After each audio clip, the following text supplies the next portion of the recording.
Road titles.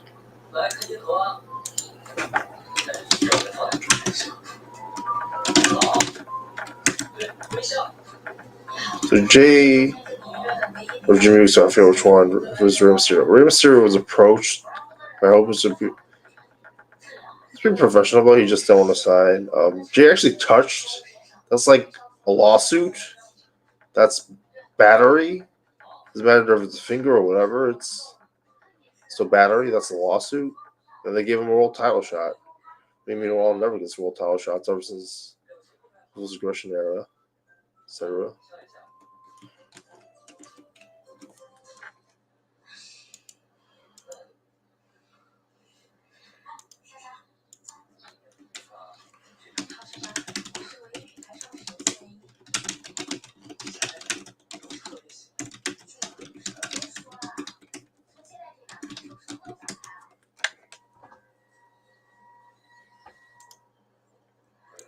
So not only this was like xenophobic, but like especially with WWE, but like especially the WWE crowd, whether Vince is there or not, but like Meltzer was totally wrong about this. I feel like Jack Perry's turn, like is what they should have done with Sammy and Jericho, and just like actually cared about crowd reactions and bowled off them.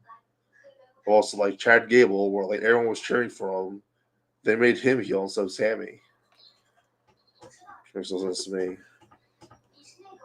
Like they're showing the Jack Perry's gimmick, they're really building it up. Man. He's gonna be a future AEW All Star, like Sammy Guevara. Chad Gable's not going to be anywhere close to that either because they haven't hyped him up to that. I feel like Marco Stunt or like Luchasaurus would have the star, but like they do Jack Perry and like maybe they'll pair him up back with Energy and stuff. We shall see. He'll be like a Brian Pillman. Originally they were trying to do like Swerve with the new F and Show thing. Like that's what it is. My thoughts on subscribe.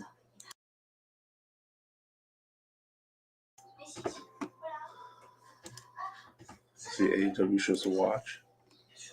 Get the screen open.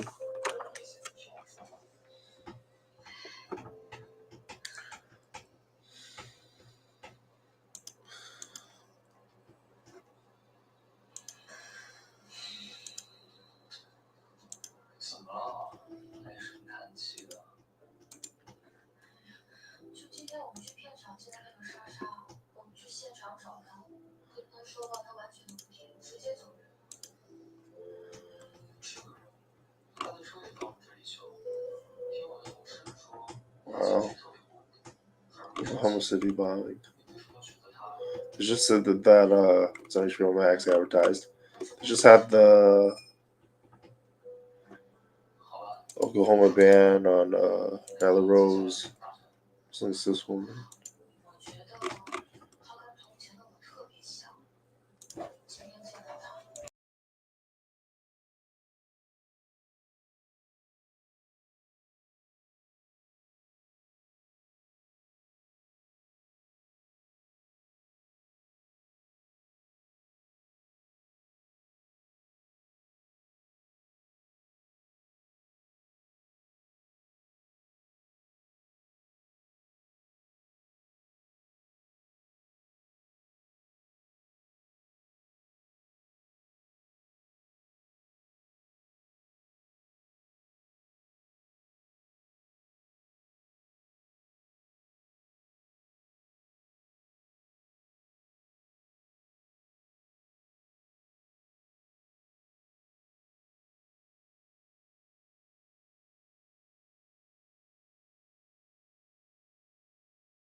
Some of Twitch gaming speed runs.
Not watching because AEW.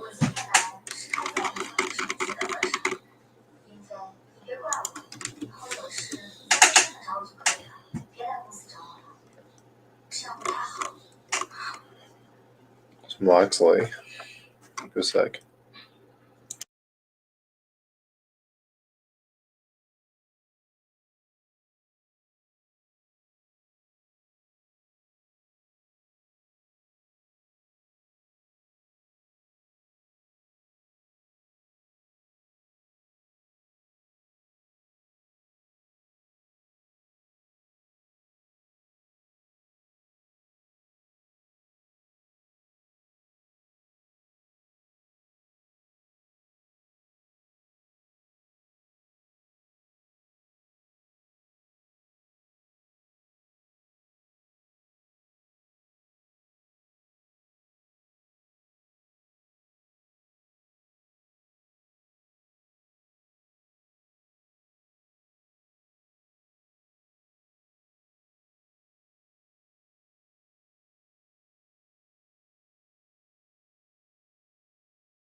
Well, it was 7 minutes long.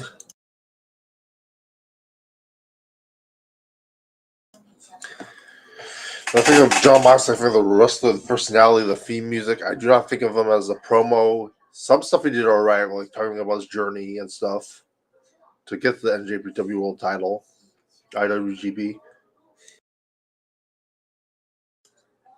That said, it was not exciting.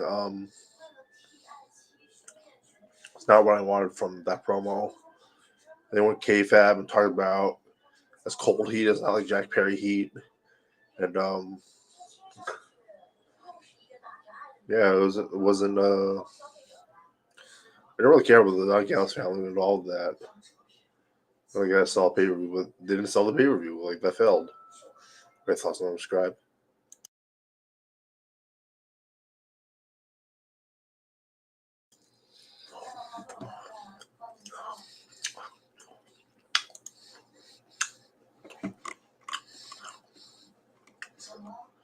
Okay, EVPs versus Carter Garcia, Pac, and Penta Zero.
double enziguri into Rainmaker. They got to do the camera shot too and stuff. But that was pretty damn good. Oh, they're gonna take it out with the BTE trigger.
Right, my bad.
Hold up, Christopher Walken.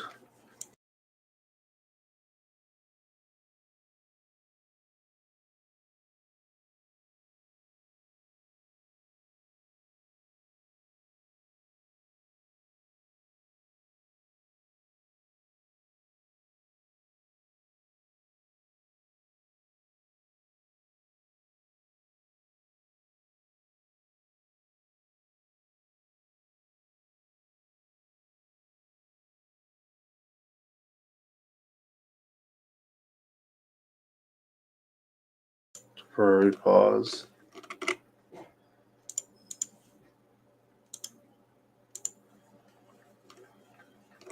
The Ken Shrink guy is really underrated. Lee Kang Shrink.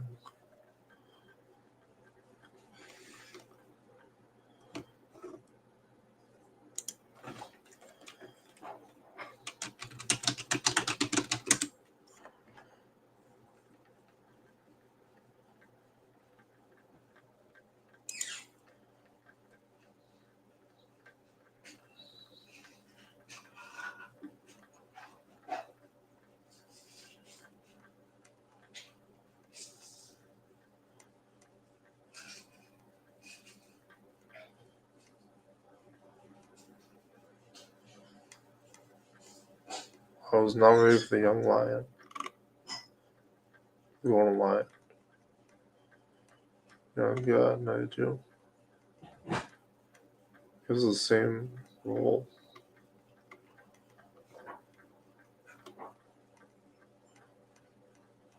Sure, that was pretty recent. So let's see.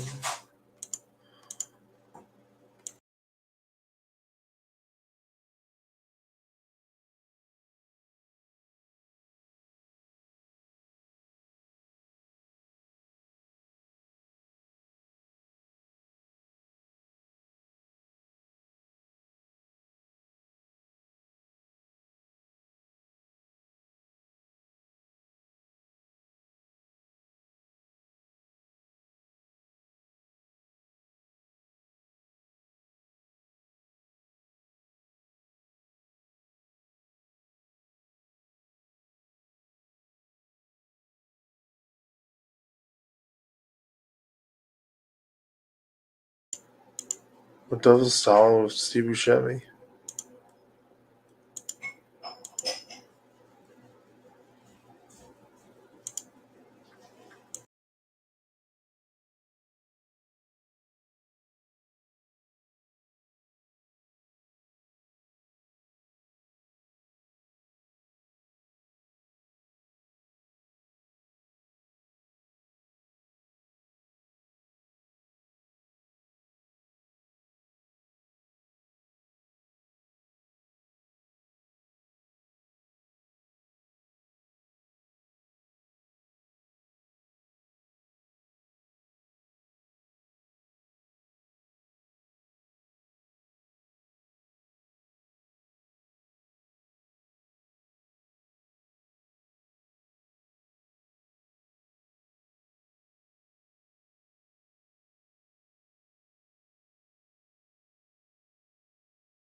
Probably the laser blades. I guess jujutsu knives.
Oh shit! I didn't know Bob Marley was on already. Paramount Plus, I guess it's so poorly in the theaters. Actually, really good. Dreamgirls, Malcolm X, Thriller 40, Juice, whatever. Selma. Recommendation's pretty good. All till then.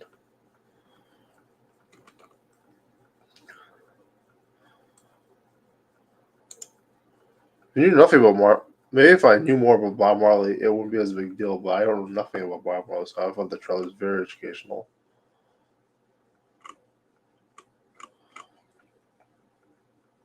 Yeah, there's a new door. I didn't know that was out also. Uh, Kelly show's pretty big with Jon Stewart. Opportunity for them. I think I would which was the 100th. They cut out on an actual stream.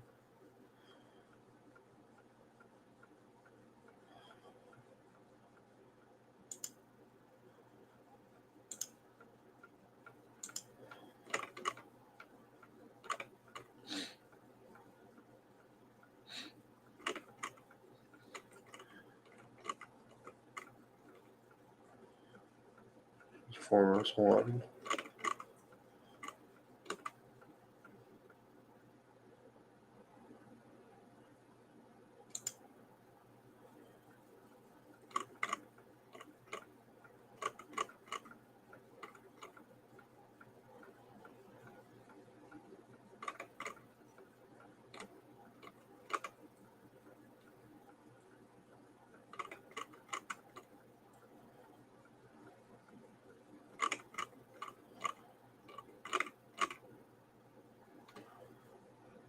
Scream 6 Scream reboot. Scream more of them. Some psychopaths. Trying to crazy was independent.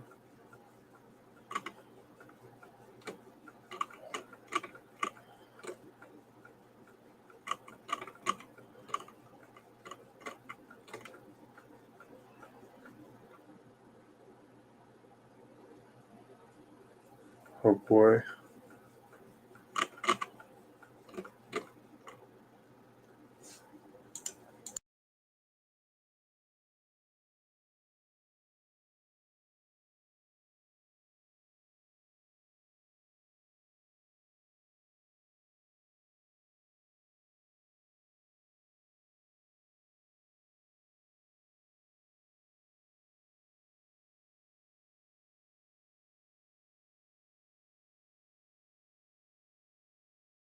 TV is sort of like the max of, sort of like the Netflix of for you to watch whatever since early play advantage.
Gerard Butler's really young gamer.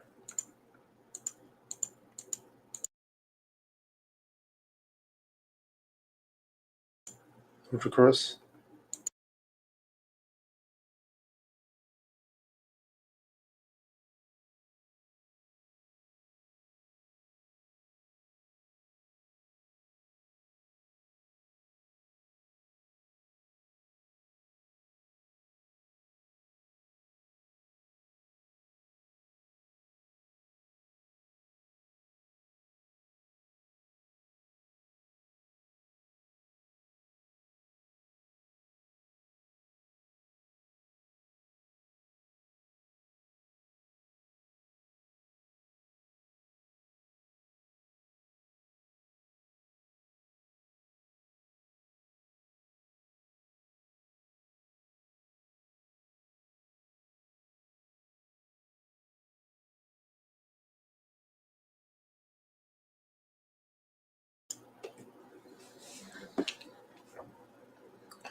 Armageddon time.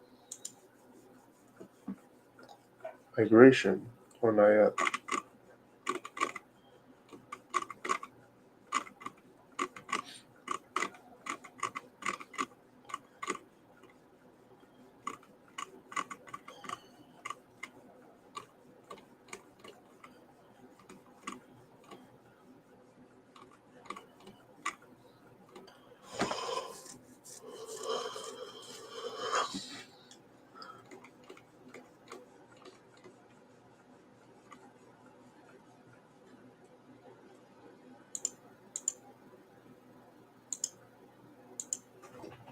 Because Shrek and Big Lebowski are leaving. Cold Order, they finished.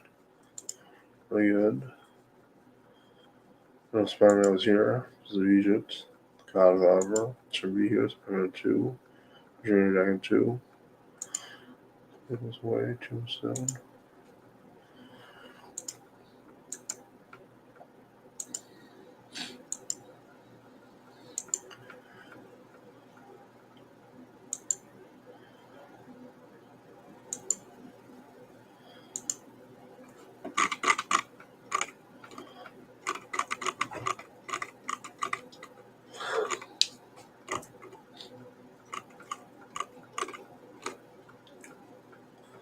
Real legend.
apparently there's some people who really hate Kung Fu Panda 4.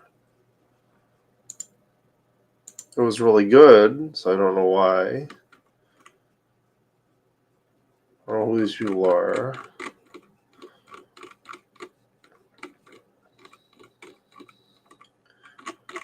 But it's not mid. Stop calling it mid. Which itself is very mid, whatever that means.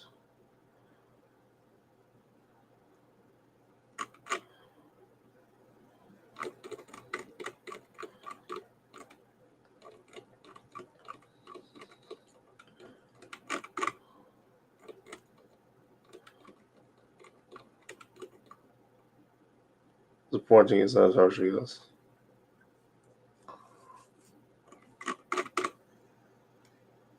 Very thematic. Just Kung Fu Panda 1 was as good at it. It was just Kung Fu Panda 1 was just well executed. Have many literary elements.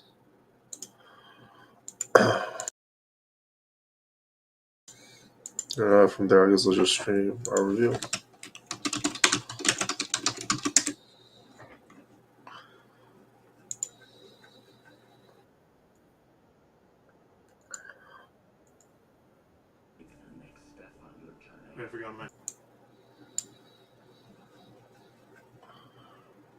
Okay, we can skip when we're dancing this Friday night.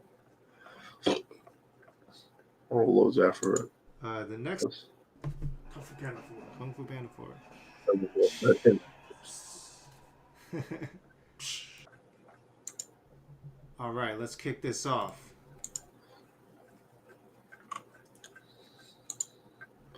All right, let's kick this off. Dun, dun, Oh, I was my cue. How does the color tone of awesomeness and all that? That actually a pretty good in the series. How does it work with the Kung Fu Pictures and not dream. and the Chameleon? Find out in our review. All right, folks. You'll see why it's I liked Friday it. night, although it's technically Tuesday in real life. For me, it was Tuesday. There we go. There we go. So yeah, Kung Fu Panda 4. All right. The next film by Universal Pictures. Here's the summary. Oh, it says Universal Pictures and not DreamWorks. Yeah, it's Universal I guess Pictures. it is DreamWorks, right? They had the whole moon in the trailer in the beginning. Yeah, they had actually a pretty good like tone setting intro trailer. Like yeah, it was a wonder. Yeah. Yeah, instead of like the Disney Cinderella Castle opening, they have like this DreamWorks opening that they're really trying to show their chops and stuff. Show like all the different franchises, right? All the franchises of DreamWorks. Give it a little bit of class and stuff. So yeah, I feel like DreamWorks is like trying to step up their game and really kind of go toe to toe a little bit. The movie did really well, while also still having their kind of trademark, kind of like off-color tone of awesomeness and all that, but also still trying to like step up their game. But anyway, what is this movie about? After 3 death-defying adventures defeating world-class villains with his unmatched courage and mad martial arts skills, Po, the Dragon Warrior, Golden Globe nominee Jack Black, is called upon by destiny to give it a rest already. More specifically, he's tapped to become the spiritual leader of the Valley of Peace. That poses a couple of obvious problems. First, Po knows as much about spiritual leadership as he does about the paleo diet. I don't know where that came from. I don't remember that episode. That's not even in this movie. This is from Rotten Tomatoes, by the way. The paleo diet. It has something to do with like the restaurant thing, I guess? I don't know. That's from. And second, he needs to quickly find and train a new dragon warrior. If you've seen the movie and you remember that in the movie, let me know in the comments because I don't remember that at all. Comment below or wherever it is in like the future where they keep moving it around. Wherever it is, yeah. And second, he needs to quickly find and train a new dragon warrior before he can assume his new lofty position. Even worse, there's been a recent sighting of a wicked, powerful sorceress, Chameleon, Oscar winner Viola Davis, a tiny lizard who can shapeshift into any creature, large or small. And Chameleon has her greedy, beady little eyes on Poe's Staff of Wisdom, which would give her the power to resummon all the master villains whom Poe has vanquished to the spirit realm. I was about to say shadow realm. So, Poe's gonna need some help. He finds it, kinda, in the form of crafty, quick-witted thief Zen, Golden Globe winner Aquafina, a Corsac fox who really gets under Poe's fur. This is almost done, by the way. Under Poe's fur, but whose skills will prove invaluable. In their quest to protect the Valley of Peace from Chameleon's reptilian claws, this comedic odd couple duo will have to work together. In the process, Poe will discover that heroes can be found in the most unexpected places. You need a breather, should I talk a little bit? Whew! Alright. I thought Viola Davis did a very good job. I forgot it was her. I was thinking it was someone familiar, and it was Viola Davis. Yeah. I didn't realize who it was until like I saw the credits and stuff. But yeah, Viola Davis does a great job. It's good to see her in like a kids movie and stuff like that. I don't think she normally does that. Maybe I don't know enough about Viola I also Davis. wonder. I don't know. I felt like it didn't play off that well, like in the last line about like it being a buddy comedy. But like if it was live action, maybe that would work better. I don't know. Yeah, but just to set the scene, what is this movie? This is the fourth movie in the series of Kung Fu Panda films. They try to situate it that way, but they're also trying to bring it into like this new step for the series, right? It's doing multiple things at the same the second and the third movie I hated. I love the first movie. It wasn't as good as Wall-E according to the Oscars, but whatever. It was a great movie. And the second and third were really disappointing. And then this one brought it back to the first movie. Yeah, where it was a good franchise again. I think like Shrek needs something like this. I think that's what they were going for. Is that like the first movie did well, then they had these like kind of mixed reaction to the sequels. Now they're trying to like bring the series back to form and also set it up for more movies, maybe another trilogy or something. It's 16 years since the first movie came out. That's pretty wild to think about. So like, I think that was a thought when like they were making this movie. That like maybe we gotta find the next Dragon Warrior. Yeah, and you can tell with like a lot of the effort they're putting into this, all the animation, all the work they're doing into like really making it like a high fidelity kind of film. Like I was like, wow, this is pretty good to watch in a theater because like there's all these details and stuff in the animation and whatnot. We were watching Kung Fu Panda 1 at our cousin's house with our nieces or whatever, and like my grandparents was like, wow, this is impressive stuff. This is complicated. This is look at this. Yeah, there's layers to it. They're like trying to tell a story. It's not just like a little kiddie movie where you like just turn your brain off. I think that's what they meant. I think they might have overstated it. That's what they meant, Yeah, because like there's like, oh, there's actually like a story going on here and you gotta follow it and everything. Oh yeah, like Dad was like, this movie's not for kids, right? We watched Kung Fu Panda 4 with our dad in the theater at like a Bargain Tuesday on like spring break and stuff. Yeah. And Dad was like, man, you can't watch this movie with kids. Like, they're not going to know what's going on because I don't know what's going on and stuff. Yeah. And, like, it's complicated. They have, like, this staff. They got the magic. They got the story, this intrigue, all the characters involved. Yeah, I felt like Dad's generation, they don't really talk about those kind of stories with magic and stuff. Yeah, for us, we kind of followed it. We're like, first we could picture, like, the predictability of the story of the characters and all that. But, like, there's, like, a spirit realm. There's this kung fu. There's also references to the previous movies. There's also the side plot with the Poe's two dads, his adoptive father and his biological father. And I feel like we gotta rewatch. I gotta rewatch the stuff about the spirit realm because I don't remember if that kind of stuff's in previous films, but like it's not like it matters because it works really well what they did with the spirit realm in this film.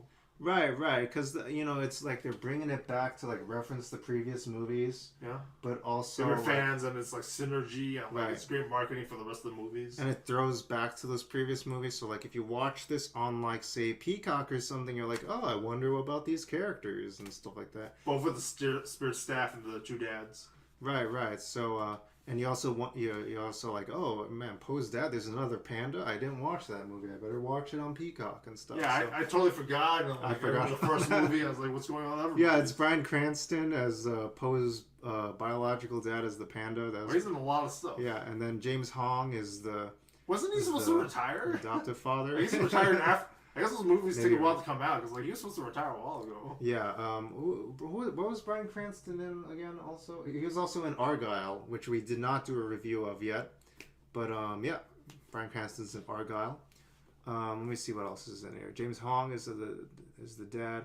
Also, Awkwafina's in this. I feel like they're setting her up in a very predictable way to be like this kind of follow-up character. like in Dial of Destiny, Indiana Jones, which we watched last year. So I'm sort of mixed on that. Like, on the one hand, it's Aquafina, so I'm like, that's totally where they're going. Yeah. On the other hand, I just didn't screw that up. Like, Right. they made it, you don't want it to be like a bad choice that's unpredictable. Right. It's better to have a good choice that's predictable than a bad choice that's unpredictable. Right. So like, yeah, you're like, okay, if you have Aquafina play this character, And she's in all these animated films and comedies and all these things now. you know they're gonna do something with her. Yeah. But like, I mean, this movie's not really for us exactly. You know, it's not really supposed to be like, oh, I could have predicted this a mile away. I don't feel challenged by this movie. But on the other hand, you know. I thought it was very good that for Kung Fu Panda, the main character is going to be an Asian American or Asian in general. Right, instead of Jack Black. Instead of Jack Black, Who was and like friggin' Nacho Libre. yeah, you know, I think they did a lot of work trying to cast more Asian Americans and people of color in this. Oh yeah, film. Ronnie Chang's in this. Ronnie Chang's in this as the a fish inside the pelican inside and the the pelican's pelican. mouth. That was never interesting thing That's that I'll funny. bring up later. Like his pelican's a mom. Right, about like different parents and His stuff. mom's a pelican. And Sorry. then also like one of I think it was like her cousin or something, Aquafina's character's cousin, who's like this kind of like was it like a pangolin, I believe, was played by Ke Huy Quan. Oh right. From Indiana Jones fame, also another Indiana Jones. Yeah, he's working for Disney. He's working for Paramount. He's working playing the for. field. Yeah, get that like Kung Fu Panda. He has no movie. health insurance. He has no health insurance. He has to make money. Yeah, there's that clip that was like, he has no health insurance. He's like, you guys got to give me a gig. You know, I was in everything everywhere all at once, but you know, the gig's over. I need money. I guess this is our Carl Weathers and Arrested Development version of Ke Huy Quan. Yeah, so yeah, he's in it. Yeah, you got to get these Kung Fu Panda movies going to like keep the franchise money coming in for these actors and stuff. Yeah, Zen is very clearly being set up as the next Dragon Warrior. You can see it from a mile away. But I don't know. And yeah, another thing to compare this to is Indiana Jones and the Dial of Destiny in terms of like how it's set. That's a very good setup because of Ke Huy Quan. Because it's setting up this series that like it's supposed to be a jumping off point for another series of movies, which is what one of their goals is for this. And I guess in this case, it works, Jack and Black- Dial of Destiny it doesn't work. yeah, in this case, it kind of works where It Jack totally Bla- works. Where Jack Black is the Indiana Jones in this case. And then, yeah, Aquafina's. Is The- the where they- Phoebe where they keep doing Waller-Bridge? sequels with What's it. her name? No. Well, I feel like they didn't do that well in Dial of Destiny, whereas like it does very well with Aquafina. Yeah. How about before we get into the further themes of this, we watch the trailer for it? Oh yeah, sure, that's a good point. Yeah. Yeah, so I felt like we could break it up Swipe, that way. wipe. So let's go back to the trailer here, and let's check it out. Kung Fu Panda 4 official trailer. It is time to take the next step on your journey. I forgot to mention like You're not gonna be the Dragon Warrior this was 16 years later, and Dustin Hoffman's still in the franchise. Yeah, he's still here. Inner peace. I bet his screen time's a lot less, which is probably why they set it up this way. Dinner, please. Dinner with peace. In a sesame swept laze. This is not working at all. Thailand. Big fan. Once I possessed the kung fu of every master. I guess that's not a spoiler because like it's in the trailer. In the trailer. I mean, that's certainly why everyone wanted to watch the movie because like, oh, it's going back to the first movie. They try to make it really predictable and stuff. They want to make it as appealing as possible before you watch it, you know? Yeah, To have a lot of sales that's points. part of the reason why I want to watch Kung Fu Panda 4. If they didn't put that in there, I'd be like, nah, I don't want to watch it. You can tell they I really do like the second and the third movie. You could tell they really market tested all the trailers and the movie itself and stuff to just be really marketable. I still notice all the OO's trailer techniques they put in this. All these fades. Yeah, and then like the dun dun, you know. And then like the cut, and then the dun. Action cuts, yeah. Doing the zoom in on the name. Skadoosh. See? What is it you're hoping? A puppy? You were chosen to become something more than you already are.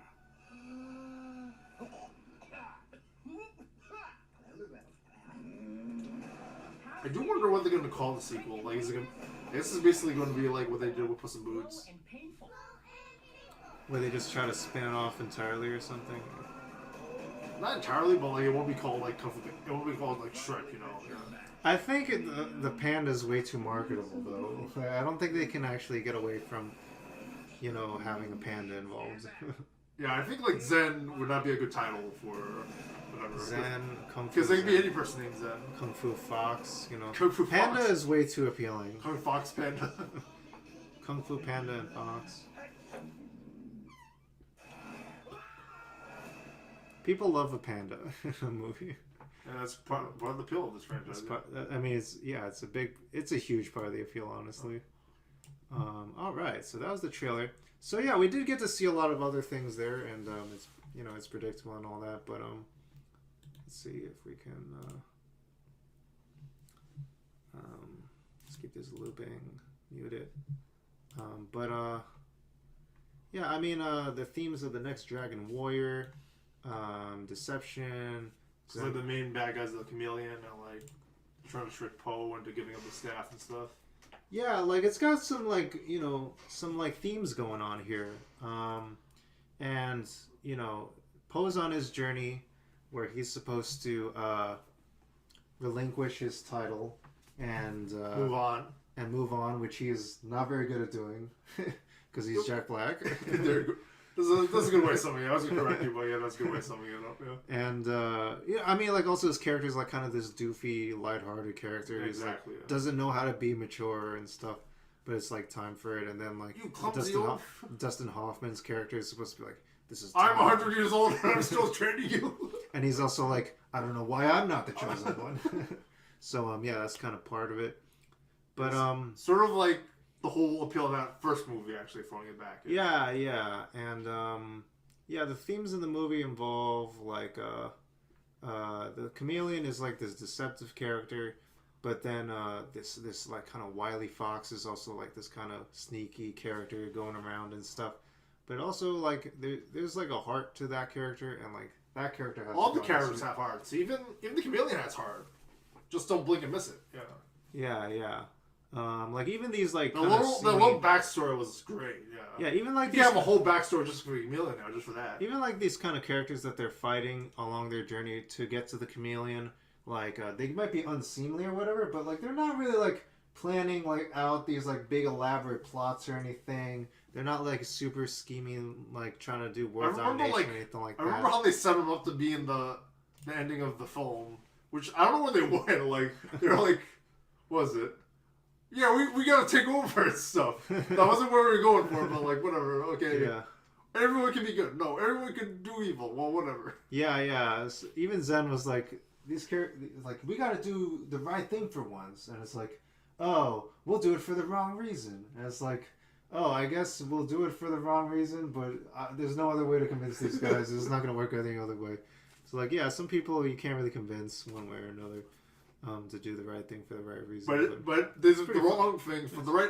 That ended up for the right reason. And it plays off. It kind of plays off as a joke. It plays off in a kind of funny way. Another thing... It would have been so boring if they just did it the same speech that's in every Hollywood thing. Yeah, it was a little subversive and stuff, and it plays into the kind of punchy kind of humor. It's not like a Disney film where it's like a Disney version of this would be like, you know what? We really did have a heart-to-heart here. And we really did think about what we did.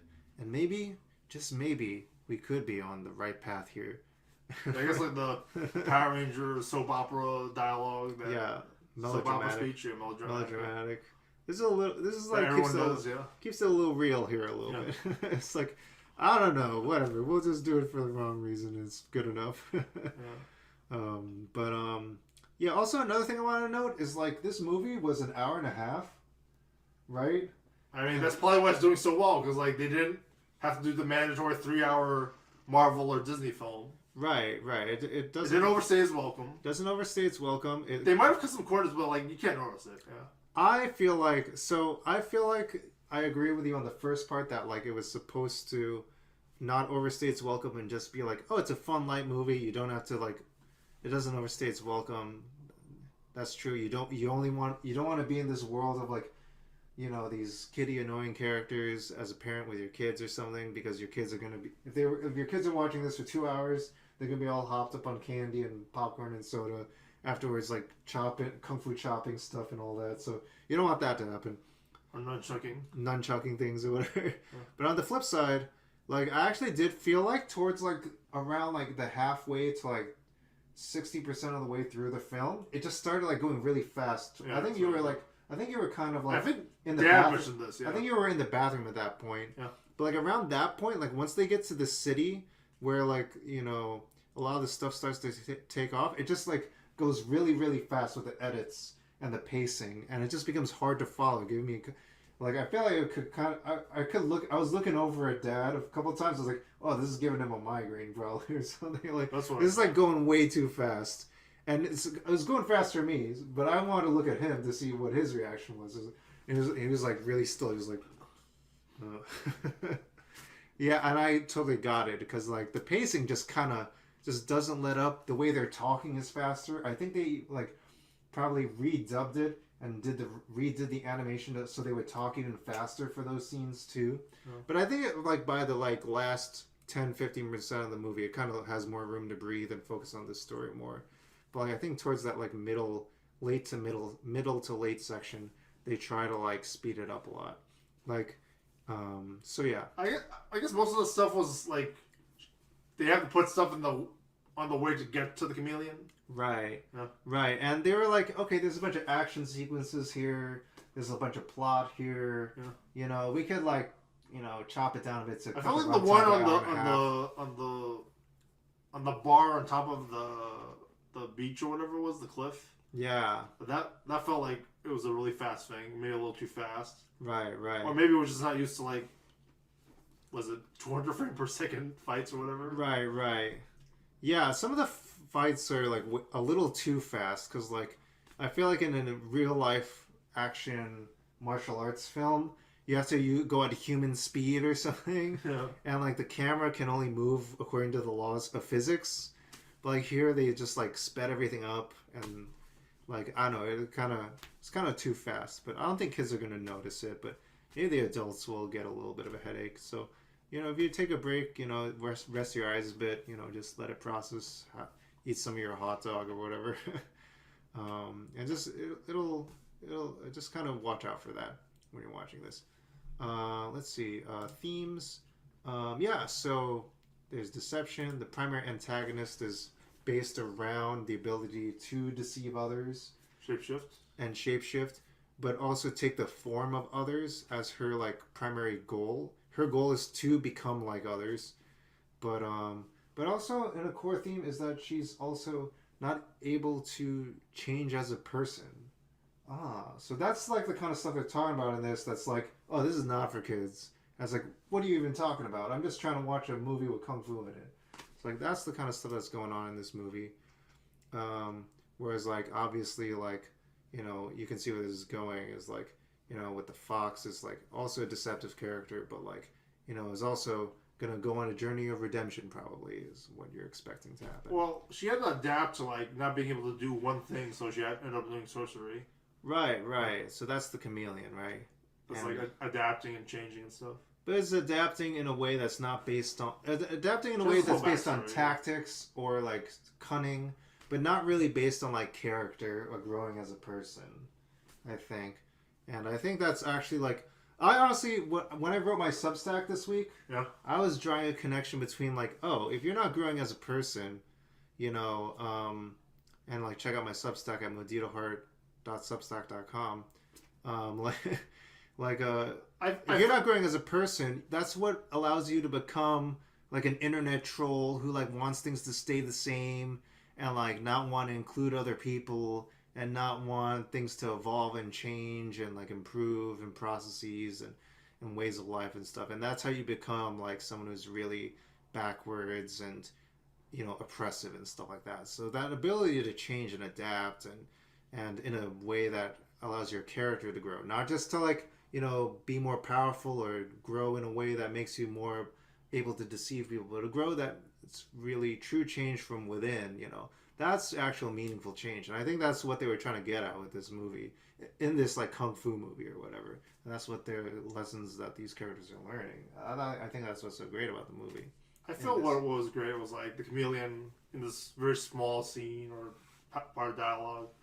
Like she says, like it wasn't her fault. Like this happened. It was because of the economic or government law about crime or whatever that, and where she grew up that formed this person that's going to take over the world or whatever. Oh, really? I don't even remember that part too clearly. Huh.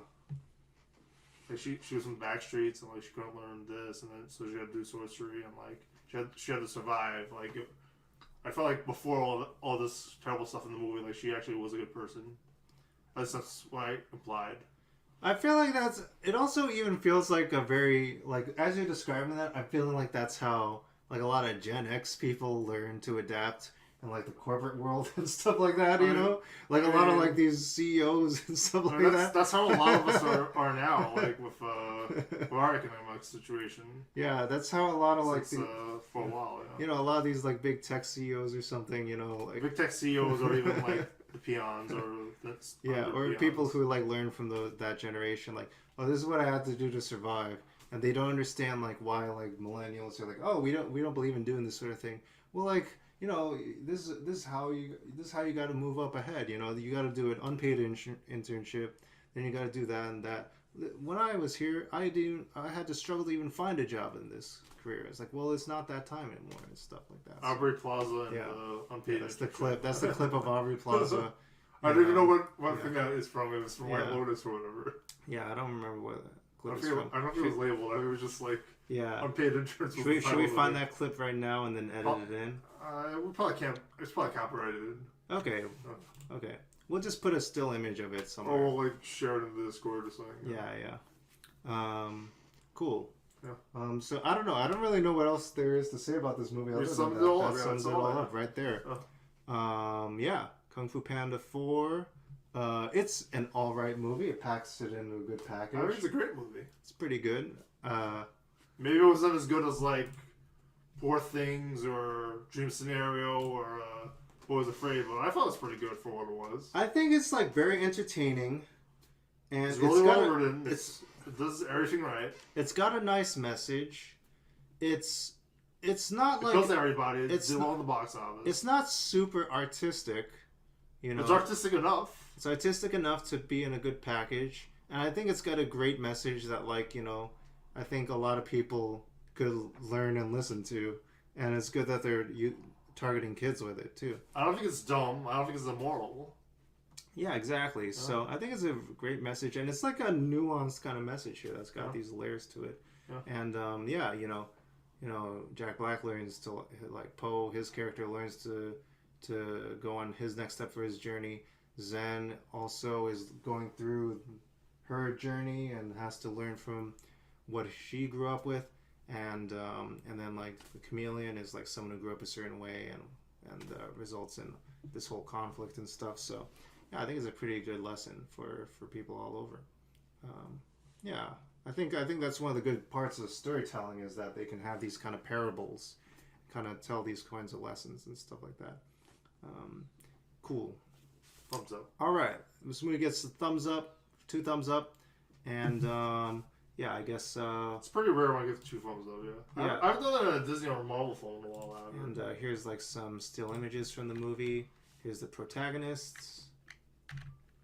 Here's Kung Fu Panda. Here's the Kung Fu Panda again. Here's him meditating. I guess it's like soccer and stuff. Here's Viola Davis. Oh. Here's him really good facing role she off. did. Pretty good casting. This was a fun sequence and established things about the plot.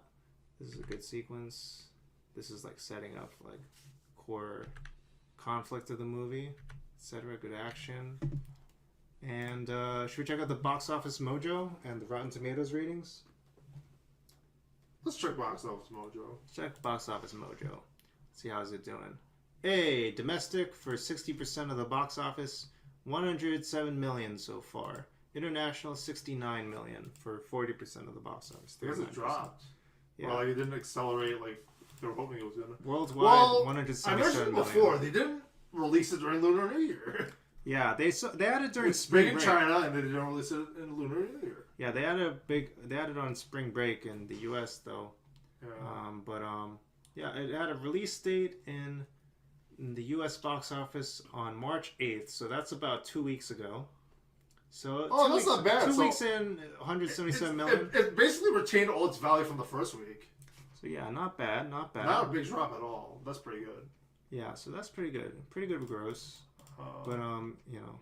Yeah, it's only like down 7,000 whatever it was. 7 million from the week prior, so that's pretty good. Nice. You're really gonna drop that low. So if you just keep having more, maybe it'll have a longer tail. Like 5 months or something. That's pretty good. Let's see the Rotten Tomatoes scores by the audience and critics. Can we check the box office in China or like Taiwan or whatever? Let's see. How do we do that? Yeah, there we go. This is America, Europe, Asia, Pacific. Asia's pretty important. Oh, so you got some millions there going. Vietnam, huh? I don't see China or Taiwan yet. Maybe it's not even open in China yet. Well, that could be really big. Yeah, so that'll be... I mean, China loves Kung Fu Panda as a series. Speaking of which, like, I don't think we mentioned this, but it's important for this series to keep going. That's their goal, because they have TV shows, and they want to keep DreamWorks going. And also, they have the theme parks for... I don't know if they did Kung Fu one in Panda. Singapore yet, which you figured they would do. Yeah, I think in one of the Universal Studios, they have a whole land dedicated to Kung Fu Panda. It's indoors. It's really cool. Yeah. It's like a big... People are not going to like... The theme park people are not going to like that. I'm going to say this. But it's sort of like a big... It's a small world. Yeah. Yeah, we can watch that It's a cool dark ride, yeah. Yeah. Maybe we could even show that sometime. But that's too big for the scope of this review. Yeah. Let's check out the Rotten Tomatoes. All right. So let's see the fresh rating. Hey, tomato meter 72% from 123 critics, and an audience score of 86% out of 1,000 plus verified ratings. All right, good job, Kung Fu Panda 4. Critics' consensus: Kung Fu Panda 4 offers enough eye-catching entertainment to sustain the franchise's young fans, although it's starting to feel like the series is running out of steam. Starting. So they gotta find. I would disagree. They gotta find new blood. I feel like it's finding more steam probably than it has since the first movie. Yeah, that's the critics' consensus, and then audience says Kung Fu Panda 4 is fun for the whole family. Maybe not as much fun as the first three, but still a good time. People really like the second and third movie. I guess so. I don't know. All right. So yeah, I guess we'll play ourselves out with some Friday night. All right. I was thinking that when you said that. All right, cool. Let's do this. And that was our Kung Fu Panda 4 review. Check it out in theaters. It's still in theaters in the U.S. And it might come to a region near you. Otherwise, look for it probably on Peacock or wherever. Yeah. And this is Mudita Hart and Pure PhD signing out for our At the Movies podcast. All right, check us out at Mudita Hart and Pure PhD. Okay. All right, signing out. Signing out. Dun, dun.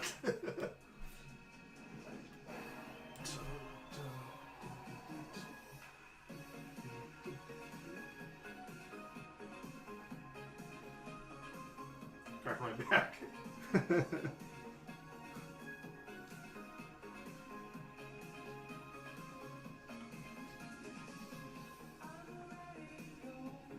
I forgot the dance. I forgot the dance somehow.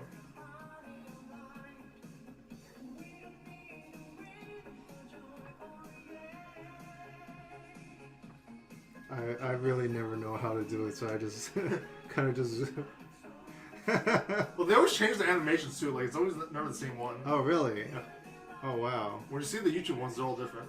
Wow. And there's difficulties for this. Yeah, you can't even copyright that.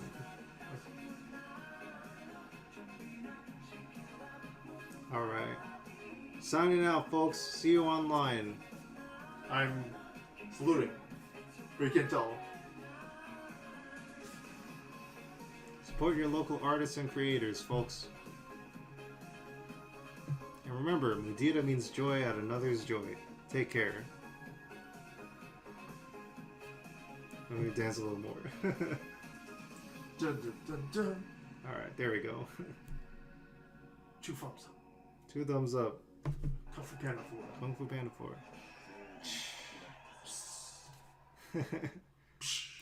Harry Potter and the Sorcerer's Stone. That came out this year. It came out in 2003. And it's by Brad Neely, who did China, Illinois, China, and Illinois, Wizard cool. People, and he did a bunch of other stuff for like Adult Swim and on the internet and stuff. But before all that stuff, before he got famous for that other stuff, and he's still not that famous even as I'm saying that, he did Wizard People Dear Reader, which is a really goofy, strange, bizarre dub of like Harry Potter, the first movie. I gotta get my phone. And this I'm about to schedule the bottom 5 list. Yeah, and then also get to that, and it's bizarre. It's said in a really strange voice that like doesn't sound, it sounds like the world's worst narrator, and it's like describing vaguely what's happening, but it's kind of creating its own plot of like who the characters are and what Harry Potter is, and sometimes it just goes completely off of what's not even on screen, and it's saying now something else is happening, and like it's just not even following the plot at various points, and it's just changing the story. Heavily illegal, and he even says like, yeah, this is not licensed in any way, and we watched. That's why it was a fun experience watching it at a venue. I don't know what, screen it live for an audience, and it's very hard to enforce that way. But it's fun to watch it in a crowd of people, and it's very amusing. Also, at points, very un-PC. It didn't age well in certain jokes, but I don't know. So just be careful of that. But yeah, it's very creative, very goofy, very early internet style humor. Check it out, Wizard People Dear Reader. I didn't get to watch the creator. Neither of us got to watch Eras Tour by Taylor Swift. Sorry, Swifties. I don't know if they're gonna go after us. We didn't get to watch Polite Society or Godzilla -1. They got rid of Mayhem, and now they get rid of us now. Oh, we're gonna get rid of you. Oh, no. You should have got rid of Habeas Corpus, but we're gonna get rid of you. That's a old reference there. Boy and the Heron. I'm sure it would have been one of my top films of the year. Yeah.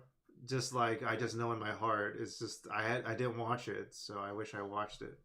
And it came out right this month, and I didn't get a chance. So, who's number one worst movie? Who's number one? So bottom 5. Let's go bottom 5. We didn't get to, just to get some things out of the way. We didn't get to watch Renfield, Meg 2, and Strays. So just to get that out of the way. But yeah, what's your bottom 5? What's number 5?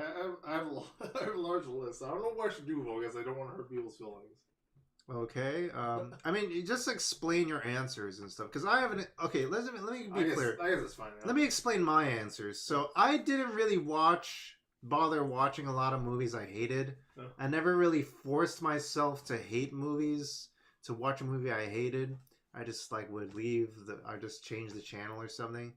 So my bottom 5 is more based around I think my sensibilities have changed. It's not really targeting me. I feel like it's still entertaining. Most of these movies, pretty much all these movies, I was like, yeah, it was entertaining. It was all right. But it's just not for me or something. And I don't really hate them or anything. I often, pretty much all the time, I felt like it was still a worthwhile experience. But that being said, it was like, it didn't really change my life in any major way or anything. But yeah, it's a fun, I don't know, it could be still a fun movie, but I don't know, just not like a mind-blowing experience and must-see kind of thing, So that's how I chose my bottom 5. And is it similar for you, kind of, or not at all? No, it's not at all. Spirited. You watched 100 movies this year, so you must have been really digging through a lot of stuff, huh? Yeah. Okay, so maybe you want to go. Wow, so some stuff made your top 5, and it's really bad. So I have a list of things. It's beyond 5, but I get something on one thing. It's everything that's bad, and then there's Renfield. Shit. Okay. This is number 1, which is absolutely the worst. Okay. Okay, so let me see. So should we do this? I did top 5. I can split it up into all of them, and then the last one. Okay, so I'll do number 5. Yeah. Okay. This stream not sponsored by Renfield to Agnew. So yeah, my number 5 is Mario movie. People are gonna hate me for this. Oh, really?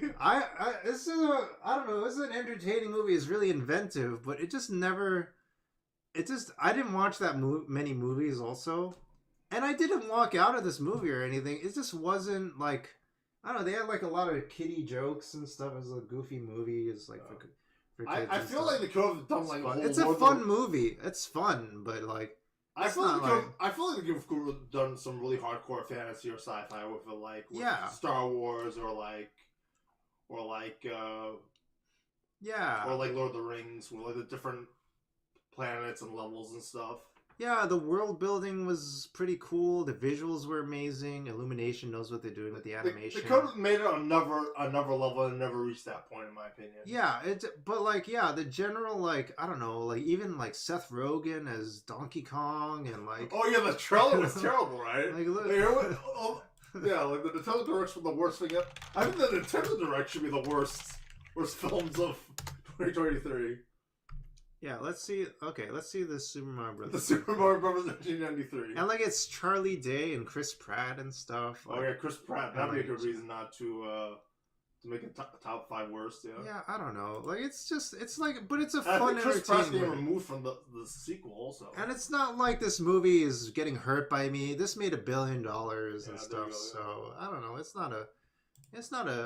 It's fine. It's a fine movie. And I will watch like all the other movies that are gonna follow this by Nintendo and stuff like that. This is, I yeah, think- look at this. The I think animation's the one amazing. with the Last of Us guy was probably better otherwise.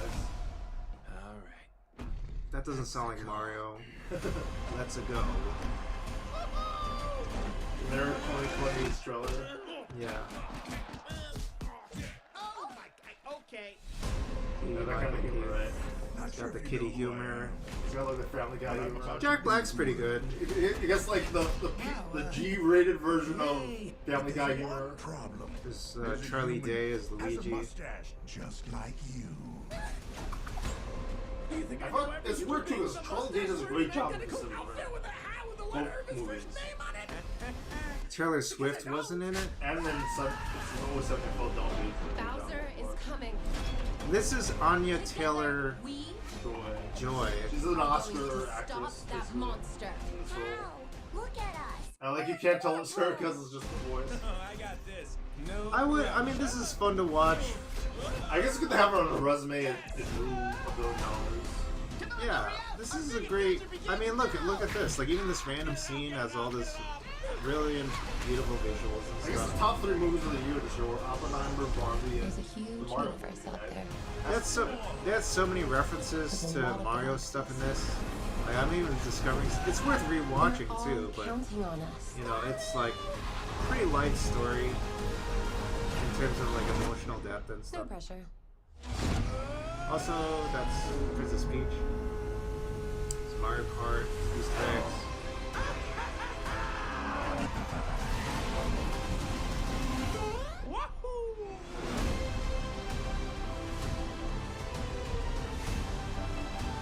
That's 2020's version of what movie trailer Echo. Yeah, April. yeah, modern take on a classic Mario soundtrack. So I don't know. Yeah, I mean, it's very much like a screen-tested kind of movie that like they really like made sure had like they softened all the edges and stuff and all Yeah. that.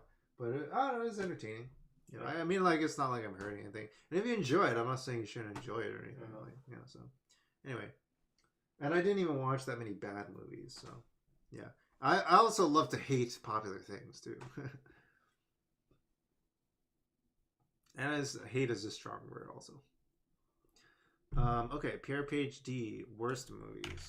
So I have like 7 movies. And it's basically like 6 tied, and then the last one. Okay, so how should we do this? Should we just do my top? Just do 4? up to like something like that. Yeah, Okay, so number 6 through 7 through 2. 7 through 2, and then number 1. There you go. There we go, like that. Yeah. Okay. So I guess we'll keep going with me. Yeah. Number 4 is oh no, I'm sorry, Agnew. Number 4 is Good Burger 2. It's a really fun movie. I enjoyed it. I had a good time watching it.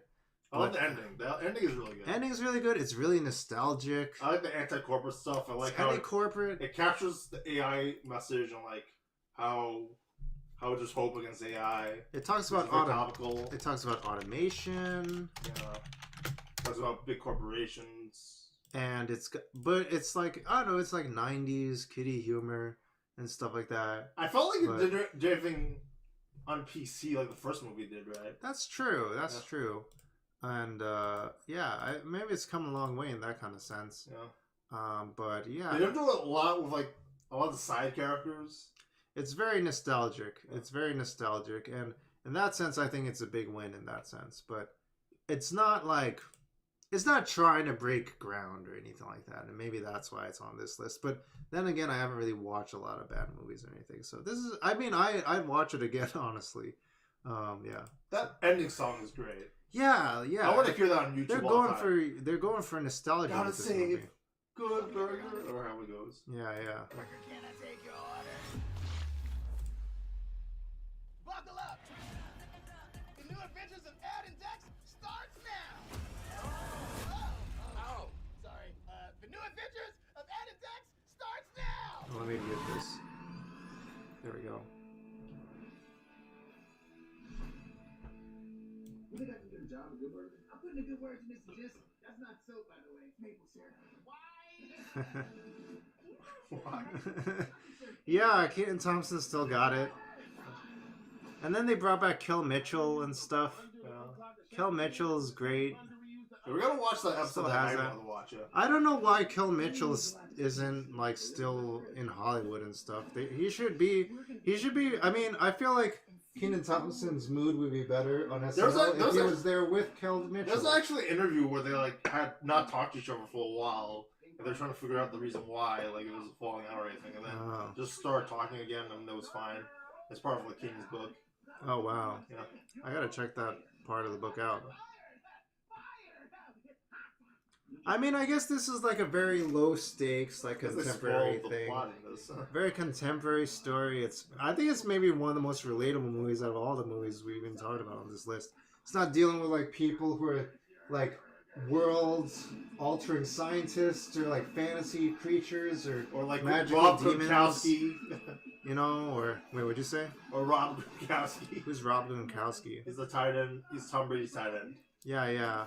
Or like Travis Kelce or whatever. These are just regular people and stuff like that. The most relatable. And like, yeah, this is super nostalgic and stuff like that. So I love this. Yeah.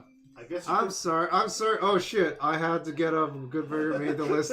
I'm sorry. I mean, also this is a fun way to like mention Good Burger too. And so, there you go. Like, I want to mention it. Scorsese the Napoleon film. Yeah, because like there's stuff in the middle that I just don't even get to talk about and stuff. So I want to give a shout out to Good Burger. This is a weird way to give a shout out to it, but I don't know. It's fun to watch and stuff. It's like I don't know. Let me see. Good Burger.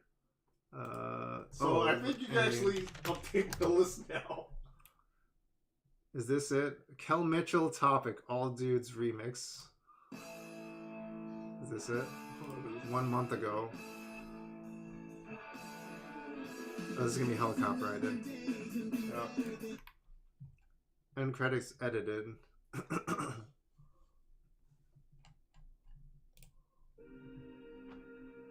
Today's the day when all dudes must unite. Give Good Burger back.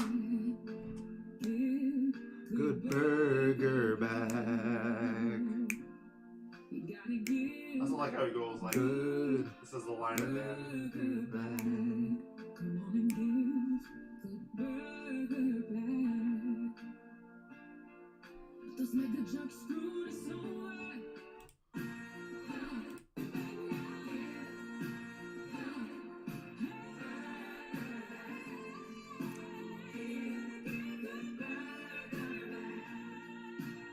Who sings it? Ray Annie. Yeah, I don't know who that is. Yeah. Go to It's very 90s.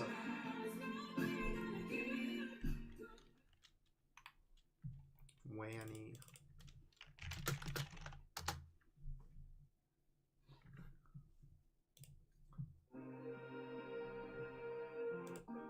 Today's the day. When She took this so serious it could be a wedding or funeral song. Pretty much. Bury me to the sound of Give Good Burger back. Wedding or funeral song. There you go, yeah. What a great comment. It was stuck in my head when I first heard it. It's so stuck in my head. No, extended cut on the DVD. Rob Gronkowski's Good Burger too. Yeah. Oh man, we got to give a shout out to Good Burger. Yeah. Sorry it has to be this way, but I want to give a shout out in some way. I think it's a fun way to do it. The other thing is I have to update my list. Oh, you have to update your list? It's on my list. It's on your list? Oh, shoot. Okay, number 3. Indiana Jones and the Dial of Destiny. Indiana Jones, Bowler. It is the ultimate showdown, Bowler. the ultimate destiny. Indiana Jones Diet Coke ad. It's gonna be they should put Mads Mikkelsen in it.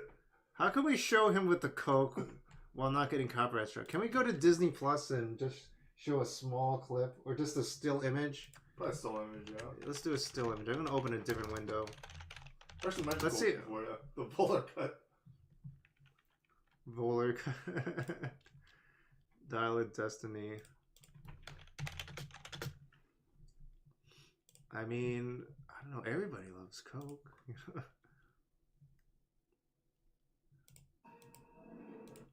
Skip. Oh, we got ads now. So somewhere here. Yeah. I will have my Diet Coke. Where is he at? Did I miss it? Yeah. There's multiple parts at the beginning where he's In that room or whatever.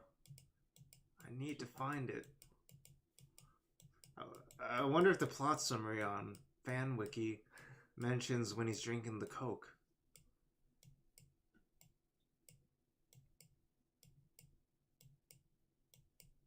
No, not here. It's too far back. Oh, here, he is there. Oh, here. Yeah.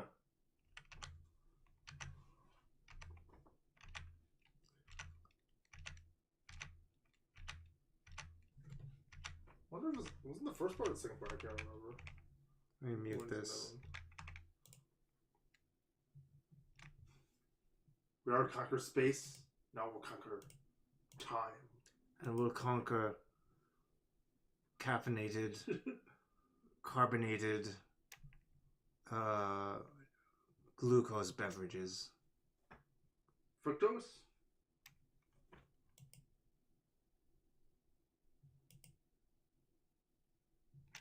There's a celebration out Oh, there. there. He's probably drumming the Coke. There it is. Oh, this Oh, guy- he's drinking a Coke too. What the heck? There's so much rewatchable value in this movie. How could you have put this in the bottom 5? Oh man! It's Oh, great they're to gonna show see. through the Coke. It's fine, you know. Because you look at him. The bad guy's drinking a Coca-Cola. Look. It's part of the German economy. Oh, you can't see it. Oh. Let me see if I can do a screenshot. Screenshot. Thank goodness for otherwise we'd probably get copyrighted. So it's actually probably better that way. Let me do this.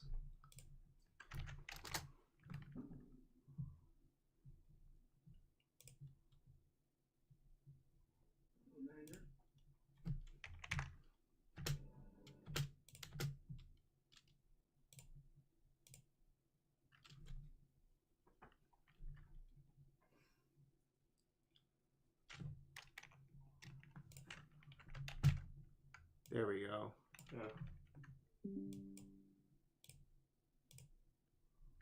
That's the whole thing there. There we go. And it got through, yeah. Let's get him bigger. Just show the Coke.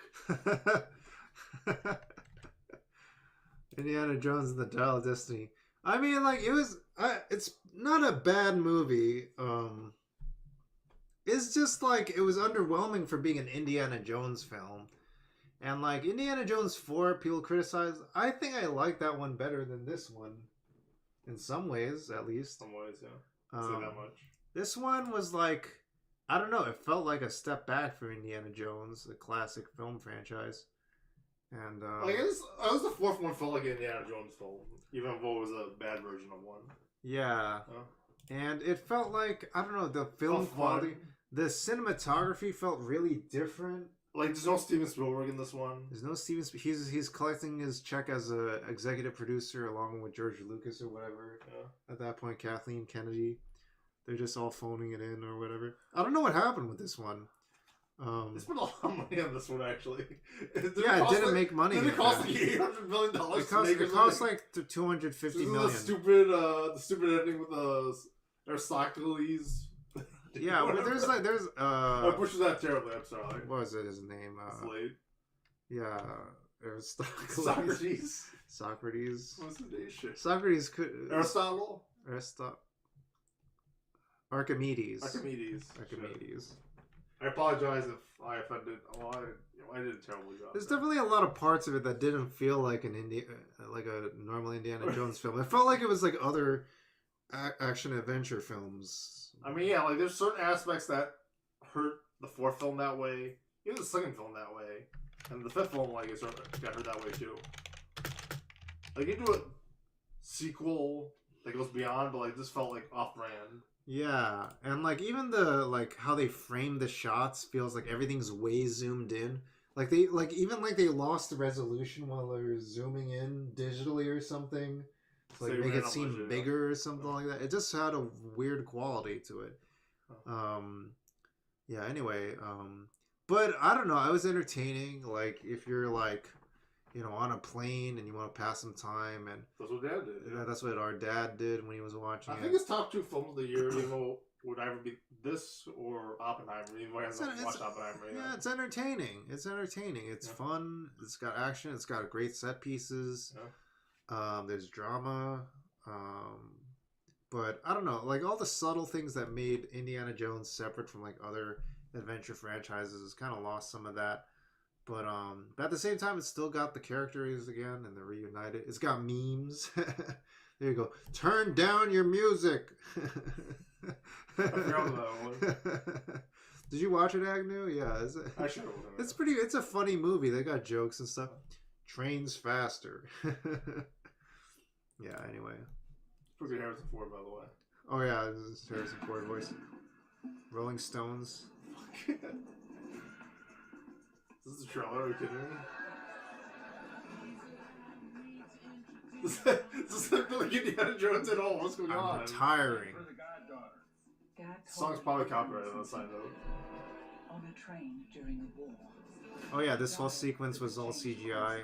Why are you chasing the thing that drove your father crazy? And everyone's like a million The years song old. is also not in the movie. It never should have been. Yeah. Sorry.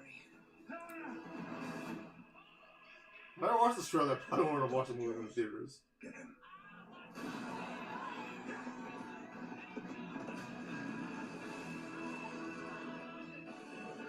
Jennifer Allison's trailer. This smells like a trailer made by that guy who made the parody of the trailers. I will correct them all. You stole it. Then you stole it. And then I stole it. It's called capitalism. Yeah, Mads Mikkelsen was losing a Bond villain. Yeah, Mads Mikkelsen. Yeah. There's an old Daniel Craig villain. Yeah. Oh, he's dressed up in I wonder if he's a bad guy. What a twist! Why would Mads Mikkelsen be a bad guy? Oh, there's Sala. What kind of Nazi? I've been tortured with voodoo. Been shot 9 times. Including once by your father. Sorry. But I've been looking for this all my life. This came out of nowhere. Also, I don't know if that's true. Did you say that?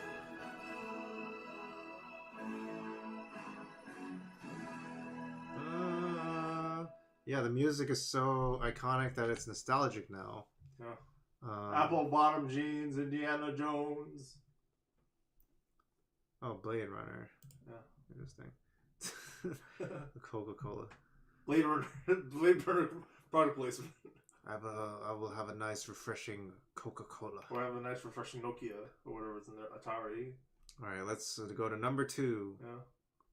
So number 3 was Indiana Jones. Or you're going back these fast. Number 2 was Shazam 2. That's also on my list. I just added it Shazam actually. 2. Oh, really? Okay. Shazam. So that's a really inappropriate age shipping it in. That's pretty much the whole reason why I put it on the list. Oh, yeah. I mean, we had fun watching it. I don't know. I was tuning in and I was like, oh, this movie's interesting. They got cool special effects and stuff. I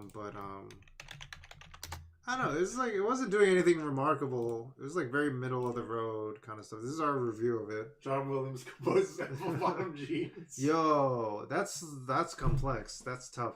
The Apple Bottom Jeans. Booze with the verb. That's more production value to do that one. Get Low. Right, the song's called Get Low. But everyone knows it as Apple Bottom Jeans because they say that over and over. There's a Shazam 2 review. Shazam Fury of the Gods, I believe. This was the trailer.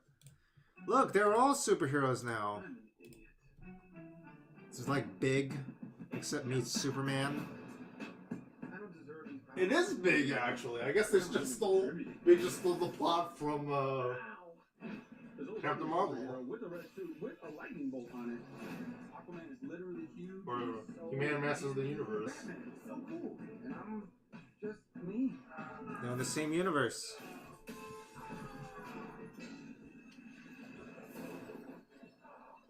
I feel like a fraud. It doesn't matter. I like the villains in this. Superpowers. Well, then everybody got superpowers. Where's everyone going? To fight crime? Okay. Now everyone's kind of like doing their own thing, and I'm the only one trying to keep it together. I think he's never been in a Justice League film You on the side note. understand I'm a pediatrician, right? Come on. Now it's Eminem. What's happening? This is not in the film. Now let's get down to business. Papa Sweaty, then the spaghetti. Eminem. Let's get down to business. That's gonna be hella copyrighted. Yeah.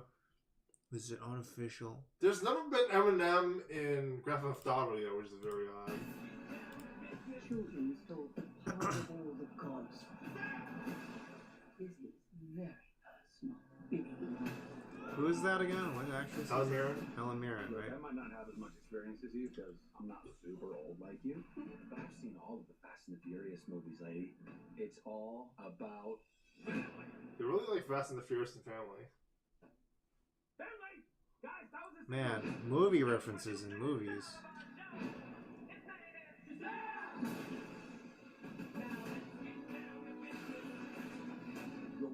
I guess that's the Eagles Stadium. Oh yeah, this movie takes place in Philadelphia. I mean, this is kind of a fun movie to like have on in the background or to wander in once in a while someone else is watching it, or you just leave it on in a Discord. You don't have to think too hard about it. Honestly, I feel like this movie kind of spoils us in terms of like special effects and stuff. Like The special effects, yeah. kind of like. There's a lot of effort in that. I mean, they're targeting young people for this movie, I Yeah. think, because it's like, you know, you have those relatable protagonists being young people and stuff. What if I were a young person, but I could be a superhero instead of Superman? That'd be cool. So yeah, you have a character like Shazam. So. Yay, Eminem! There you go. All right, so we caught up to my number 1, so we got to do your number 7 through 2. So we already covered Good Burger 2 and Shazam 2. So what's 7 through 2? Are they all tied? They're all tied. So Good Burger 2. Shazam 2. Let's see. Wow, wow. Was Across the Spider-Verse this year or not? Across the Spider-Verse. Yeah. Five Nights at Freddy's. Five Nights at Freddy's. Ooh. Transformers: Rise of the Beasts. Did you watch that? Yeah, I watched it. I hated it. Oh, okay. No Hard Feelings. No Hard Feelings. Yeah. What's No Hard Feelings? It's a Jennifer Lawrence film where she's like trying to get with like a really young kid. What? You I don't understand. You see why I don't like it, right? It was the most marketed film. It wasn't even the Oscar bait, and like they were trying to. I don't understand what this is. Like, why would they do that in a movie? Well, there's a reason why it's on my list. And like when I watched it, it wasn't any better. It doesn't. It's a comedy movie. She's doing zany things. That's not funny at all. I don't think I have to review most of them, right? Like, okay, Across the Spider-Verse. First problem I had with the first film is like it tried to do origin and multiverse at the same time, and I didn't think that worked. And then this movie is a sequel to that, and I think that doesn't help because the first film, albeit maybe, and I don't think it worked. That franchise. Not a fan of Spider-Verse? Okay. Yeah, it doesn't work as if they got with the multiverse stuff, I think it'd be fine. Okay. Yeah. They just like throw you into the characters and stuff. I think the thing is like these movies just assume you already know who Spider-Man is a I little bit. don't think you should be doing that. Like, as a film literacy person, you can't do it that way. As like a comic book fan, maybe you can do it, but you can't do it as a film literacy person. They're just like kind of like assuming that like you already know who Spider-Man is. We're just gonna gloss over it, and you just gotta watch the movies now. Yeah. And like, oh, you know what the multiverse is, so just watch the movie and stuff. Yeah. I mean, I feel like it's popular amongst like young people who follow this stuff and like who are in art school and they appreciate the animation style. Animation is phenomenal, of course. Let me put it this way. I had a friend whose mom would watch Endgame like 15 times with her daughter. Yeah. And she'd be like, "Where's Superman?" She's like, "Oh, is Superman gonna be in this?" And I was like, "Oh, you know who that is, right? We've seen this 14 times before. You know who that is?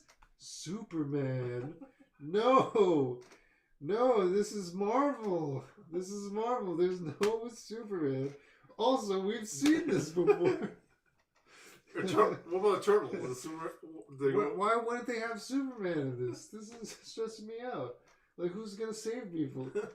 Other superheroes. I don't know. But anyway, so yeah, I don't know. People just kind of watch the fun colors. Yeah, there you go. Yeah. The thing is, like all these comic book movies, after a while, they just get kind of further and further for the fans and stuff. Anyway, we gotta wrap this up. Yeah, it's 4 hours. It's almost gonna be another ad soon, so we gotta wrap up. Yeah. You want? So we'll over number ones here. Yeah, sure. Okay, my number one is dun dun dun dun dun. Was that specifically for Agnew? Oh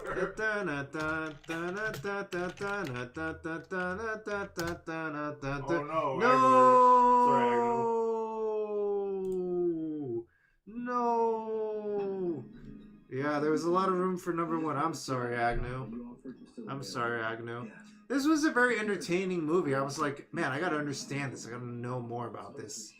And it was like, it's not my thing, man. I think it's just meant for other people. They weren't targeting me with this. They're targeting something for the fans. I did like how they did PG-13 or whatever. That was pretty good. Yeah, I feel like they were making this, like, there's not really any other, like, when I think of, like, middle grade, like, stuff for, like, teenagers, like, 10 through 13, or, like, even, like, older fans who are, like, into, like, horror and stuff like that, that's, like, relatively safe horror, that's, like, family-friendly and stuff. Like, there's not really any other franchises right now that is, like, as like, Five Nights at Freddy's. And I feel like that has a major buy-in from that audience. But this was, like, for fans, and I want to encourage this for fans, too. But, like, it just wasn't, like, I don't know, there's, like, parts that were confusing to me. I didn't get it. I was like, oh, this is, like, not my style. It was entertaining. And honestly, it's pretty well made. I love the puppets and stuff, and, like, you know, this, you know, even like the special effects and stuff are really cool and everything.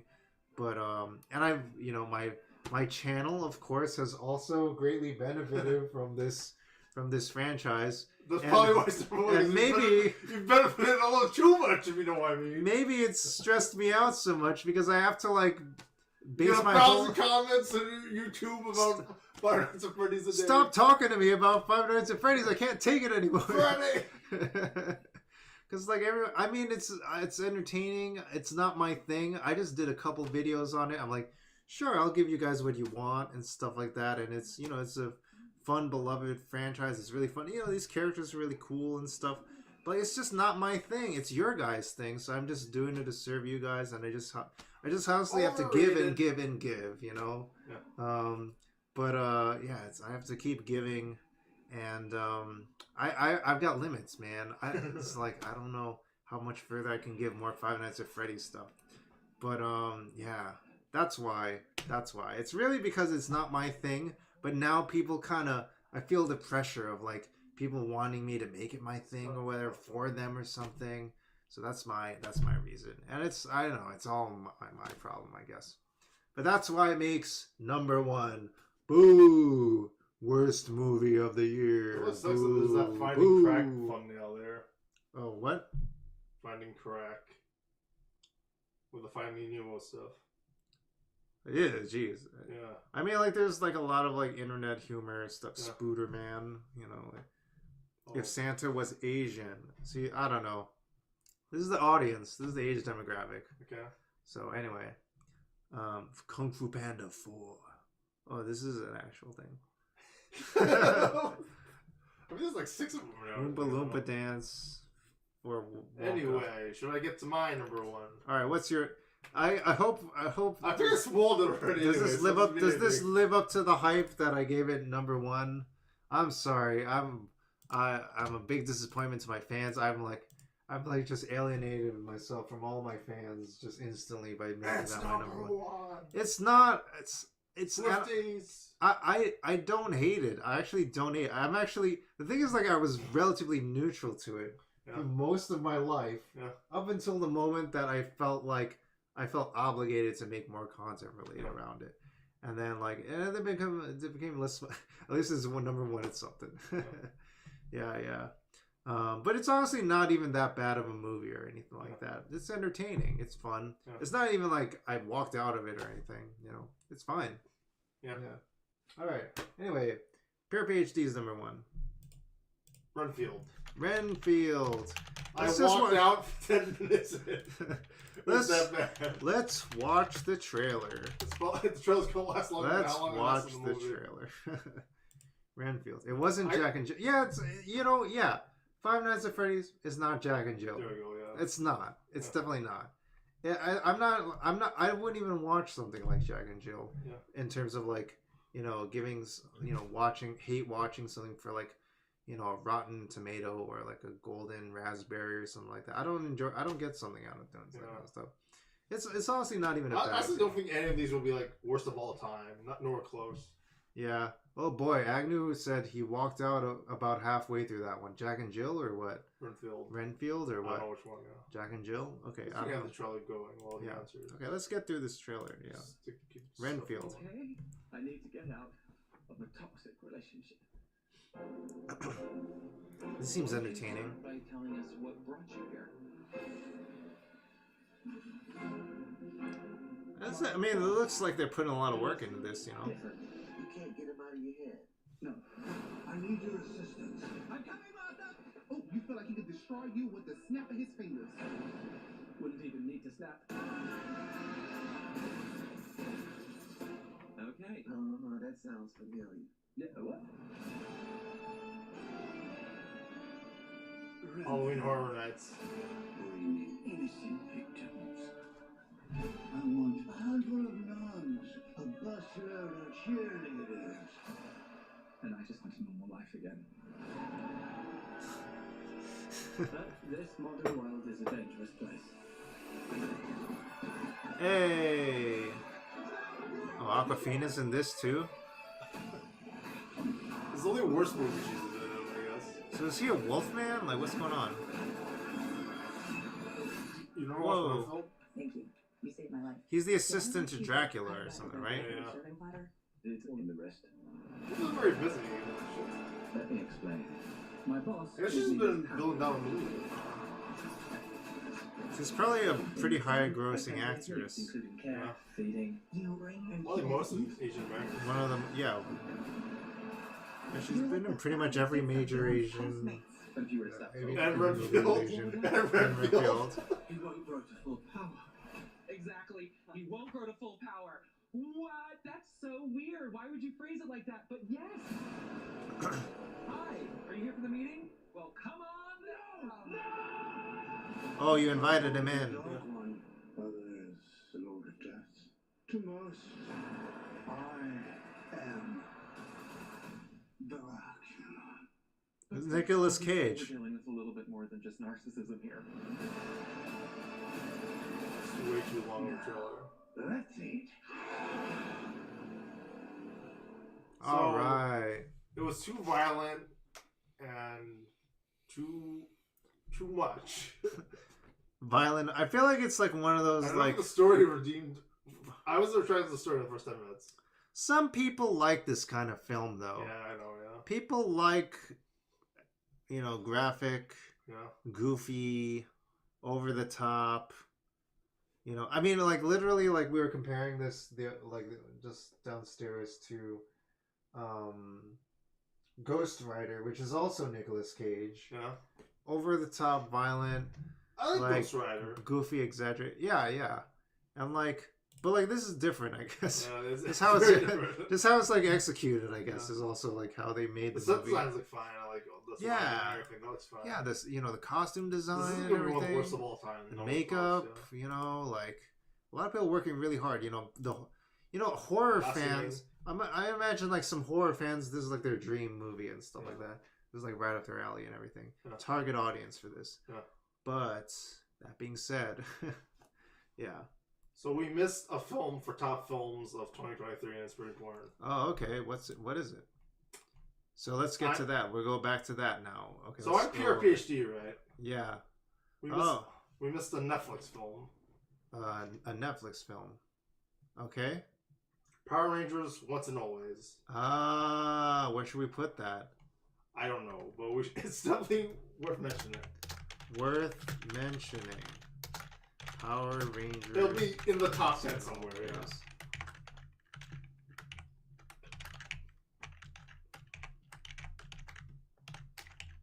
Power Rangers Once and Always. Yeah, that's a really important movie for Pure PhD. Definitely, yeah. I guess it's somewhat beats Shin Kamen Rider, even though like the dialogue is not as good. It's a direct-to-streaming original. Yeah. You know? It could have brought back Power Rangers, but it didn't. Alright, she's a robot. Yeah. It can't be. It's time for revenge! No. She killed Mom. We gotta destroy her. This is Ranger business, okay? Let us sort this out. Rita's creating a time portal. I'll kill you before Zorda makes you Ranger! You gotta make sure. After 30 years, she's free. See you again in 30 years. Da, na, na, na. Once a ranger? Always a ranger. It's Morphin time. Cat and Rocky. Your Moon Rangers. You want to fight? You found one. It's definitely the number one Toku movie of the year, I feel. I mean, I think Shin Kamen Rider had better dialogue. Yeah. Yeah, I mean, Shin Kamen Rider is Hideaki Anno, and this is Mighty Morphin Power Rangers. Yeah. Like, they're still going for a Mighty Morphin I mean, Power Rangers director kind of thing. would go to Hideaki Anno for best Toku director. Yeah. Yeah. Yeah. Theme song gently plays. Yeah. Alright. And then, worth mentioning, I think we'll also put Shin Kamen Rider in here, too. I don't know if I would put that in top films of the year, but you put it there if you want. Worth mentioning. Yeah. Yeah. You would put this in the somewhere in the top 10, or like Yeah, it's like 0. I don't it's know.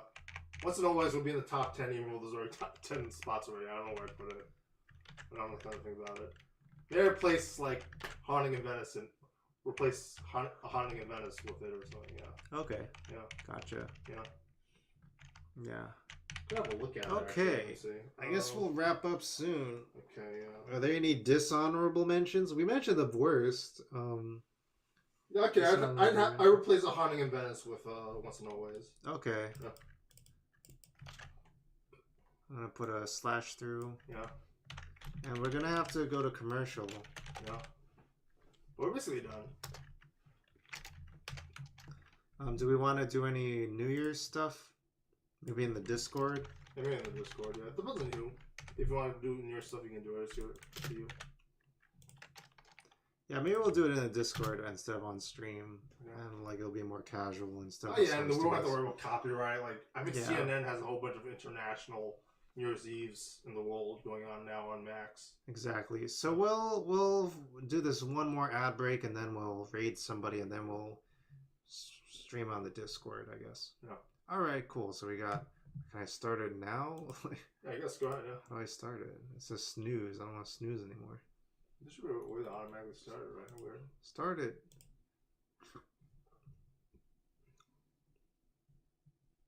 It doesn't matter. It's gonna happen. I guess we should get ready for what we're gonna stream. I guess. I think it'd be Max New Year's Eve by CNN or something. Okay. And then in the Discord for New Year's. Discord. There's a whole bunch of stuff in the middle. I know. Dishonorable. I guess the worst. I guess the worst of the year is like dishonorable mentions. Yeah, those are the most. Yeah, they're not even mentionable enough to be in the worst of the year. Those? I don't even know what those would be like Napoleon and Scorsese film. I have to rewatch the Scorsese film. Okay. Yeah. Yeah. Like 90 films on my dishonorable list, I guess. Okay, here's Rotten Tomatoes best movies of 2023 ranked. Oh, number one with 100% is The First Slam Dunk. For when people are back from ad. Are you there, God? It's me, Margaret. Oh, Judy Blume. Blackberry. Okay. Interesting. Godzilla minus one. There it is. Yeah. Rye Lane. Okay. Huh. Interesting. Fallen Leaves. Joyland. The Beasts. You know what? The other thing we should like just very briefly skim over is Polygon's movies of the year. Yeah.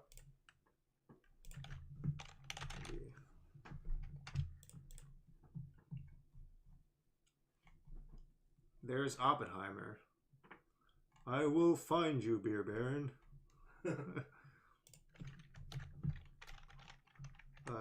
Rex Banner.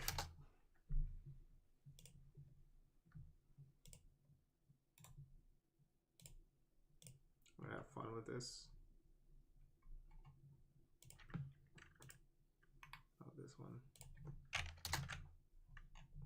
one. Makes me laugh. There's a hat, yeah. And then Malibu Stacy, right? Yeah.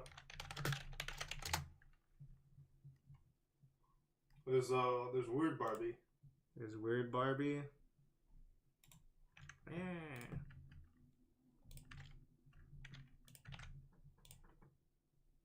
They give her Malibu Stacy and Simpsons.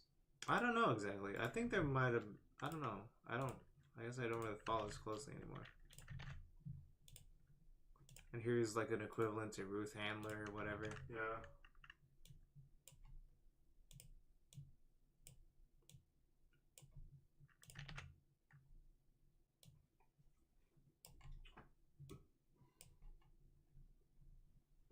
I'll find you, Beer Baron. Just entertaining myself here. There's nothing wrong with that. It's very entertaining. I mean, if you gotta entertain yourself. You know. Honorable mentions, top 50. How the list works. Individual ballots, rank them numerically or weight them. Oh, Shin Kamen Rider. Oh, there it is, Shin Kamen Rider. I mean, top 50. I mean, this is a huge list. 50. Yeah. I mean, yeah. Get it on there. That's like more than more films than you watched. Wow. The best superhero movie of 2023, Shin Kamen Rider. Shin Master Rider. Missing. A lot of titles missing. Passages. Fist of the Condor. I kept hearing about this in Polygon's movie. Oh, yeah, I forgot about that, yeah. It's a martial arts. Finally throwback. updated the list for the end of the year, I guess. Hunger Games. Hunger Games beat Shin Kamen Rider. This just came out, right? I think so, yeah. I didn't even know. I don't understand. Like, So how's there a new Hunger Games? Didn't they run out of movies? Didn't they finish the movies or something? Like, there's still more books. There's still more books. So, like, Shin Kamen Rider almost got eliminated from the list also. Oh, it just barely made it on there. Yeah. Apparently, this is a prequel movie. Okay. Peter Dinklage. The Origin of Evil. French thriller. They cloned Tyrone. Oh, yeah, I think I heard about that. I don't end up watching it. I probably should have watched it. Broker. Oh, right. We never watched it. Ah, that sucks. Oh, that would be good. This would be perfect for It's on Geneva. Hulu, god damn it. Wow, this would be perfect. Let me make a list of this. I'll write it down. Broker. Didn't get to watch Broker. Let's see what else. Let me put the music back on. Freed 3. That's pretty good. Oh, it's got Jonathan Majors. Yes. Interesting. Infinity Pool. Oh, Brandon Cronenberg's still making films? I guess so. Master Gardener. This is, by the way, we're watching Polygon's top 50 movies of 2023, just for reference. They seem to have pretty decent taste. So he wrote Taxi Driver. Oh, interesting. Paul Schrader. What film is this? Master Gardener. Master Gardener. Theater Camp. Blackberry. Glenn Howerton. What is this? Always Sunny in Philadelphia?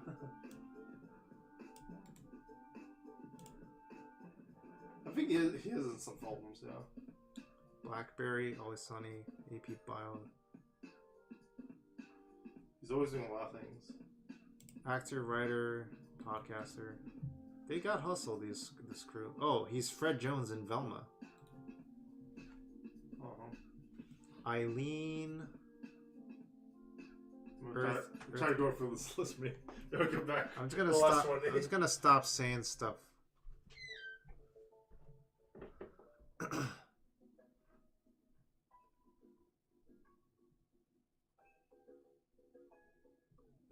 Oh, Henry Sugar is something that Wes Anderson adapted for Netflix. Oh, okay. That's interesting. More Wes Anderson.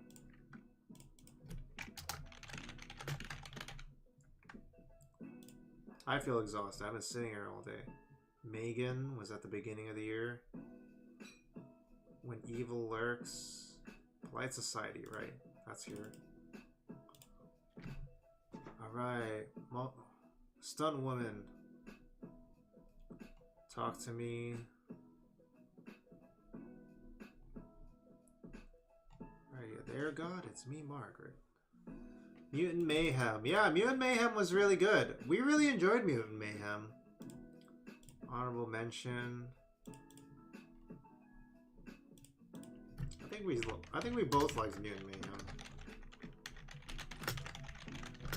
Mutant Mayhem was one of my top blockbusters in 2023. Yeah, I liked Mutant Mayhem. Yeah. Dungeons and Dragons: Honor Among Thieves. We didn't finish watching it. I didn't watch the whole thing. I don't know if I'd like it. Okay. Napoleon, Napoleon, oh. It belongs in the middle. I'll tell you that much. Polygon liked Napoleon. Really? Yeah, I think the reviewer was a fan of it. Oh. But Matt really hated it. A friend of mine really hated it. It was alright, I guess. It was like they covered all the historical stuff and but the whole thing about the film was like they covered his marriage, which wasn't that interesting. Yeah. How about Muppets Mayhem? That's a TV list. We were just trying to cover movies. Muppets Mayhem today. versus Lord of the Rings. Yeah, those were the two TV shows we watched. Also, we watched WandaVision together this year, but that's like not from this year. Yeah. Saltburn. I don't even know what that is. Dream Scenarios.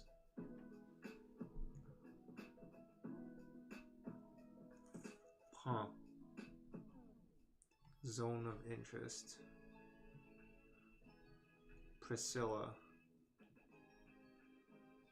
Oh, Priscilla Presley. Anatomy of a Fall.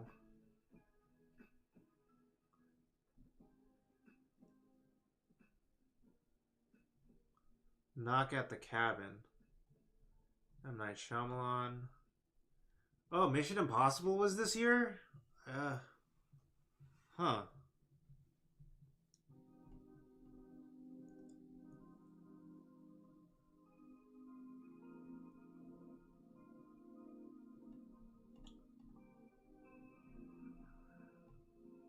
David Fincher and The Killer. Ferrari just came out. Adam Driver as Ferrari.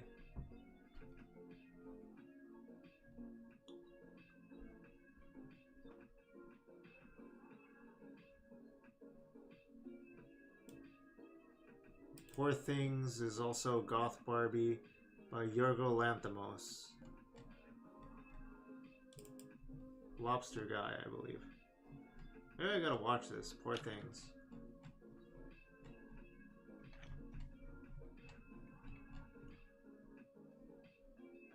Suzume.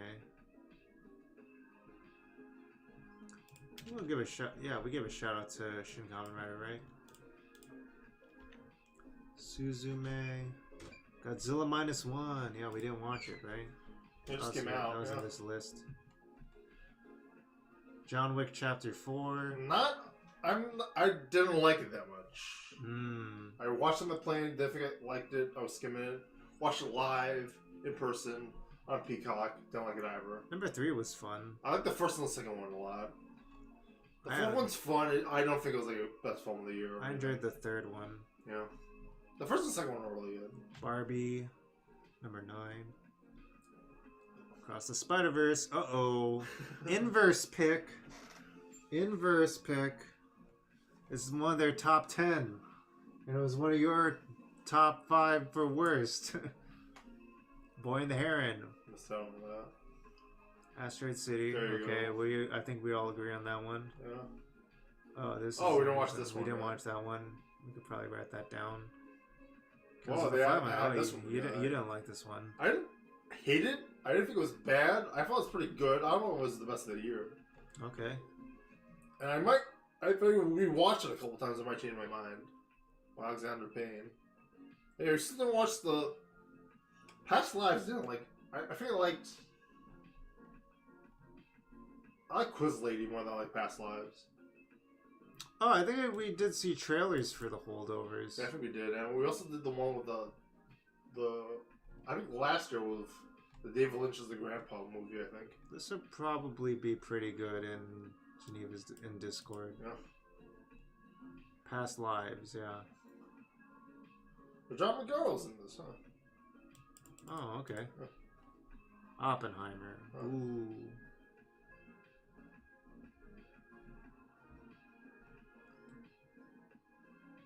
The end will leave a person absolutely furious as it must. Alright. Wow, that's a big list. Still scrolling. There you go. Barbie was number 9 on the list. Made it to the top 10. So it was 1 and 9 for Barbenheimer. Yeah. Yeah. Wow, that's a great double feature, huh? Yeah. Although the companies would never agree to that because We are they're- number 1. We're because number they 1. have grudges. But maybe they'll work it out. Who knows? I think Nolan worked it out with Warner Brothers. Actually, Yeah, they're starting. he's gonna go back. I think. He's too powerful. You can't stop him. Yeah. Don't mess with me. That's probably what happened. Actually, I use practical effects. It's probably what happened. I was like, we gotta bring him back. He made Shit. $1 billion. He pwned us. If we made Barbie and Oppenheimer in the same studio, we'd be worth a lot of money.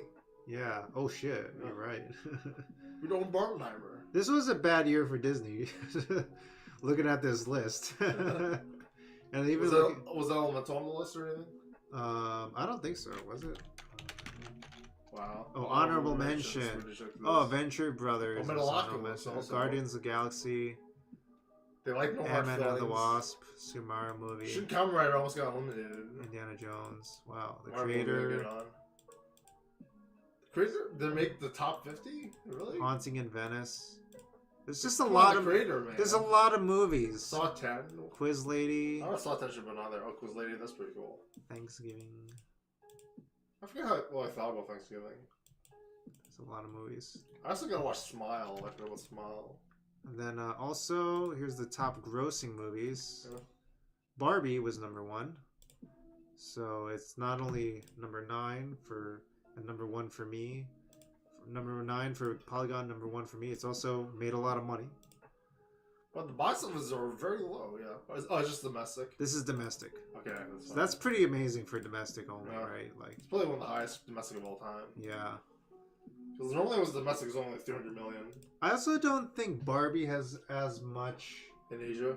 brand recognition in developing countries, developing economies, or whatever. Well, the Eras tour, Taylor Swift really Oh, slowed down sorry. in the theaters. Yeah, that's still pretty good though.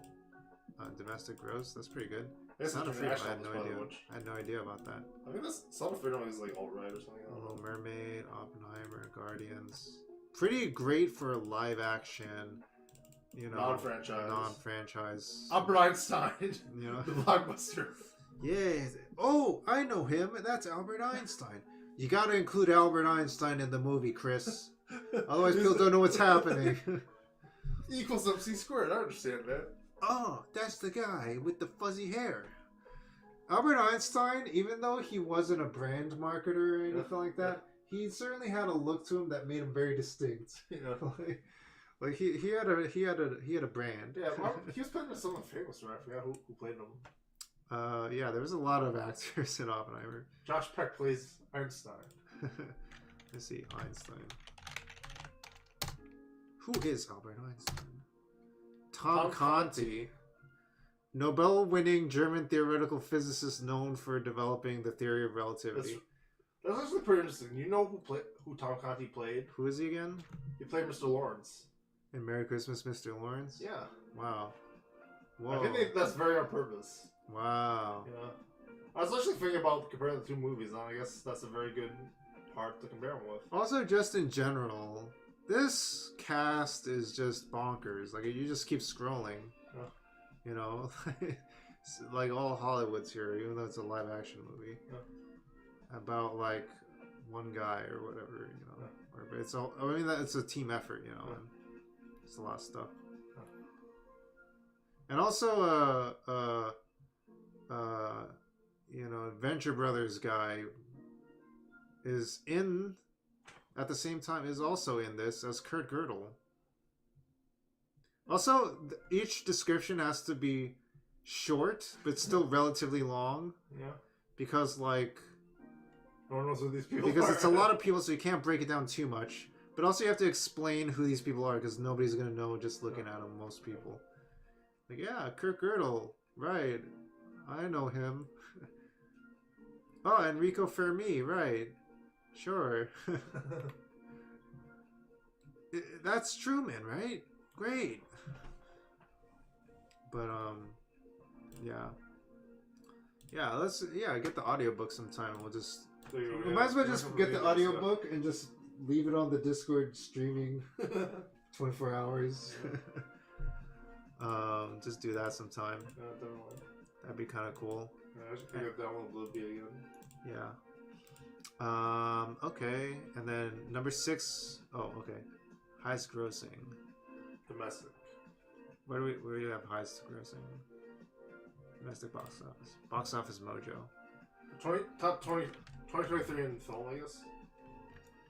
2023 in film? How do you do that? Search. There we go. Oh, okay, you know. Full River Red. Oh, that's a Chinese film. Yeah. Wandering Earth.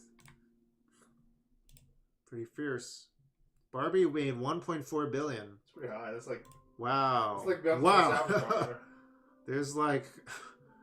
That's like the GDP of like a country or whatever in one movie.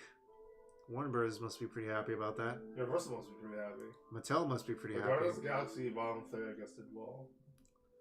Mattel must be pretty happy. Oh. Mario Brothers movie. I don't know what the cuts everyone got in this thing. I want a bigger saw cut. one with Margot Robbie, right? She's like executive producer. How much of a cut did Margot Robbie get, do you think? You know? That's interesting, right? I guess you got a lot. Even if it's 1%, yeah, that's pretty good. Yeah. Like, you know, that's like $40 million if you get 1%. Yeah, I think like Robert Downey Jr. got paid like $10 million for like Iron Man. And I think for like Spider-Man with Tom Holland, he got paid like $30 million or something. Oh, really? Something like that. Something crazy Wow. like that. I don't know who's counting anymore. You know, Yeah. he had a good agent, I guess. Yeah. I mean, that's the reason why. Anyway, I don't want to give spoilers, but these Marvel characters are getting pretty expensive, and people must be tired of them by now, right? We got to mix it up a bit. I think that'll help the franchise. Nice grossing from Margot Robbie and Ryan Gosling. I saw that line too. Surpassing Suicide Squad and Blade Runner 2049. Oh, this is just this bullet. All these bullet points are about Barbie. This is all about Mario. Then Barbie. Oppenheimer. MCU became the first film franchise to gross $29 billion with Ant-Man. The Spider-Man franchise. It's $10 billion. They spent a lot of money on this franchise, but also it's not to count all the merchandise and stuff too. Merchandise is probably nothing compared to the film. Oh yeah, they had Fast and Furious 7 this year. Whatever. No, Fast and Furious 10. Oh, it's Fast 10. Okay, No. Fast X. I don't remember. It's all about family. You remember 9, right? Oh yeah, like that's what I was trying to say about like Blue Beetle. It's all about family, but it actually matters in Blue Beetle. No, it's actually all about family. I swear, it's actually all about family. Now we'll see how things add up. In Fast and Furious 9, it's all about space. I'm curious about how things add up in the Oscar season and stuff on the Golden Globes and Screen Actors Guild. For and sure, they stuff. gotta nominate Barbie for like everything as how much it grossed. Yeah. Also, like I think people were praising Ryan Gosling's performance as Ken. Yeah. Also, Oppenheimer is probably gonna do pretty well too. What are these? Oh, these are deaths? Yeah. Oh, jeez. Yeah, I saw Jerry Springer in there somewhere. That was this year? Yeah, that was this year, yeah.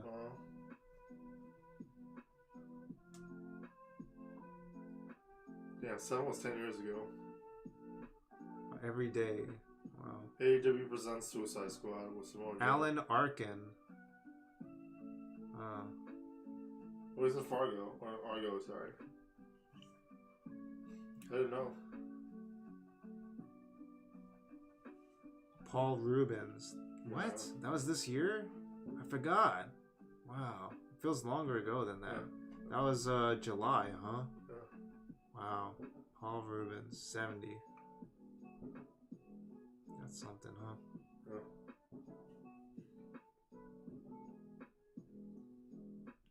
This is a lot. This is an intense list to scroll through, man. It's processing all this. Dick Butkus. I forgot what this guy did. NFL, right? I think Carmine Falcone passed away 2 days ago. Oh, what's his name? Tom Wilkinson? Tom Wilkinson, huh? Yeah. That was 2 days ago? Yeah. I had no idea. Yeah. I was probably busy. Yeah. Tom Wilkinson. He'll be towards the end of this list then, I guess. Yeah. Wow. Tom Wilkinson, 30th. Yeah. Oh, just 1 day ago, even. My bad. Wow. I guess it was late at night. It's pretty late. Yeah. Alright, it's also late in the year. Went for Tom Wilkinson. Oh. It's late in the year, folks. Yeah. We're gonna meet you in the Discord. We're gonna raid somebody. Yeah. I have no idea who we're gonna raid. I don't know who's gonna be streaming now. Maybe I could get some easy platinums out of the way, I guess. I don't know. Like, those would be like 2 minute streams. Yeah, do you want me to raid you? Doesn't matter. Who you want. see who's even on. Probably everyone's on now. Right? It's New Year's. Really? America, I I feel guess. like people are busy. I guess a lot of people are busy. Yeah, no one's on. I'm not really. I can raid you. All right, I'll play 2 minutes of Strawberry Chocolate Turbo. All right, jumping. 7 was like 10 years ago. Fast and Furious 7? Is that what you're talking about? Oh, jeez.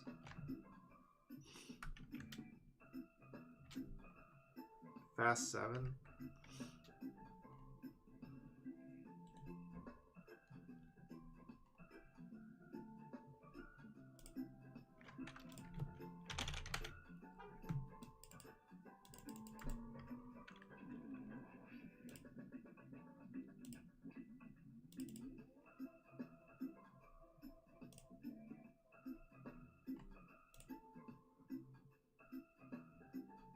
Drake and Josh get stuck in Castlevania.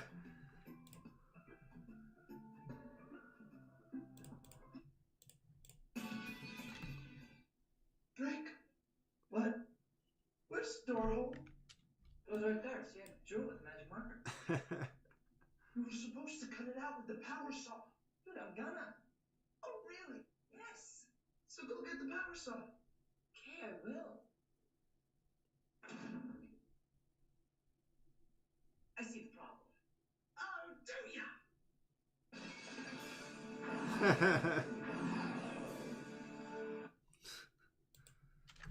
Drake and Josh Oppenheimer.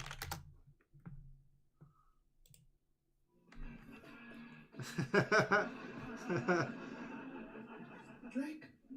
What? Where's the door hole? Goes right there. See, I drew How they did all the work of editing the backgrounds out. That's hilarious. You were supposed to cut it out with the power saw. Dude, I'm gonna. Oh, really? Yes. So go get the power saw. Okay, I will.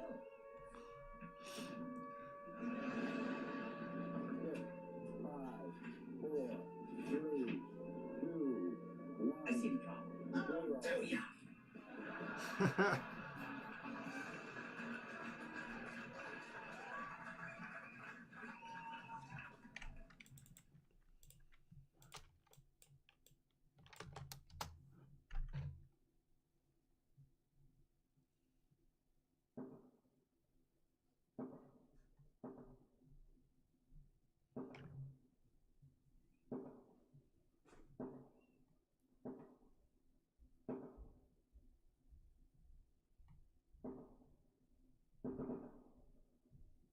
Fireworks.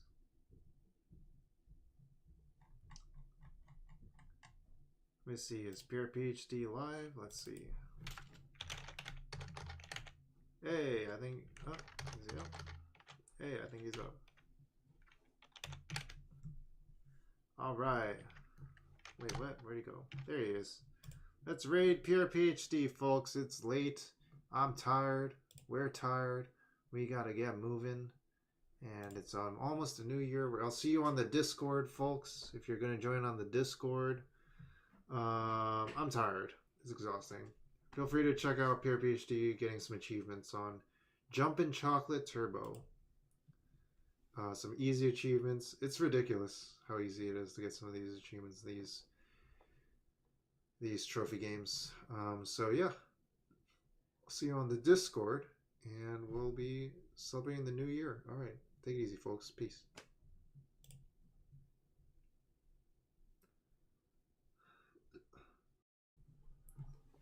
All right, this is Mudita Heart here. This is Pure PhD here. I don't know why we're pointing at each other. Pointing at you when I said I was trying to go like this, but like yeah. Well, whatever. This is Mudita Heart here. This is Pure PhD here. And we're here to talk about Rings of Power. Lord of the Rings, Rings of Power. Again, we're talking about It's a really long title, I guess. More movie stuff, more TV show stuff. We've been talking about it all week, recording these back to back before my trip out west. But the Wild West. I'm gonna check out some cowboy stuff and whatnot.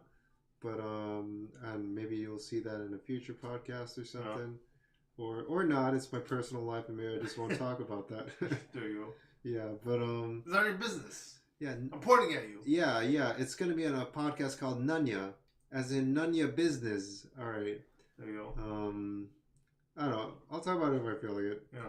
But anyway, we're talking about Lord of the Rings, Rings of Power, which was on Amazon and came out last year.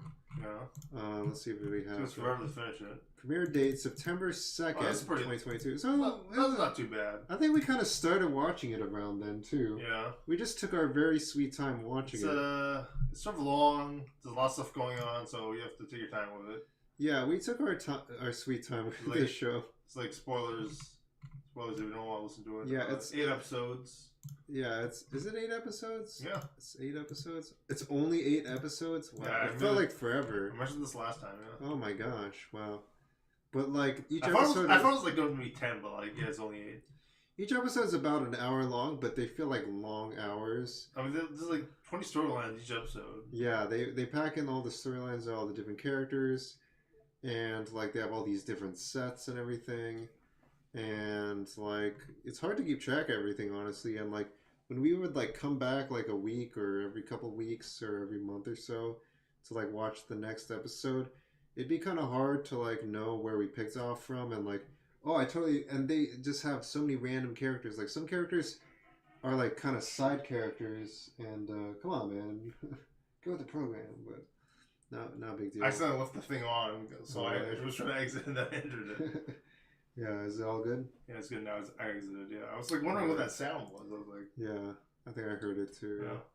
But yeah, I mean, yeah, it was kind of hard to keep track of things. I think it's not even just the fact that we didn't watch it back to back, but like they literally had like 30 different characters to keep track of, and it was like too many. There's like different locations. There's a lot of different locations. There's a lot of side characters and stuff. Like there's a lot of different species. Yeah, you think the Fellowship of the Ring is a lot of people. This is a lot more people. It's not just the Fellowship in this, right? Or whatever it is. Yeah, and they have some familiar faces in this, but they're not like the major characters. Right, and then there's like, you know, even when you're like following one character, you're gonna get to know their whole family a little bit. And they're like, oh, I totally they gotta learn about totally other family. Yeah, and then like you have all these side characters talking in the background and stuff in a certain moment.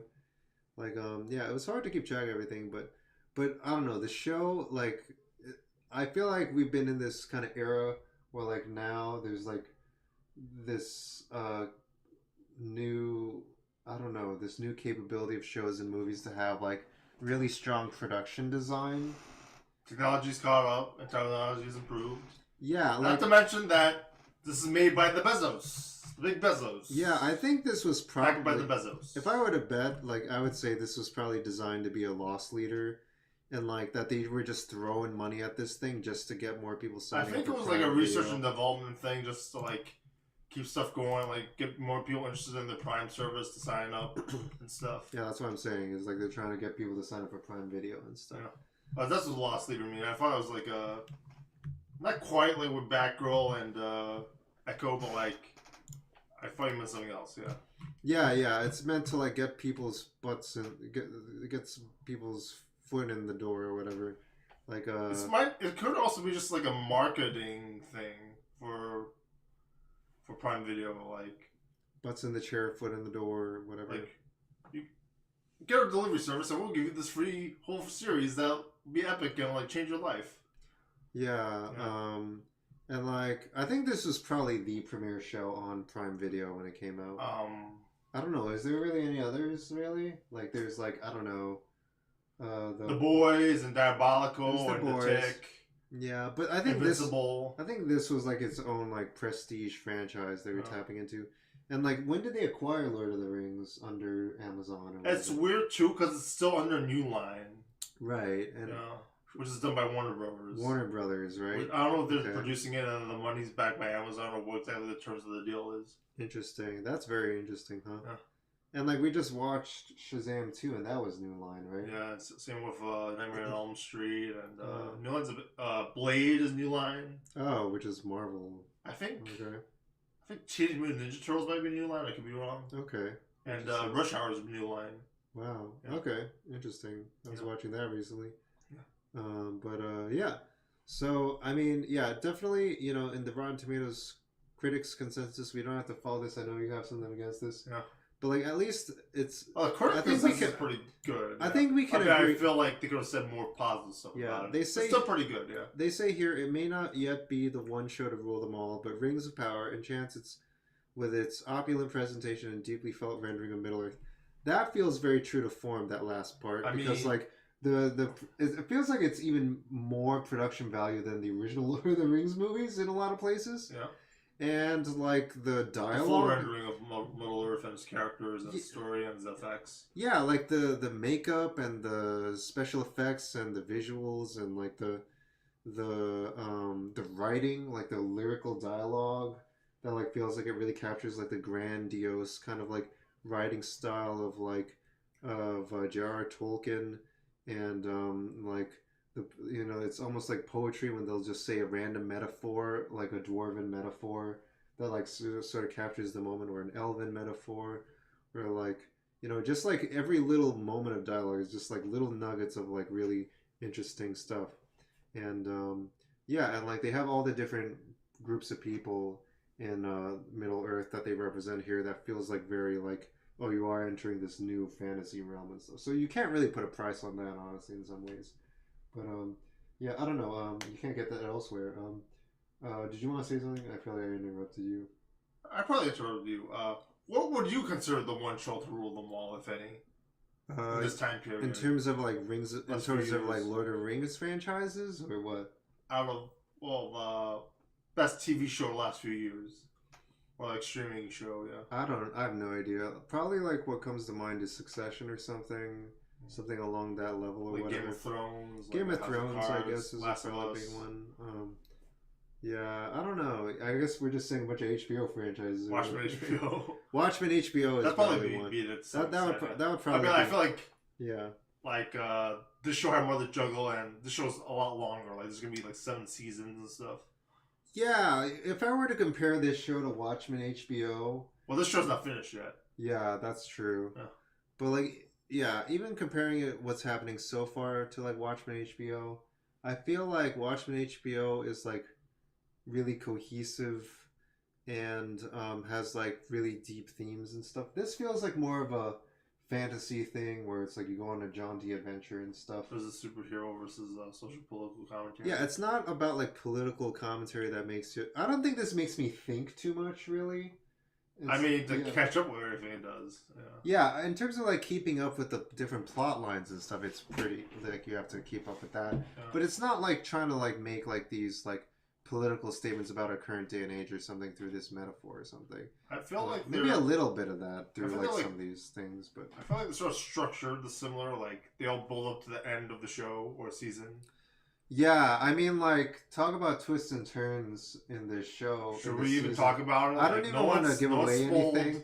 Any of them? I can't even say that. I don't want to give away anything, but the like, last 2 episodes were really good. There's a lot of stuff unfolding through. I mean, to not give away, like... It just sort of feels sudden. Like I don't know if they hinted at that earlier. I'm not going to give away any major twists or whatever, but like, even throughout the first couple of episodes and through the whole season, there's like a lot of mystery going on. Like, who's this person? Who's that person? How'd they end up here? What's going on with this and that? So like, there's things that you're wondering about, and like you're like always wondering like, where's this all leading? Where's gonna be certain players and stuff like that? Who's gonna be where? And yeah, there's a lot of mystery involved in this show, but and I think it pays off really nicely. We don't want to get into it, I know, and I feel like we're just like antsy. I just feel like we just itching to like talking about spoilers, but I feel like they got some pretty good twists in here. I do feel like it's the end of Watchmen HBO, except you don't have the whole beginning where it's like, what's going? You feel like more into it than like the beginning of Watchmen HBO, where like, what's going on with Oklahoma and the America conquering Vietnam and stuff. Like, and this show is like it doesn't like scare you away from the show and then bring you back in. Like this show, like you're stuck in the whole time. Yeah. Outside of maybe like it not being the same crew, it sort of has like that Secrets of Dumbledore, Fantastic Beasts sort of sequel series going on with it. Yeah. Yeah. Even to some extent, just because I'm pure PhD, like different Power Rangers, Super Sentai, Kamen Rider series. In terms of like twists and stuff, I'm sorry. In terms of like from one season, like it goes from like Harry Potter to like the Fantastic Beasts, Secrets of Dumbledore movie franchise, and you go from Lord of the Rings, Peter Jackson to by New Line to Amazon, Rings of Power, Lord of the Rings. Right. So yeah, that's all to say. Like this is a different series from Lord of the Rings. Like if you're going into this expecting it's gonna be Lord of the Rings or Hobbit, you're in a different era entirely. Literally, the premise of this show is that it takes place thousands of years before the events of Lord of the Rings and The Hobbit. Lord of the Rings and The Hobbit happen in the era of J.R.R. Tolkien's universe called the Third Age of Middle Earth.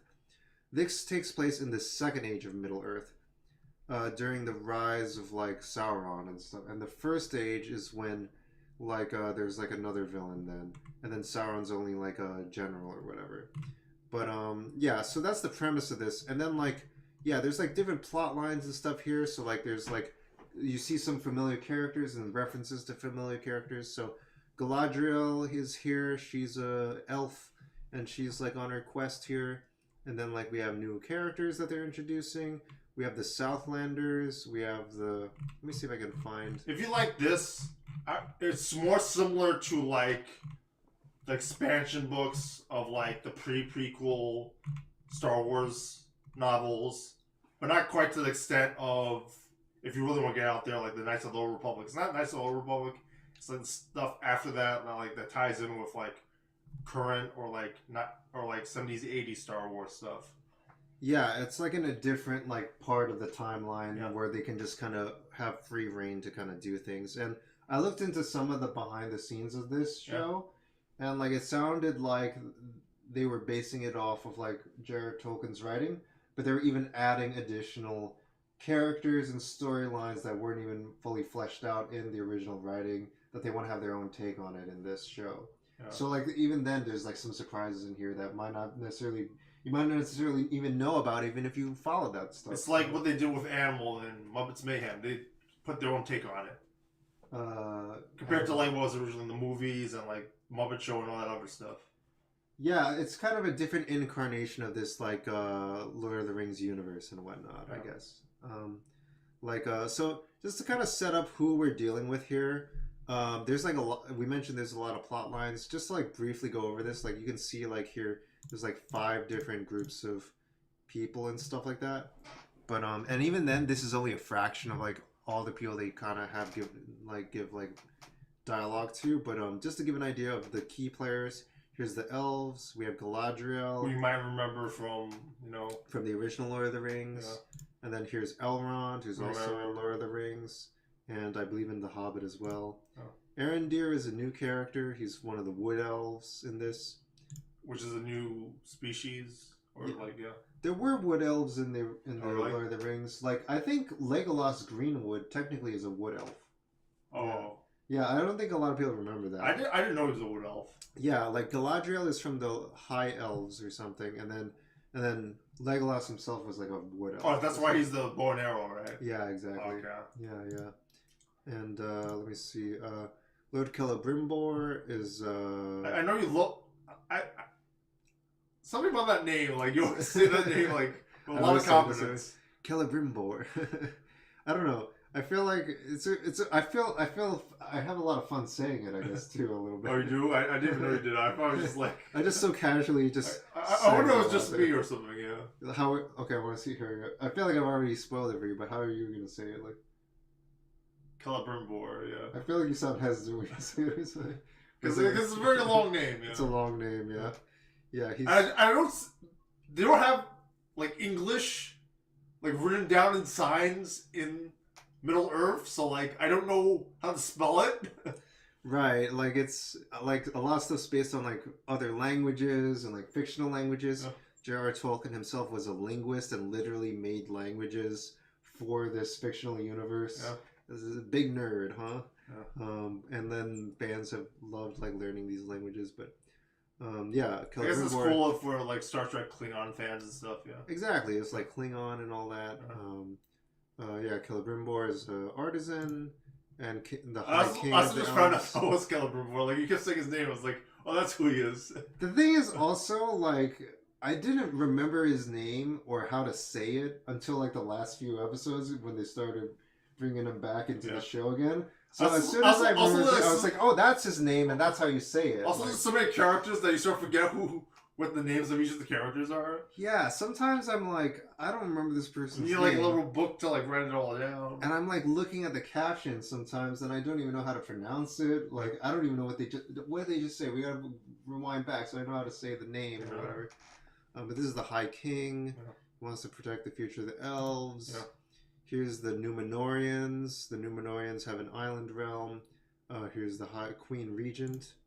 Here's the captain of the Numenorian army, or the navy. Here's Pharazôn, a statesman.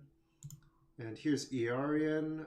I barely remember her. Going through all these. There's so many people. Isildur. That name might sound familiar if you know the original Lord of the Rings. Kemen. I don't remember this guy Kemen that well. Even after we watched this show, he's not part of the Roman race, right? I don't really remember. Roman. Yeah, the regalia. Yeah. Yeah. Oh, I guess we have featured them a couple times. Yeah. Yeah, the Roman regalia here. I guess we can't. It's hard to see it on here. Oh, you're block. Oh, yeah, we're blocking it a little bit, but you'll see on the Amazon Prime thing. Yeah. Yeah, and then here's Bronwyn of the Southlanders, a single mother and healer. There's Halbrand, a lowman of the Southlands, a castaway, and trying to run away from his past. Here's Theo, who's also from the Southlanders, and he makes a dark discovery, and he's also trying to prove himself. Here's the Harfoots. Probably the most relatable characters are the Harfoots, and I think, okay, here they literally say they are halflings.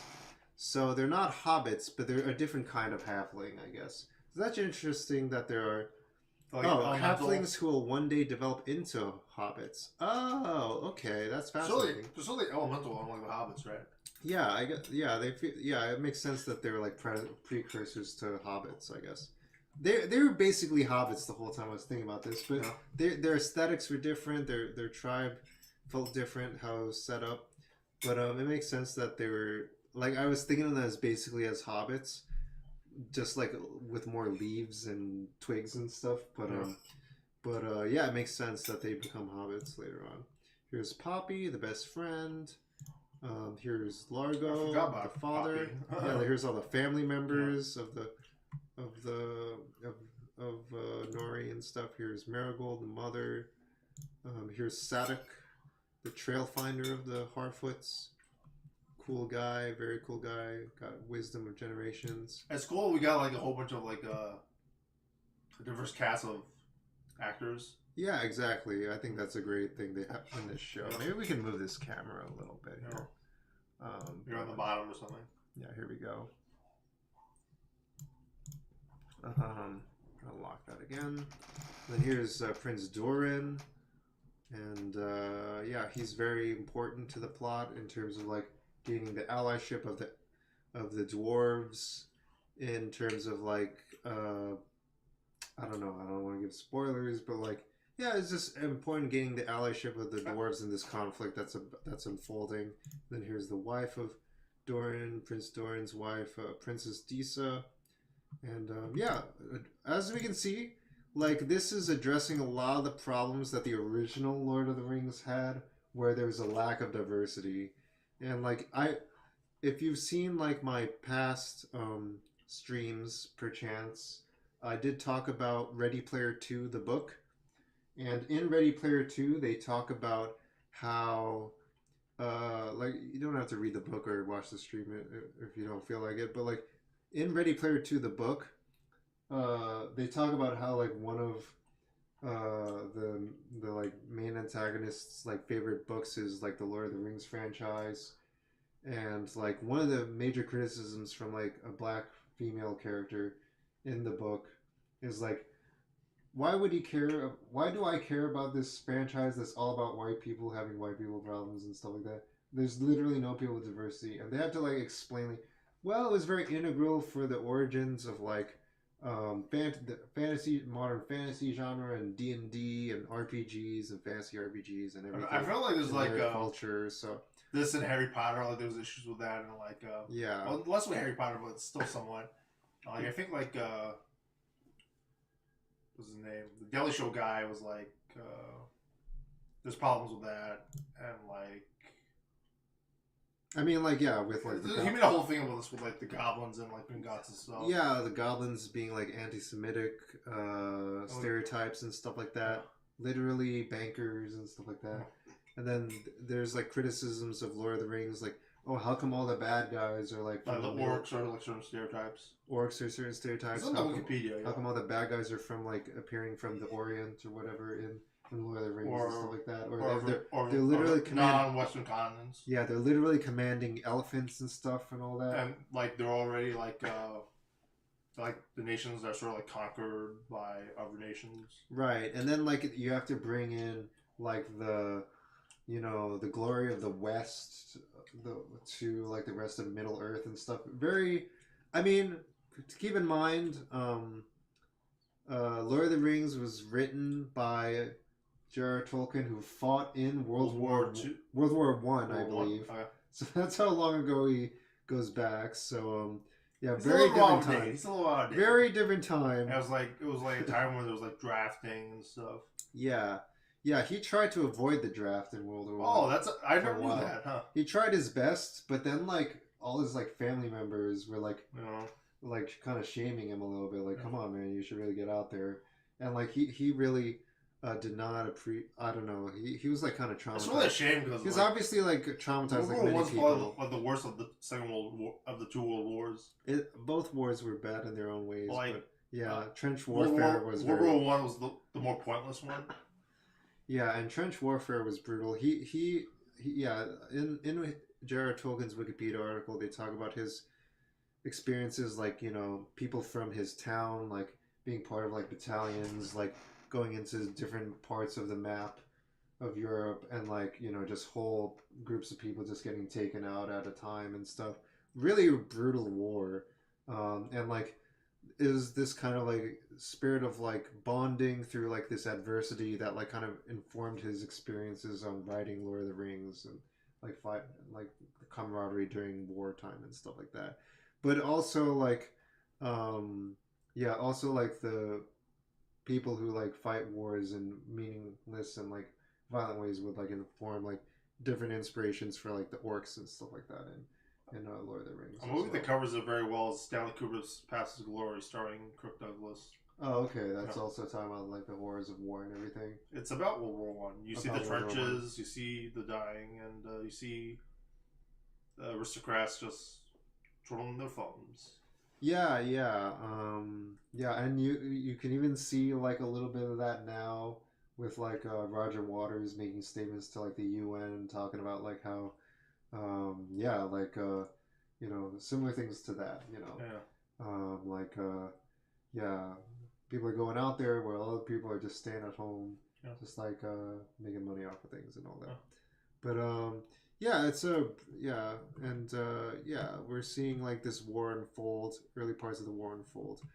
But yeah, this is the lore of it. It takes place you can really dive into this lore really deeply. You don't have to. You can watch the whole show without needing to dive into this, but it's kind of fun. It's like people like 5 years old like follow Hobbit and all the Rings, and they don't know any of this stuff. It's fine. Yeah, they really invest. It seems like it's good that like you can do both. Yeah. Yeah, on this landing page here on Amazon, as much as like, I have criticisms of Amazon, like the team behind like building this landing page, it's implicitly marketing, but it's also like really kind of fun to dive into all this lore and everything. After you've watched the show, or maybe during watching the show, like, and then they'll have links to like, podcasts and recipes on Alexa and the soundtrack and reading the books and audiobooks and all that good stuff and Audible books and stuff like that. So that's Amazon for you. They're trying to get the synergy going Once you sell one thing, try to sell more. Yeah, we should probably cut soon. I'm about to sneeze. Yeah, I keep coughing now. Yeah, all right. But yeah, I don't know if we're gonna come back from a break or. I think we covered all we need to cover. I think we covered pretty much everything. We might come back. If not, that's it for now. All right. But yeah, all right. Hope you had a good time. Check it out. I think it's worth checking out. Definitely one of Amazon Prime's highly sought out series. Yeah, I'm excited. One of the J.R.R. Tolkien's highly sought out series, and the end is like one of the best endings for like a season or whatever ever. Yeah, I really want to see what happens next. There's still a lot of questions left unanswered, but there's still, I don't know. I think the payoff at the end was. I was. This is what we think about when we think about streaming cool. wars, like shows like this. Yeah, and and it's I can already feel all the things it's setting up for future seasons. I hope they pick it up for future seasons. Oh, yeah, it's very interesting because like I didn't look it up, but or maybe we did like earlier on, but like I think they filmed this like during pandemic. But it wasn't a big deal though, because like they filmed in New Zealand, so like there was no pandemic there. Right. Oh yeah. New Zealand was one of the places on Earth that like did not have pandemic, and it's also like where they filmed a lot of the original Lord of the Rings stuff. Anyway. Yeah. And there's no Peter Jackson in this also. Yeah, and I mean, this like it feels like they had access to a place. What's it all green screen? Like, are they actually right next to each other? No, they're really next to each other because there was a pandemic. It feels like they made this in a place where they had free reign to just build sets and like stuff have like that. Real people there, not like Quantum Mania where they had like real people on these huge sets and stuff. Yeah, huge crowds of people all together and everything. Yeah. It takes very little compromise. It's hard to, if you didn't see this taking place in 2022, you might not even realize that this was filmed during pandemic or whatever. Like it just feels like it was probably one of the best working conditions for actors and film crew, cast and crew and stuff. Also during pandemic. It also might have been cheaper to do it there too, because like I remember like the whole thing with Disney, Aaron just going to Disney and New Zealand was like it was cheaper than filming in California. Yeah. I don't bet that was like 20, 30 years ago, so things might have changed. Yeah. But I mean, they got the crew out there, and they got to make a great show. Yeah, if anything, check it out for the production and historical value. And I like this is a piece of history. Yeah, and I like the storytelling also, and it might be a little hard to follow, but but it's only because of how complex it is. I think I liked it a lot. I enjoyed it. I recommend it. Yeah, me too. I felt like it was less limited than Encanto, but like it felt great. Yeah, that's all I have to say. Okay, cool. Yeah. All right. Then that's this it. Is Pure PhD out, and then this is Mudita Hard out, and we'll see you next time. Happy watching. Happy watching. All right, take it easy. Take it easy. All right, this is Mudita Hard here. And this is Pure PhD behind me. He's cracking up. And we're here to talk about Muppets Mayhem. Can you picture that? Can you picture that? Can you picture the classic song? From the VHS that we owned in our childhood. Yeah, big fans of Jim Henson. We have this Kermit the Frog. I always think that you're the bigger Jim Henson fan. Like, I'm the I keep saying when you're the bigger Jim Henson fan and I'm the bigger Power Ranger fan or whatever. I mean, like, I don't know. If I open up another window here, we could show people how big of a Jim Henson fan I am. Yeah. I can, like, my talk from Nerd Night. Yeah. You probably, like, show clips of that in the background or something, right? Let me see. Just active production value. And like on our movie, we favorited all the Jim Henson shorts. And went to the. This is literally me talking in front of Museum a bar. of the Moving Image. Museum of the Moving Image. This is literally me in a bar talking in front of a crowd of people about the life of Jim Henson based on we his should watch that biography. again, actually. Yeah. So definitely definitely a big Jim Henson fan, and like here's some of the things you can check out. Museum of the Moving Image here. They have a permanent exhibition of the Jim Henson exhibit. Here's the biography. Here's Street Gang, Michael Davis. Good book on Sesame Street. My franchise means less because it doesn't have a lot of stuff. Yeah. And then here's I'm at the Jim Henson bench in Potential Park. I think that's in one of your videos, right? Yeah, I think so, yeah. Big Jim Henson fans, and of course, Kermit the Frog here. We have this guy. Yeah. But we don't even see like half of these things in Muppets Mayhem because it's focused on a very specific set of characters in the Muppets universe. Should we talk about like what they said about the potential of this is successful?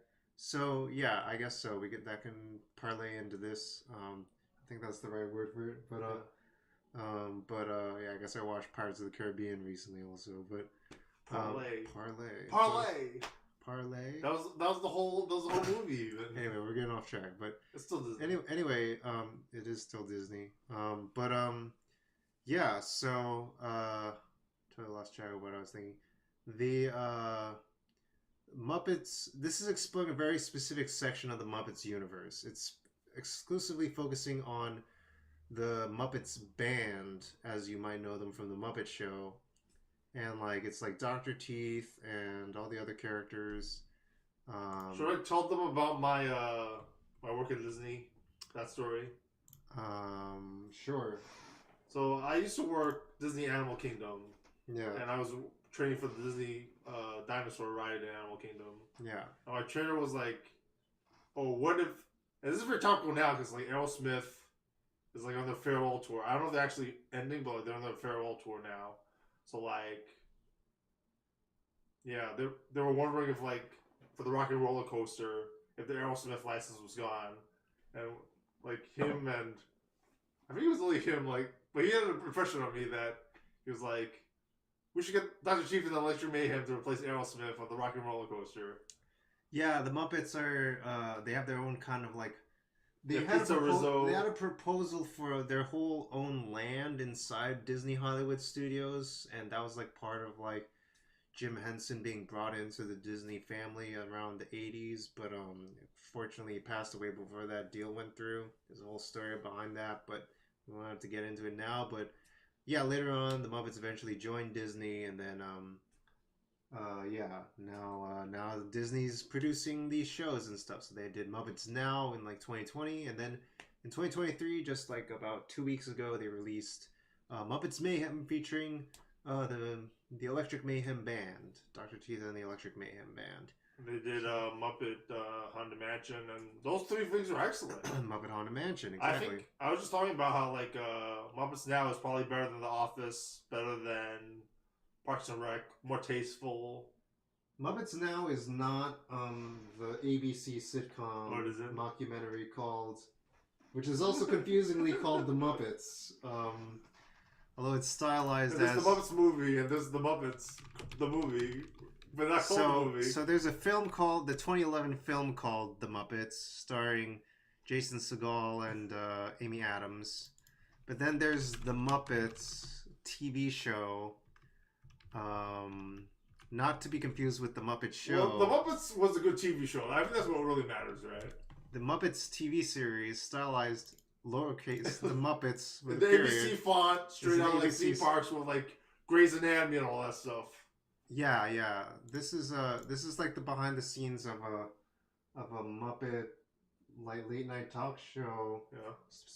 Led by Miss Piggy, and it's kind of like 30 Rock style, Office style, mockumentary style. It's actually pretty good. Unfortunately, happened right after 30 Rock was declining at the time, probably. Yeah. So yeah, I guess we're just talking about Muppet stuff now in general before we talk about Muppets Mayhem. But that's kind of how it always happens. This is a podcast, Podcasts don't always go directly into the thing. Yeah. It's always. I mean, anytime there's a opportunity to talk about movies, I'm happy to do it. But, there you go. Yeah. We'll give a timestamp probably for where we actually talk about Muppets Mayhem. Which might be now. Even, I don't know. Are we done? They actually say Parks and Rec over there in the Wikipedia. They do? Oh, yeah. Interesting. Yeah. So it's a parody of other mockumentary style series such as The Office, Modern Family, Parks and Rec Golf employing the stuff, yeah. same single camera setup filming style, with the implication of a documentary crew filming everyone. They have experience with it with Modern Family, I guess, on ABC also. Yeah, and it's also like there's a fictional late night talk show with Miss Piggy in it. I guess that was Part of the story. the traction for Modern Family for folks because it was like The Office sort of. Yeah.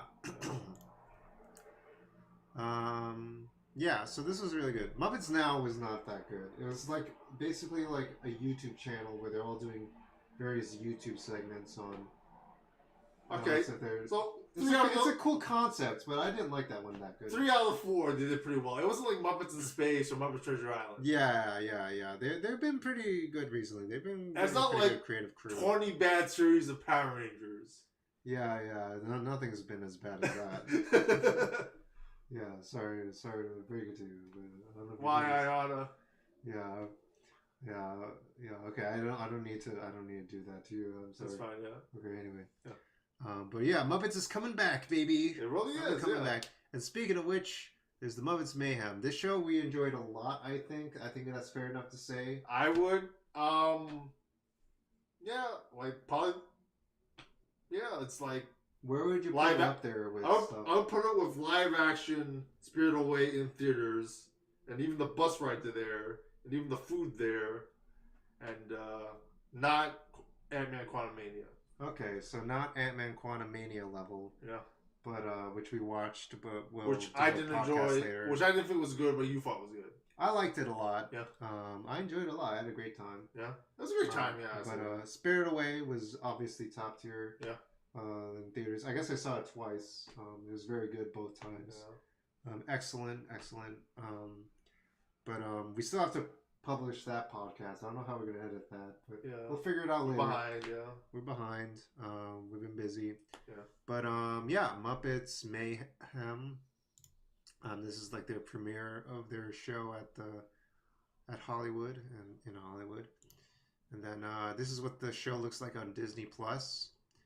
I guess I don't know. I think we're allowed to show this without clicking on anything. I think that might be fine. I think people do that all the time. Yeah, I think that's probably don't fine. Make sure the video clips don't show up. Exactly. Yeah.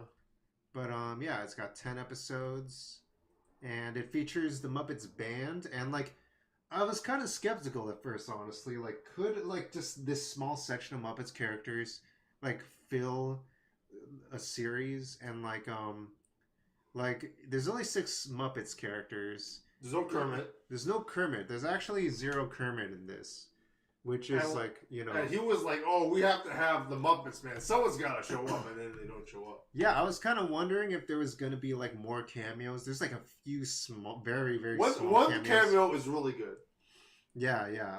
The one in the end. Yeah. But perfect. there's virtually no other Muppet characters, and I'm like, can they really hold a whole show with these characters? I mean, and the other thing is like, there's no sets; it's all live, real locations. Yeah, maybe it's all location shooting. Yeah. Even like the house they have isn't really like a Muppet set. It's like a place where they all walk around as if it was like a human-sized house. Yeah. And they don't address like them opening doors or anything. Right. It's a typical. I mean, it's obviously like they built the set. Like, from what I know about how they do Muppet productions, usually they build a set such that like the performers can be like standing up 10 feet below. Yeah. And then like there's a place for human actors to stand. Yeah. So like their arms don't get tired or whatever from being cramped or whatever. Yeah.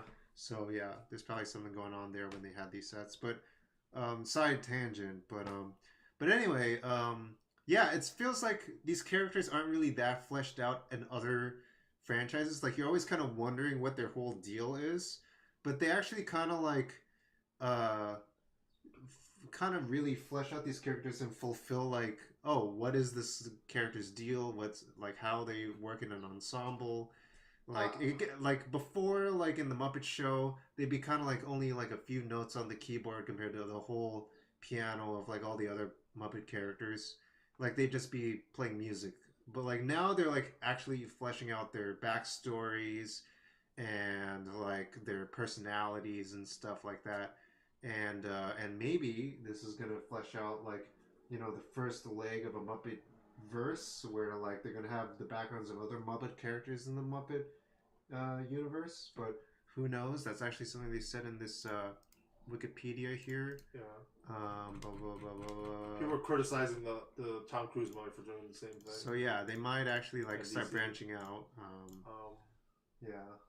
One thing that came to mind since you mentioned it, like, I don't know if people are gonna be like, "Oh, canon. According to this canon, Animal would never do this." Compared to like something in the '60s or whatever. Yeah, there's not really like that much. It's more of an idea of the character, like the character, as opposed to like, what do you call it? Like comic book editing of the universe.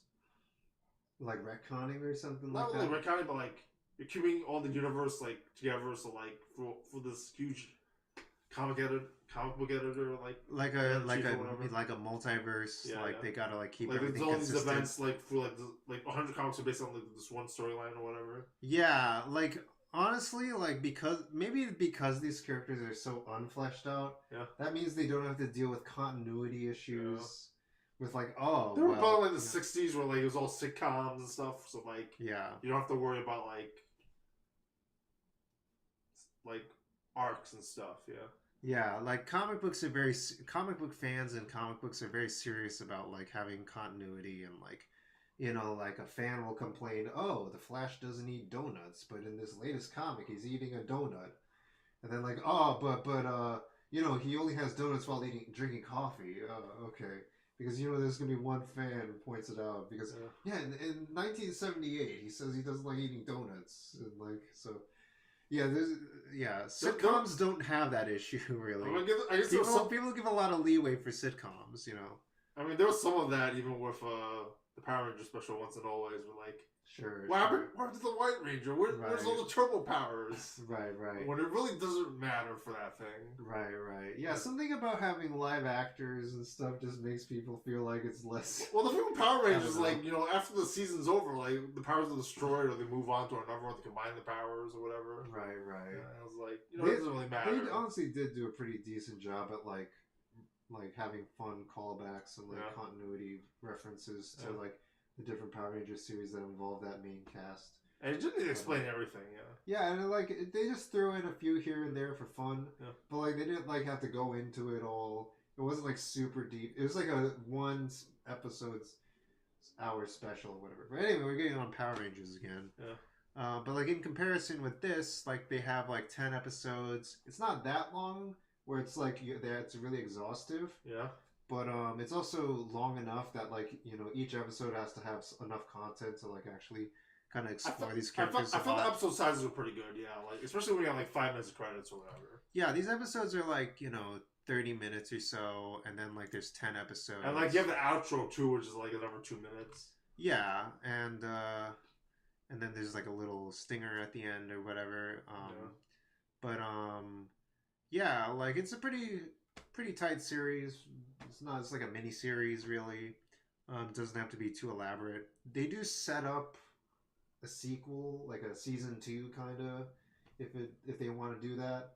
But it also kind of ends on a good note too. Yeah. It doesn't have to go into that either. Yeah.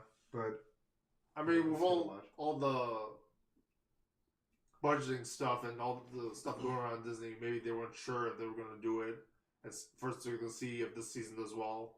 Yeah. With like the watch miss and everything. Yeah. But I think we're putting the cart before the horse now. Yeah. We should actually talk about like why we like the series. Right. Because we've been talking for like 10 minutes about like side things and Power Rangers and stuff. So like, yeah, why do we like this series? Yeah, it's fine. Why do we like the series? I don't know. Do you want to take it? Didn't offend me. The stories they weren't complicated. They weren't like, but they were like simple. I sort of like complicated things, but I sort of like simple things at the same time. Yeah. Everyone does a good job. The acting was great. I liked how talked about how they don't talk to the Muppets as if they were Muppets. They were talking to them as if they were humans or whatever. Yeah. That's an important like lore thing that like inside Muppets. I'm pretty sure like that's part of like it's in the books and stuff that like you have to talk to the Muppets that they're like people or whatever. They're not puppets or whatever. The original green screen, the Muppets, Yeah, that you have to have that suspension of disbelief, otherwise it like kind of breaks down or something. Yeah, like it was like some toxic masculine dude like working on Muppets. You'd be like, "This is ridiculous." Like, yeah, you can't have the wrestling WWE franchise Working with Muppets, really. I was just feeling like Or Burt what Reynolds do or you- someone who's like Oh, who thinks is okay. like above them or whatever. Oh yeah, you have to. It's Below him or that's the whatever, thing is that it has to be very earnest. Yeah. You have to have like a Taj Mowry or whatever. Yeah. Like working with the Muppets, you Yeah. know, like, and that's one of the lead actors of this is let's scroll through this. I didn't know he still. I wonder what made him come back. Yeah, it's very interesting. Yeah, Taj Mowry. Lily as Singh, Moog. Taj Mowry is known He's as a- smart guy on the brother of the main character TJ on the WB back in the day on the 90s. Yeah. He was born in Honolulu, Hawaii. No way. All right. Oh, Pretty his cool. wait, his relatives are Tia and Tamara Mowry. Yeah. Oh, okay. There's the whole family there. Yeah. Wow. All right. But yeah, he was a smart guy. And then Lily Singh is known for her YouTube content, I believe. Yeah. Um, It's just I sort of find her a little bit too obnoxious on YouTube. But I thought she was pretty good for this.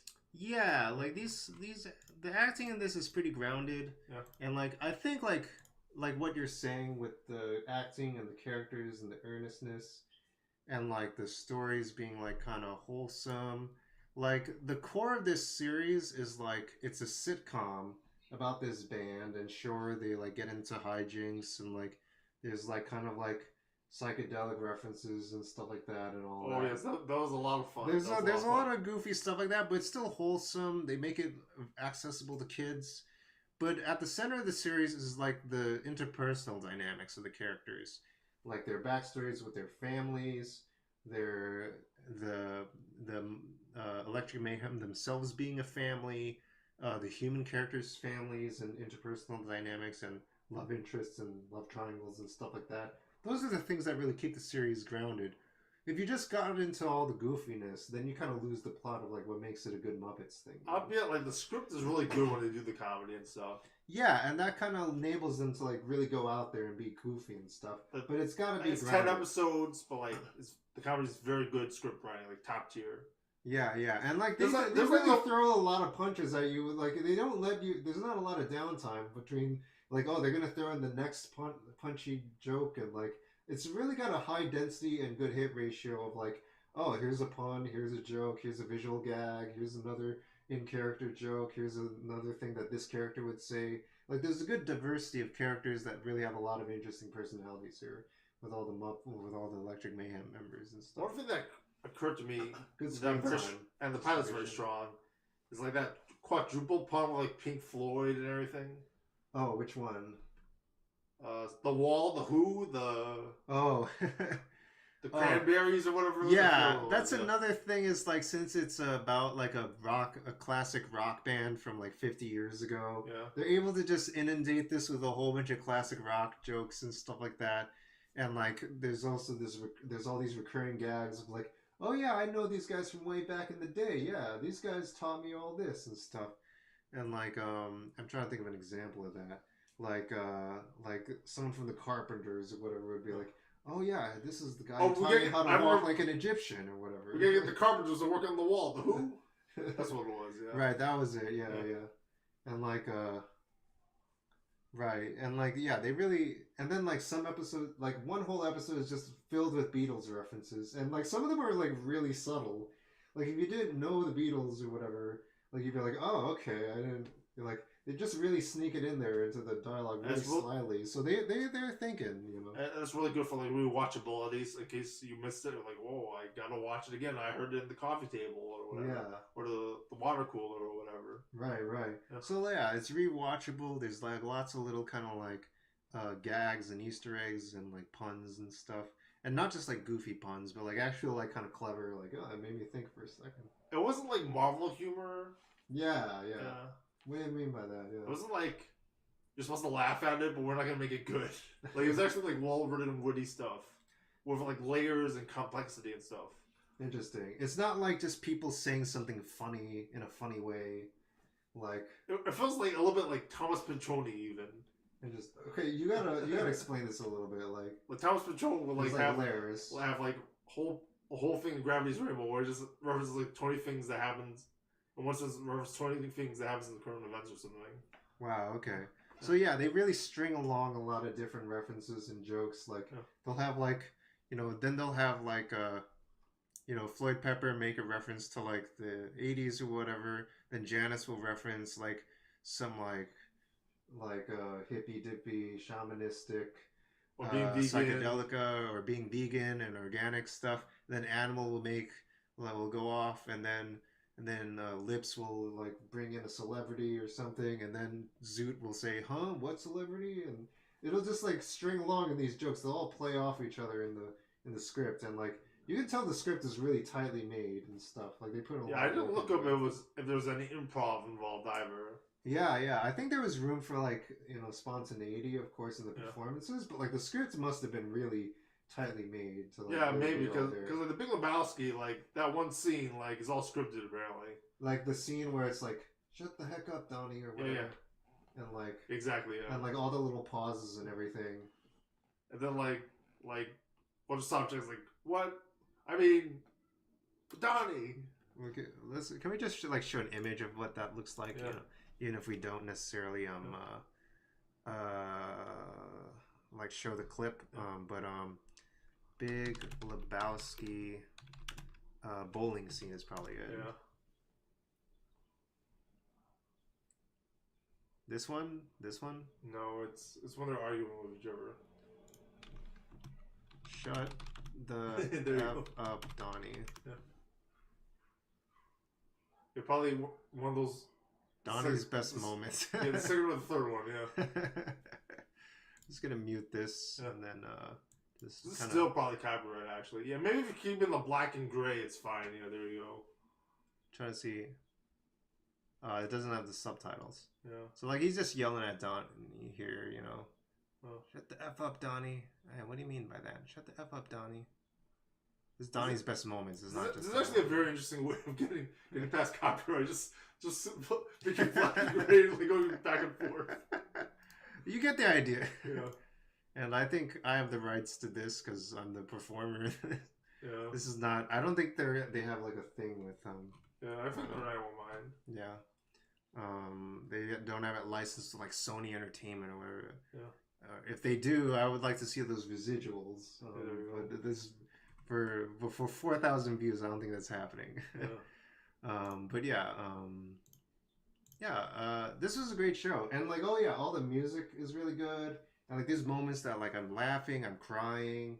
Like some of the musical moments are like so touching. Like they choose like these perfect song choices and like really subtle performances. Like they don't go like really big and obnoxious that you might think with the Muppets all the time. Like they do have those moments, but then some of the moments where they choose like this music, it's like really like downbeat and like really emotional. I'm like, wow, I'm tearing up right now just thinking about it.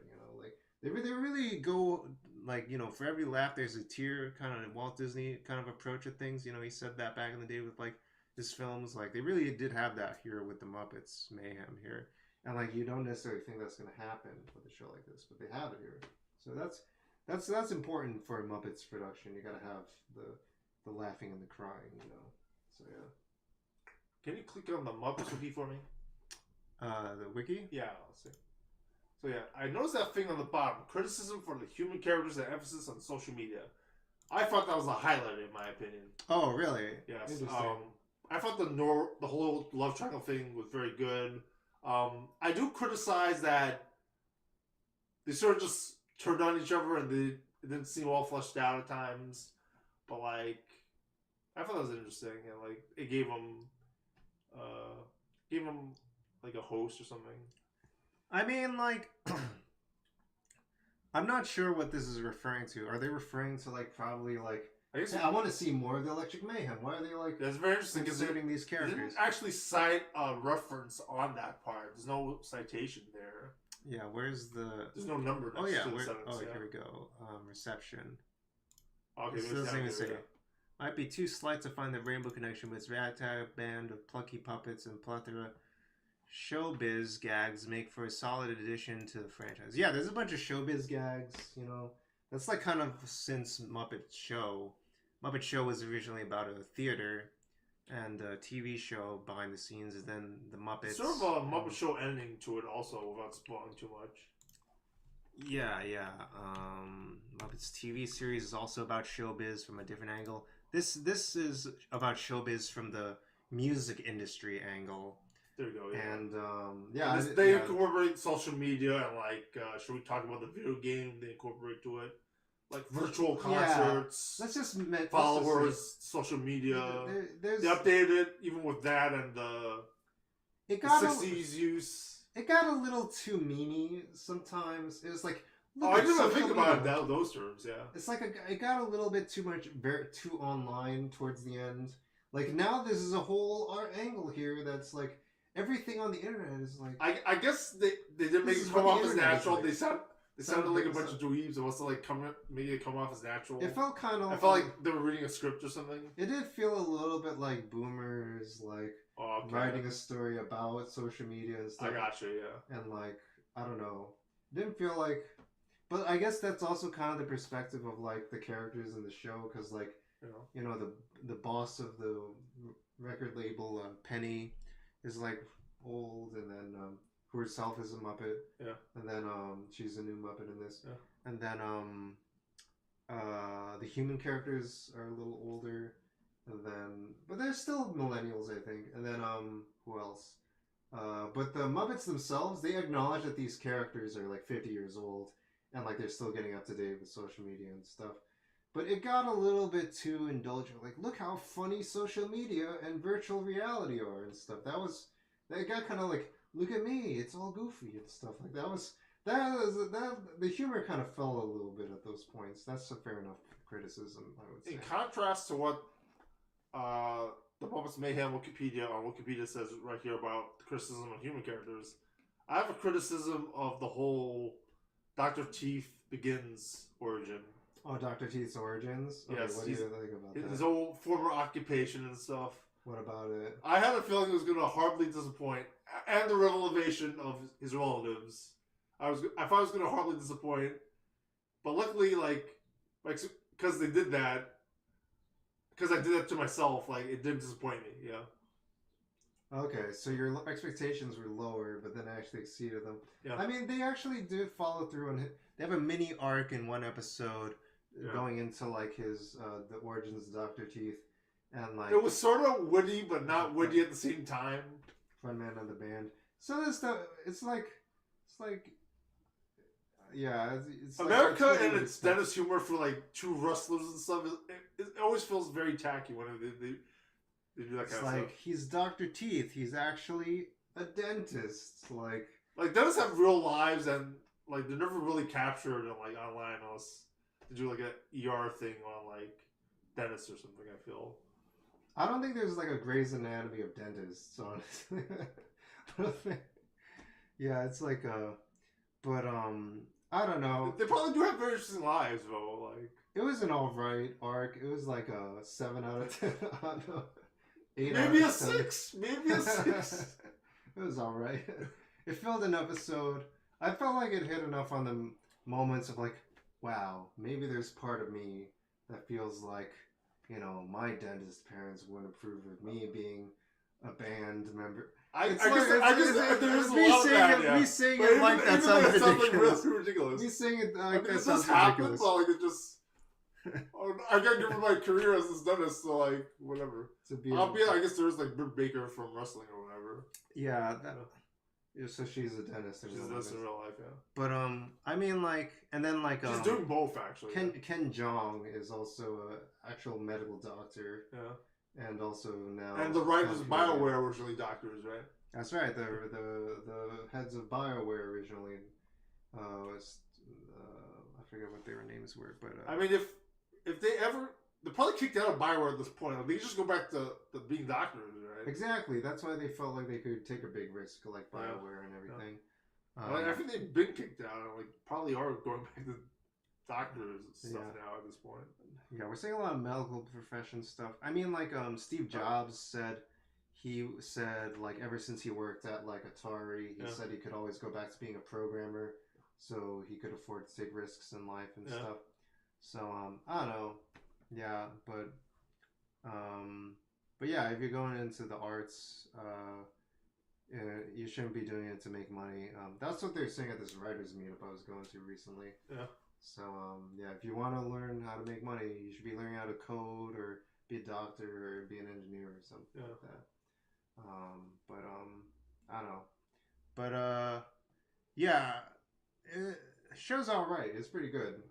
Yeah, and I think But the episode. This episode within the desert is really cool with like the cool animations. That's another highlight of the show. Yeah, there's a psychedelic moment in the desert where like they're eating these like What happened? old marshmallows. Oh, that's and what it stuff. was. I wasn't sure if like it was because they're stuck in the desert of like they hugged the cactus or what No, happened. they exactly. ate their expired marshmallows that were in this abandoned shed. The during expired century. marshmallows. And then and then they all had a trippy moment and stuff. And like they go into each of these characters' own versions of their trippy revelation moment to like have a bonding experience and stuff. To like have their breakthrough. A lot of this show is spent like them trying to write songs and not writing songs. Yeah, we forgot about to mention that. And that's like should like we something I spoil feel like that? is kind Should of we weak spoil? about the Should we show. spoil about if they actually write a song or not? That's something I think felt Luke's like, part of that too. Yeah. I felt like that was something that was like I feel like it's a misrepresentation of the creative process. Is like a lot of this show. It's a was lot like, of hard work to actually do that kind of stuff. Yeah, and a lot of it's actually like not about like going on goofy retreats and having like crazy encounters and stuff. A lot of it's just sitting your butt in a chair and like going like, well, what do you think about this? And you're like, I don't know. Let's try. I don't know. Are you thinking about like when you're watching the Conan O'Brien things on Simpsons? Yeah, yeah. It's like there's literally a moment where like they have like a film crew.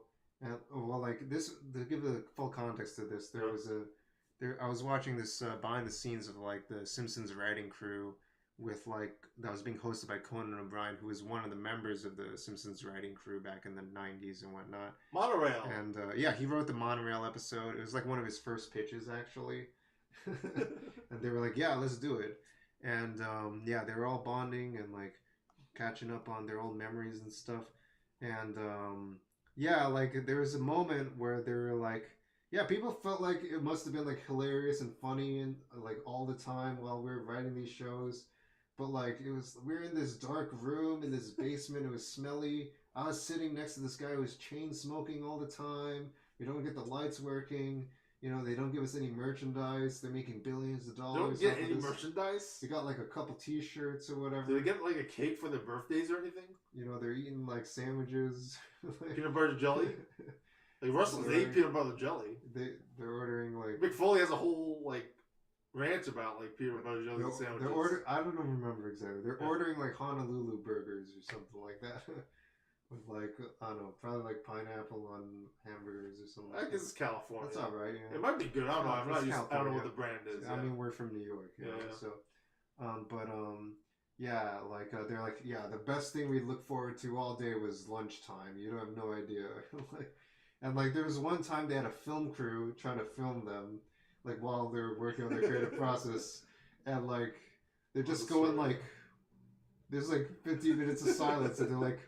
Well, what if Marge goes like, nah, that doesn't work. Well, nah, I don't know. And it's just like, and they just sit there, and the cameras are rolling, and they're like, and eventually the film crew's like, they stop rolling. They're like, hey, can you guys like, you know, move around a little bit, like, do something for the camera, like, you guys are just sitting there. And like that's kind of what it is. They're just sitting in a room for 8 hours, like trying to grind this out, you know, long hours and stuff. Like it's very interesting. That's like sort of blue collar, where everyone still looks forward to lunch, even like when you're writing. Yeah, it's work, you know. It's and you know they did have moments that were highlights where like they'd be making each other laugh and like that'd be the highlight of their day and stuff. Yeah. But like it'd be part of it would be like through that bonding of like trying to make humor, like they'd have to. Really, that's why they would try to make each other laugh, is to like help them suffer through all the work that they had to put through things and stuff. Yeah. So yeah, the creative process isn't like all these fun adventures and stuff that they portray in this. Like, sometimes it is like that, but most of the time it's just like they actually just sober up and sit down and like, no, that's good. That's not. And they do show some of the creative process of it, where they're like kind of tinkering on this like melody and like you see, oh, maybe you try this, and like, oh yeah, that's good. And usually that's between Floyd Pepper and oh man, it's like fading out. And usually, okay, I guess we're going, but Yeah. and usually that's between Sergeant Pepper and Dr. Teeth or whatever. But anyway, I've been rambling on for a while. I feel pretty much. Yeah, that's pretty much it. Yeah. Okay. I don't know what else we can cover. Like it's pretty basic sitcom. Like it does the basic stuff right. You know, like Tim Duncan, Mr. Fundamentals. He's tall. He puts his arm. He banks the basketball at the backboard and it goes into the hoop. It's sometimes you just need basic stuff like that. Mr. Yeah, Fundamentals. good fundamentals, good solid writing, good acting. Yeah, solid show. We might even be downplaying it, but like, yeah, it's entertaining. It's entertaining. It's good entertainment. Yeah. Like the Solid entertainment. Good acting. The script's very good. Also, to like kind of like give an idea of like the kind of tone this has, like it's kind of what I was looking for in a show. In some ways, this might be the show you're looking for if you identify with this. Is like I don't really want to watch horror. I don't want to watch something stressful. Sometimes I don't want to watch Succession. You know, I don't want to watch a documentary about how the planet's burning apart. This is like just about like artists, a family, relationships, getting along, spreading a good message, telling a good story, working through problems, interpersonal problems. It's kind of like creating a better world, you know, in like a small way, but in a fun way, in a kind of wholesome way with like these really kind of fun characters that are like, you know, just really likable, and they're really I don't know, they're just really earnest and you just really wholesome kind of show, you know. And if that's what you're in the mood for, this is perfect for that. While having a few trippy moments and also some references to like hippy dippy stuff. Yeah. Yeah, this is sort of, I don't want to go really into it, but like this sort of reminds me of like how like a long time ago we won't be able to have a show like this because they had like Chong in this. And I forget if Cheech was in this either. Yeah, it's Cheech and Chong in this. Yeah, sometimes they don't show them together in recent cameos, but yeah, they had both of them in this. Okay, and then so that thing like you worry about with parents, and like it's clean humor. There's no it's clean humor. It's not sexual, I guess. It's not violent. They imply things for the adults out there. But like because of like, you know, it's classic rock. It's not going to occur to me like if kids would realize what they're talking about is another thing. Yeah. I think even some of the original Muppet Show stuff goes even further than this. They toned down Animal, for instance. Like now he's right. He doesn't chase women anymore. Yeah. They don't have that anymore. That doesn't play as well anymore. Yeah. Like that's really, you don't want that. Yeah. So like like the whole Pirates of the Caribbean thing. Yeah. Pirates of the Caribbean. You know, like. Yeah, you want to tone it down because it's Disney, you know. Yeah. So yeah, that's it's, you know, it's a kind of solid entertainment while being like a kind of wholesome, soft around the edges kind of thing. You know, if you're looking for that, good for the kids, good for the adults. You know. Yeah, because like I remember the whole thing where like people were talking about like, oh, superheroes have to be R-rated, and then like we watched Multiverse of Madness and Ant-Man Quantumania, and like. Maybe they don't need to be R-rated. Maybe we don't need to see spaghettification of like every single character ever made. Yeah. It's. I mean, that's one of the reasons I like Marvel movies. Like, it's like except they're sort of like crossing that barrier and like they're probably alienating the audience at the same time and the critics. Yeah, it's just like most Marvel movies, except for like Multiverse of Madness and a couple moments in Quantumania, is like. It's just at that right kind of level of like, oh, there's like a big crisis, but you know it's going to get resolved in the end by the good guys. And, you know, it's kind of, it's like humor for like, you know, adults could watch it and stuff without being bored to tears or whatever. But it's also like something that, you know, it's supposed to sell toys still, so like kids can watch it with you. So it's kind of hitting that tone. You got to have that like middle all ages kind of like all ages, but also for adults kind of tone. I feel like Muppets Mayhem takes the hard way out, whereas like Quantumania and Multiverse of Madness for like when they do violence or when they do like these complicated things, take the easy way out and it doesn't work. What do you mean hard way and easy way, man? We should wrap up soon. Yeah, I mean like like what they were trying to do with like making like Wanda very dark and like try to destroy everybody, and it has like the invincible stuff going on.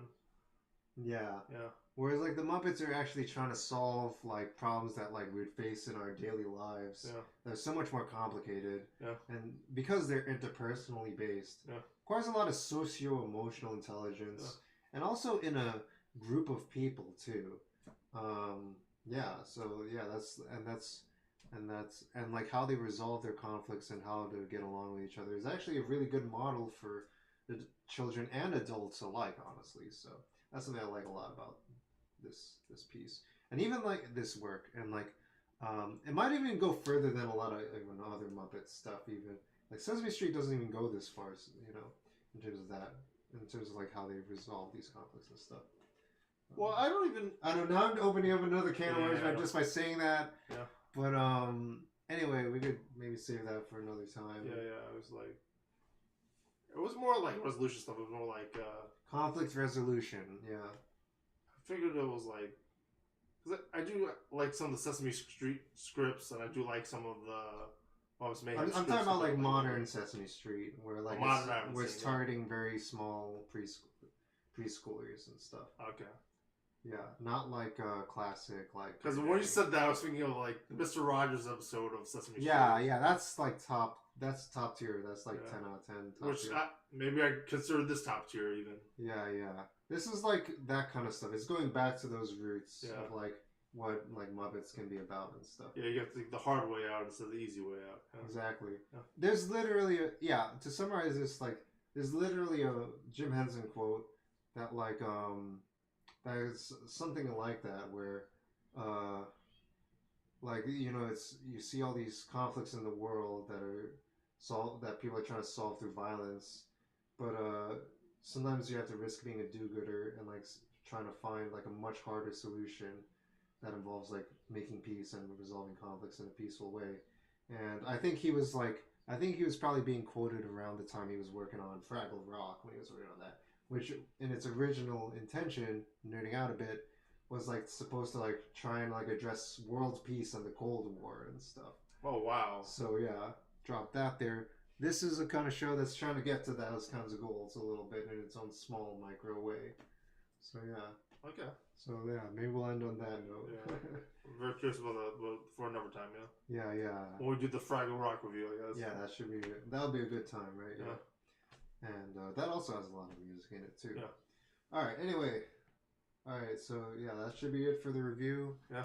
Very good show. Watch it. Hopefully we get a season 2. Yeah. And yeah. Maybe Electric Mayhem at Walt Disney World Hollywood Studios. Maybe this could be. Maybe they expand the Muppet Land a little bit. Maybe they have a little booth where they just do a little singing. I mean, the Muppets are ripe for Renaissance, and I feel like MCU. This is a little Muppet Renaissance, right? Mini Muppet Renaissance happening right now. Like the MCU, like they have to pay all these actors, and they're all leaving. But... MCU is in recession. Yeah. Muppet opportunity for smaller. Gotta diversify. Smaller IPs to like rise up. So Muppets and maybe Tron too. This is exactly what happened in like post recession in 2008. It was like Tron, new Muppets movie in 2011. Like, that's really weird, right? That's very scary, right? Avatar film came out around 2009 also. Seems like beat for beat, all the same things happening. That's really weird. Yeah. You're scaring me. Anyway, well, let's not talk about recession now. I don't know why I opened that can of worms.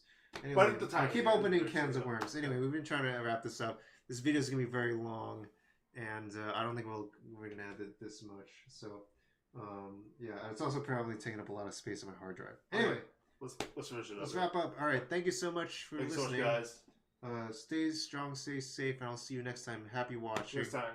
This is. Can you imagine that? This is Medina Hart. Good PhD. All right, take it easy. Can you imagine that? I got this movie trailer. There we go. Let's keep moving. Let's keep this thing moving. Yeah. All right. Hi, this is Mike. That's I was just calling to see if that job that you offered was still available. So like it's kind of situated in the 80s. I will take anything. This place was huge in the 80s with the kids. They shut it down years ago. The owner's just not ready to let it go yet. I will work and you will sleep. I understand.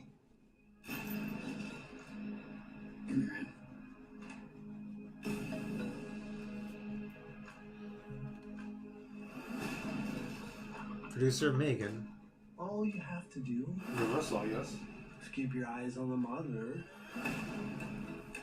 Welcome to Freddy Fazbear's, where fantasy and fun come to life. Okay. Where's Josh Hutchinson? I forgot. So he's supposed to be a security guard? You must be new security guard. Can I help you, officer? Have you met them yet? Met who? Them.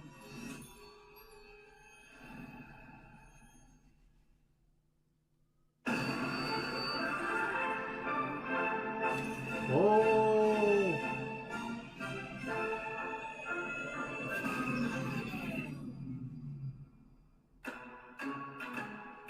In the 80s, kids went missing. The police searched Freddy's top to bottom. Hello? They never found them. That's why the place shut down. There are ghost children possessing giant robots. Thanks for the heads up. Technically, they're animatronics. What do they want? They want to make her like them. Bobby! Tell me how to stop them. It's too late. Bobby, go!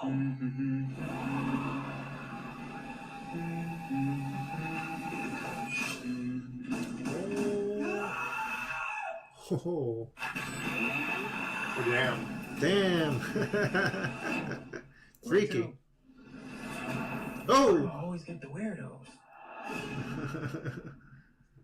I think things to note here. One thing that occurred to me was that also, this is coming at a time where there's a lot of other horror movies hitting movie theaters. Megan. A lot of video game. A lot of video game franchises movies. also. Super Mario Brothers movie came out also by Twisted Universal Metal. Pictures. Oh, Twisted Metal, right. Also a bit on Peacock. Also, you could argue Last of Us coming out on HBO Yeah, that was a big as one. a TV show. It's a TV show, but it's pretty cinematic. Well, Twisted Metal is a series also. Right, right. And then also, Haunted Mansion is kind of in this vein a little bit. It's tapping into an existing Kids thing. horror, yeah. But it's like kind of like a youth horror genre. Goosebumps. Goosebumps. A lot of people are tapping into the horror market this year. I think I saw some think piece talk about I guess like horror being a big movie genre at this time. Because like you make a lot of merchandise out of it, cosplay. Yeah, a lot of other genres have kind of slowed down, like superhero movies, but horror is back again.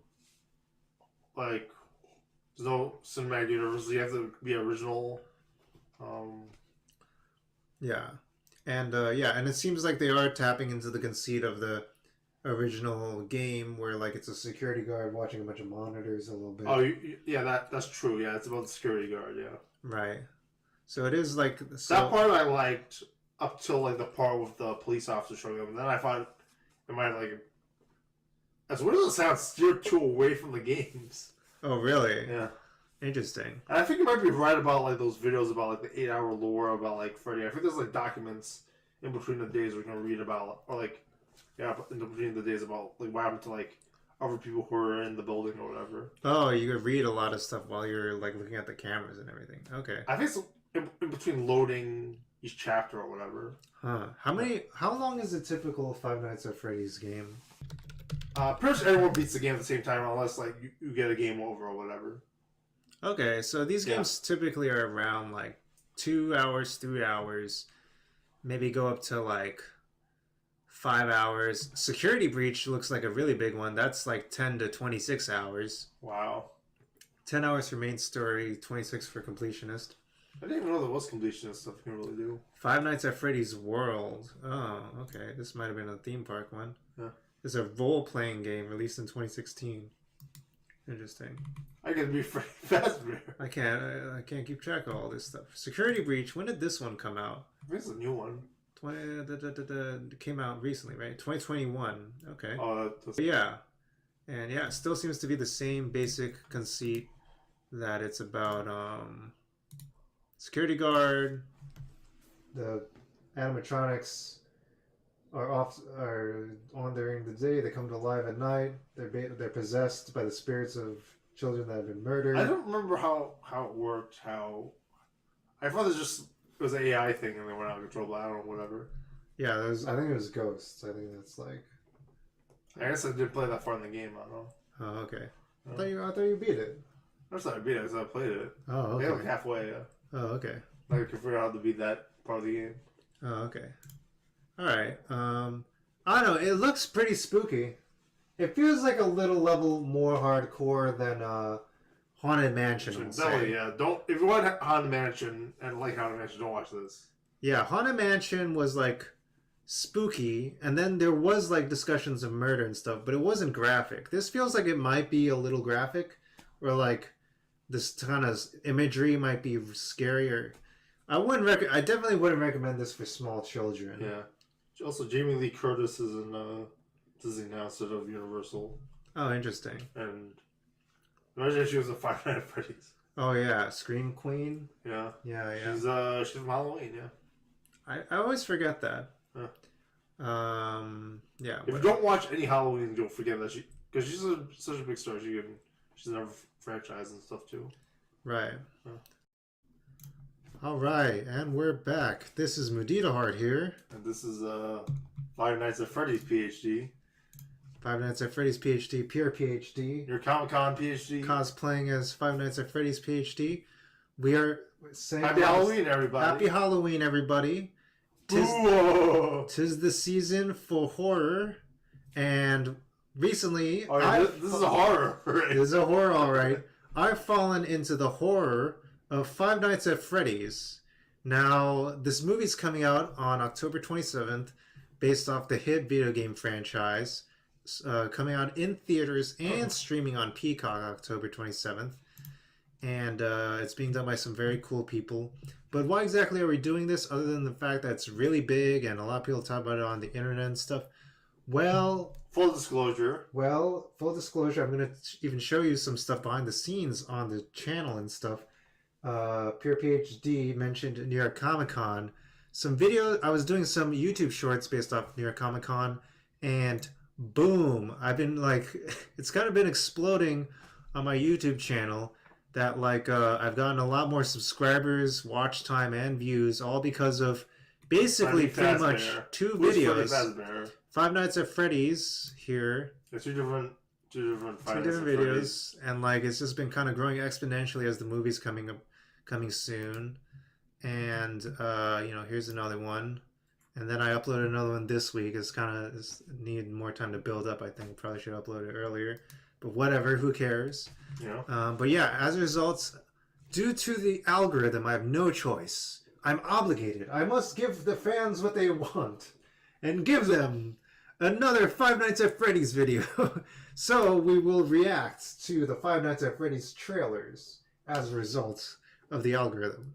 I have no idea anything about this. I'm curious. I think it'll be fun. Pure PhD's not looking forward to this. I have a headache. I should take a nap or something. Sorry. Sorry, okay. Yeah. Okay, so, yeah, let's just try to have fun with this. Maybe not. I've not played the games. I've never quite had the interest of playing them. But now I'm a little curious. Actually, I'm a little curious now. Are you now, really? Are you actually curious? Everyone's playing it. It seems like it's the coolest game in the world. Are people actually playing it? I don't know any of my friends playing this game.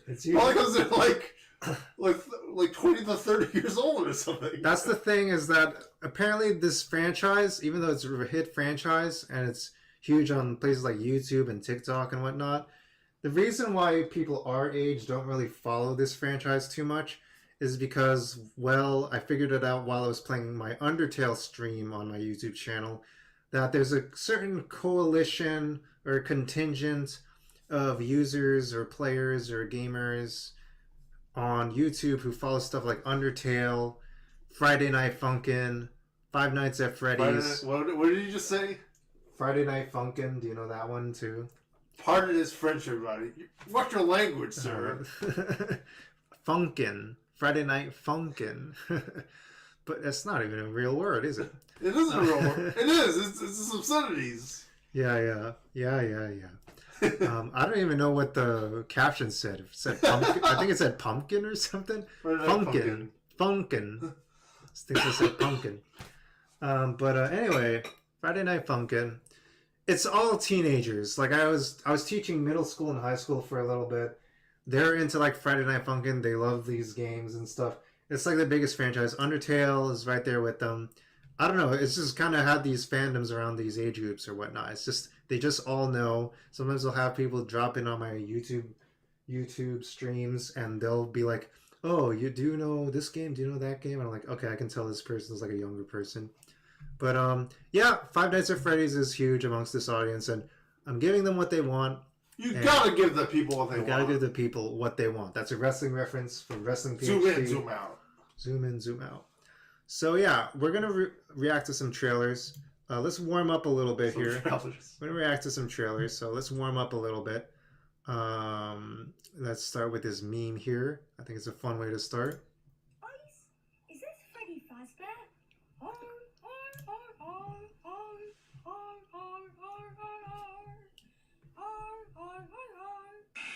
So there's a bunch of memes like that going around, and people have like of that audio clip being interspliced with other things.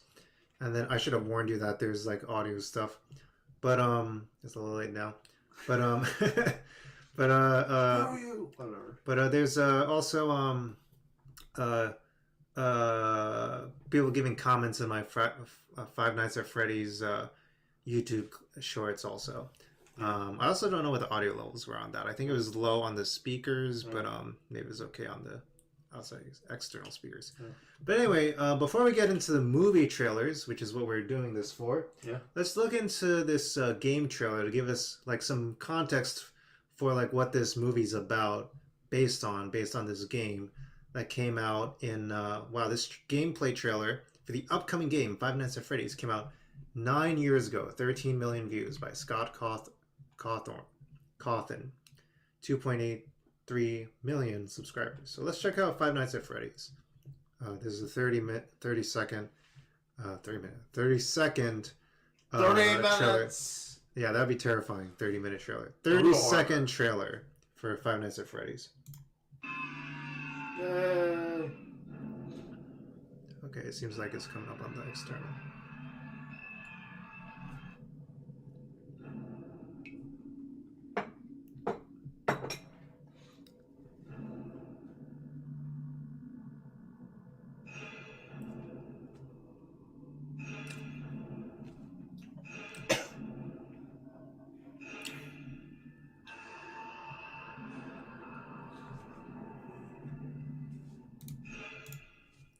Spoilers.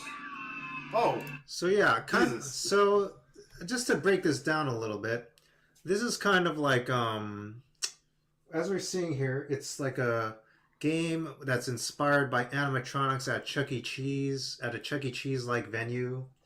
Chuck E. Cheese was a famous arcade and pizza parlor that also had animatronics in the like 80s and 90s. It's still around, but it's not as popular.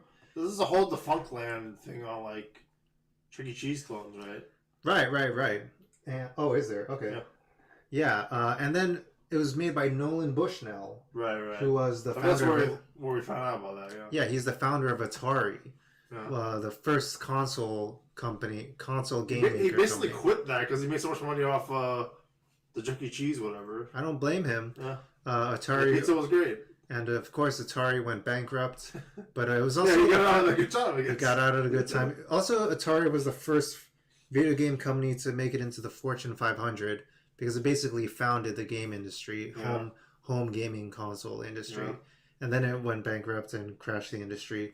But then Nintendo and other companies took over from there. I was thinking about like Midnight Cowboy, how like you pay 5 cents for like a steak dinner, and like when you're playing these arcade games, like you're spending $0.25. That's a lot of money. That's like 5 steak dinners. Yeah. But like quarters now are like nothing. You know? You got to charge like 50 cents or $1 or something now. They charge like $2. Yeah. That was like probably 2008. Yeah, they charged $2. Right.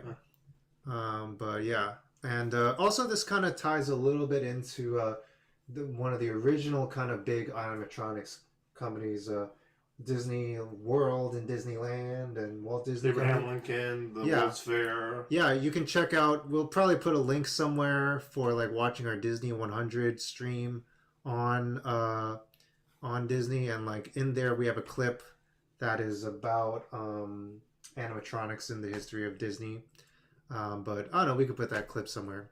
Did they do a Freddy theme park yet or something like in a video game? In the game series? Yeah. I have no idea. I'm going into this cold. So another thing about this video is that I'm going into this franchise cold. I know very little about it other than like stuff in this trailer that I already know. Yeah. And like some stuff I browsed on their fandom wiki or whatever. So yeah, you've actually played a Five Nights at Freddy's game. I've not played any of them. Yeah. So this is another thing we're gathering from this reaction that we're doing. So yeah, you're going to get my reaction from this franchise as I've not played it before. First reaction. First reaction. First reaction. All right. So yeah, let's check out the movie next. Okay, so let's check out the movie. Yeah, so I guess we'll find out the movie's based on the first game or not. I guess it doesn't really matter, but still. Yeah, who cares? All right. And yeah, of course, this game series has become massively popular. Five Nights at Freddy's is sort of like the Call of Duty or like horror animatronic games where they just give me the same game over and over again and add another number to it. Yeah, it's like up to 6 now, I believe. It might be at 6 now. I know we own 5, I think. Yeah, it's very popular. It's kind of like how horror franchises always keep going forever. Yeah. The Friday the 13th, I guess, right? Yeah. Where like it's the same plot and they don't change anything. Right. So like Mario, I guess. Like Mario, they don't change anything for the most part. Five Nights at Freddy's in space. You know, what are they going to do next? You know, Five Night. I don't know. Yeah, 5X. Five Nights at Funkin'. Five Nights in Space. All right, let's check out this movie trailer. There we go. Let's keep moving. Let's keep this thing moving. Yeah. All right. Hi, this is Mike. That's I technically just wanted to see if that job that you offered was still available. So like it's kind of situated in the 80s. I will take anything. This place was huge in the 80s with the kids. They shut it down years ago. The owner's just not ready to let it go yet. I will work and you will sleep. I understand. Give me your hand.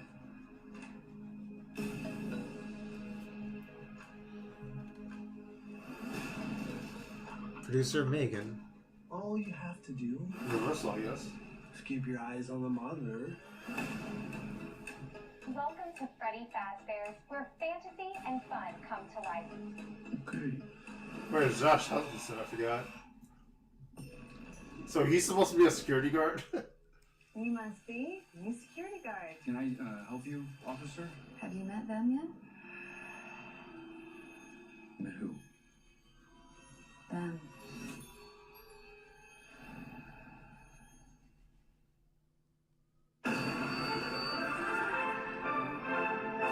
Oh!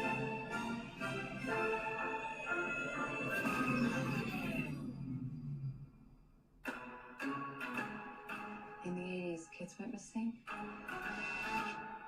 The police searched Freddy's top to bottom. Hello? They never found them. That's why the place shut down. There are ghost children possessing giant robots. Thanks for the heads up. Technically, they're animatronics. What do they want? They want to make her like them. Hey! Tell me how to stop them. It's too late. Bobby, go!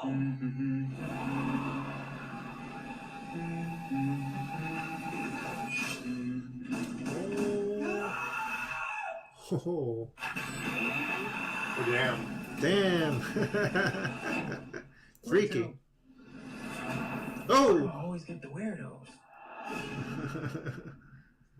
Let me see. What is this rated? Was that Emma Thomas who like it's like Christopher Nolan's collaborator? What is this rated? What is this movie rated? Rated R? What is this? Not rated R. Right, rated R. It's Blumhouse. What? It doesn't say the rating. How do you know if you can watch this or not? Just watch it. They don't give a shit. Just watch it.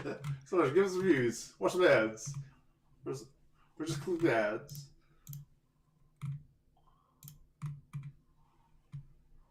I don't know. That's like checking the Regal app. Okay. We wanted to make. Whoops. Okay, so interesting things to note here. One thing that occurred to me was that also this is coming at a time where there's a lot of other horror movies hitting movie theaters. Megan. A lot of video game. A lot of video game movies. Also. Super Mario Brothers movie came out also by Universal Pictures. Oh, Twisted Metal, right. Also on Peacock. Also, you could argue Last of Us coming out on HBO that was a big one. a TV show. It's a TV show, but it's pretty cinematic. Well, Twisted Metal is a series also. Right. And then also, Haunted Mansion is kind of in this vein a little bit. It's tapping into an existing thing. Kids horror, yeah. But it's like kind of like a youth horror genre. Goosebumps. A lot of people are tapping into the horror market this year. I think I saw some think piece talk about like horror being a big movie genre at this time because like you other merchandise out of it, cosplay. Yeah, a lot of other genres have kind of slowed down, like superhero movies, but horror is back again. Like, there's no cinematic universe. You have to be original. Yeah, and it seems like they are tapping into the conceit of the original game where like it's a security guard watching a bunch of monitors a little bit. Oh yeah, that's true. Yeah, it's about the security guard. Yeah, right. So it is like that part I liked up till like the part with the police officer showing up, and then I find it might like as weird as it sounds, steered too away from the games. Oh really? Yeah. Interesting. And I think you might be right about like those videos about like the 8-hour lore about like Freddy. I think there's like documents in between the days we're gonna read about, or like. Yeah, in between the days about like what happened to like other people who were in the building or whatever. Oh, you could read a lot of stuff while you're like looking at the cameras and everything. Okay. I think it's in between loading each chapter or whatever. Huh. How long is a typical Five Nights at Freddy's game? They're very short. You got a time limit until spoiler alert about the game. You have a time limit until like the chapter's over, like the day's over, and then continue. Pretty much everyone beats the game at the same time unless like you get a game over or whatever. Okay, so these games typically are around like 2 hours, 3 hours, maybe go up to like 5 hours. Security Breach looks like a really big one. That's like 10 to 26 hours. Wow. 10 hours for main story, 26 for completionist. I didn't even know there was completionist stuff you can really do. Five Nights at Freddy's World. Oh, okay. This might have been a theme park one. Yeah. It's a role-playing game released in 2016. Interesting. I gotta be Freddy Fazbear. I can't keep track of all this stuff. Security Breach. When did this one come out? This is a new one. It came out recently, right? 2021. Okay. Oh, that's a little ways ago, I guess. Interesting. Yeah. Okay, so we get to see all of them here. But yeah. And yeah, it still seems to be the same basic conceit that it's about security guard.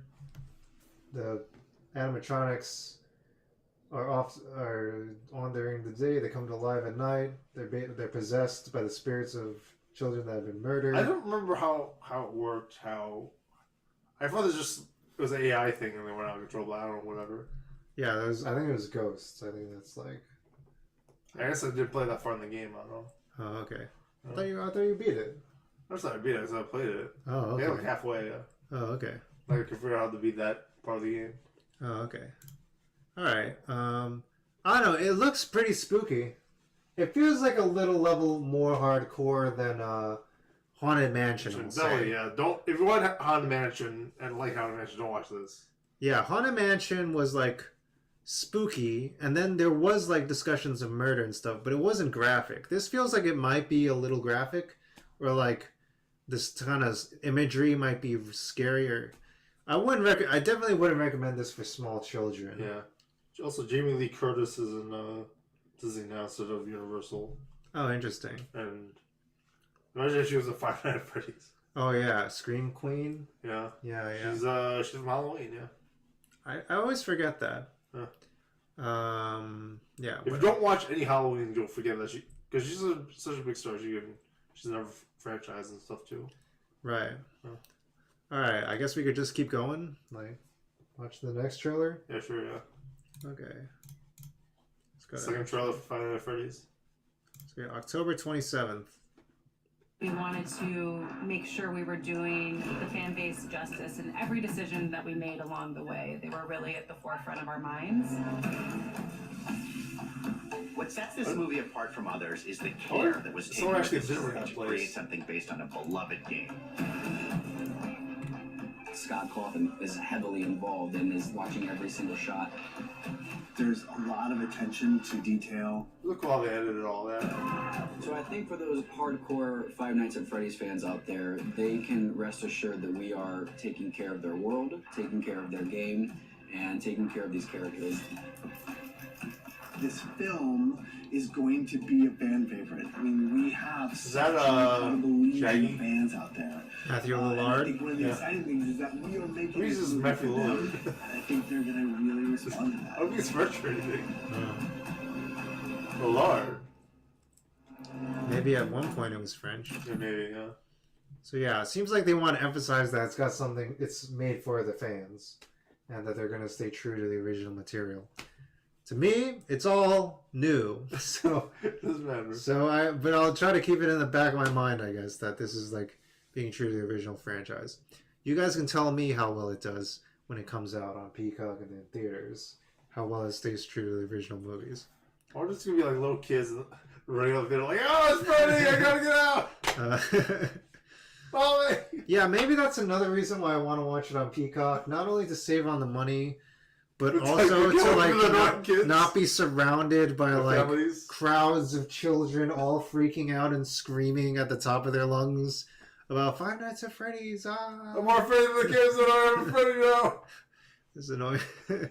Dang kids. Alright, if you are a kid though, you know, enjoy the movie, of course. It's going to be a lot of fun. You know, enjoy the movie. I'm sure you're going to enjoy it a lot. Yeah, 5-year-olds watching a Saw movie, yeah. That is interesting that it's like a youth-oriented horror genre. A lot of horror movies have like targeted like R ratings and stuff like that. It's not many that of horror movies that try to go for like an all ages, you know, all ages 4-quadrant kind of like movie where like adults can like it, kids can like it, parents can like it. Yeah, there's not a lot of horror franchises that go for that, you know. I don't know if they're gonna go for that, but we'll see. I don't know. Yeah, that's also another thing because like a lot of people our age don't know about it unless you're like someone like me who just stumbled upon like these videos popping off for some reason during these dang YouTube shorts of Five Nights at Freddy's, and you know, this is what I'm doing with my life now. Anyway, no, I love it. It's fun to do. It's fun to do. Yeah. So anyway, let's all right. Let's move on to the next trailer. On that note, let's check out official trailer number 2. All right. Let's see what else we notice here. Okay, so it's more of the screens again.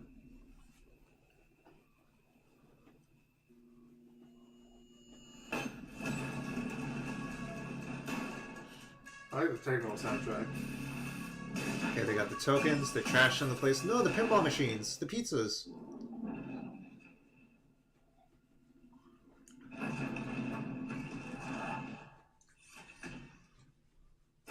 Ah!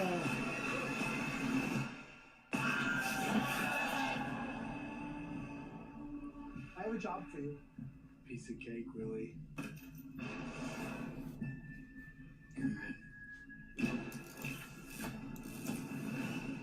It's a security gate. Hello? Welcome to Freddy's. Have you met them yet? Met who? Foxy, Bonnie, Chica, and Freddy. What's your normal names now? Back in the 80s. Some kids went missing. This making the same franchise. That's why the place shut down. The police searched Freddy's. Hey! They never found the kids. What the heck?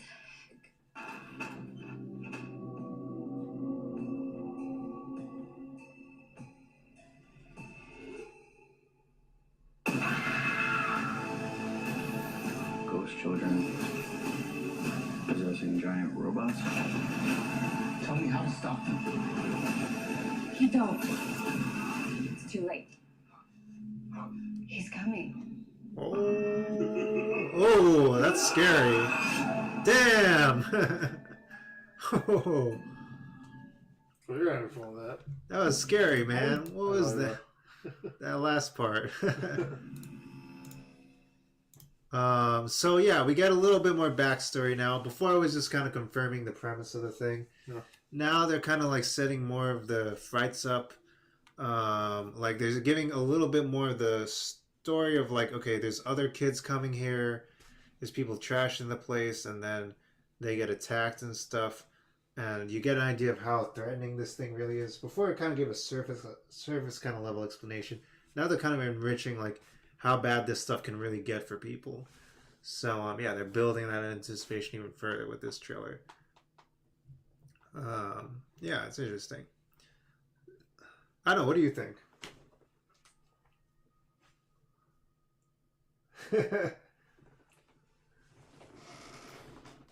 I liked how they simulated parts of the actual game with the camera angles in the beginning of the trailer. I felt like the beginning of the trailer was a strong point. I don't know about the whole thing with the arm coming out of the... I think it was like Freddy's mouth, I think. The hand coming out of Freddy's mouth? Yeah, I don't know if that's like part of the game. Right. Also, in general, like, when you're playing the game, you're playing as the protagonist. It's not Josh Hutcherson. Right. You don't see him on screen or whatever. And, like, normally in the games, there's no other... At least in the first game, there's no other characters, just security guard and the animatronics. Yeah, here's the hand scene you're talking about. Exactly, yeah. And, I don't know, like, that's something that... Also, like, when I played the game, I purposely didn't get myself killed, so, like, a lot of this stuff is new to me. When I tried almost to get myself killed, I would reset. Yeah, in, what's it called? Oh, yeah, this part's freaky. Look at this thing. That's so freaky, man. The Winnie the Pooh movie. Look at that. I think it has a sequel. I got a knife. Jesus, that's scary, man. I like the angle of how it's like crouched over and stuff. Yeah. That's spooky. So yeah, they really set they're really setting the stakes. They're also introducing the characters in this. Yeah. Like in this, here's Foxy, Bonnie, Chica, and Freddy. So they're also introducing who the antagonists are in this. Yeah. And they're also introducing like more of the backstory behind like the missing kids and the ghosts and stuff. So yeah, this is like the mood setting trailer. That's the scary one, I guess. Scarier than the last trailer. Cool. Yeah, I'm frightened. I feel like I'm getting an idea of what I'm in for. Yeah. I didn't really know how serious this game got in terms of how scary it was. These games. Well, if you play it right, nothing happens. Exactly. All right. These guys don't want to play the game. All right, should we move to the next trailer? I probably need a break. Need a break? Okay. Yeah. We'll pause here and then we'll come back after the break. Freddy PhD out. All right. And Mudita Hard out. All right. See you after the break.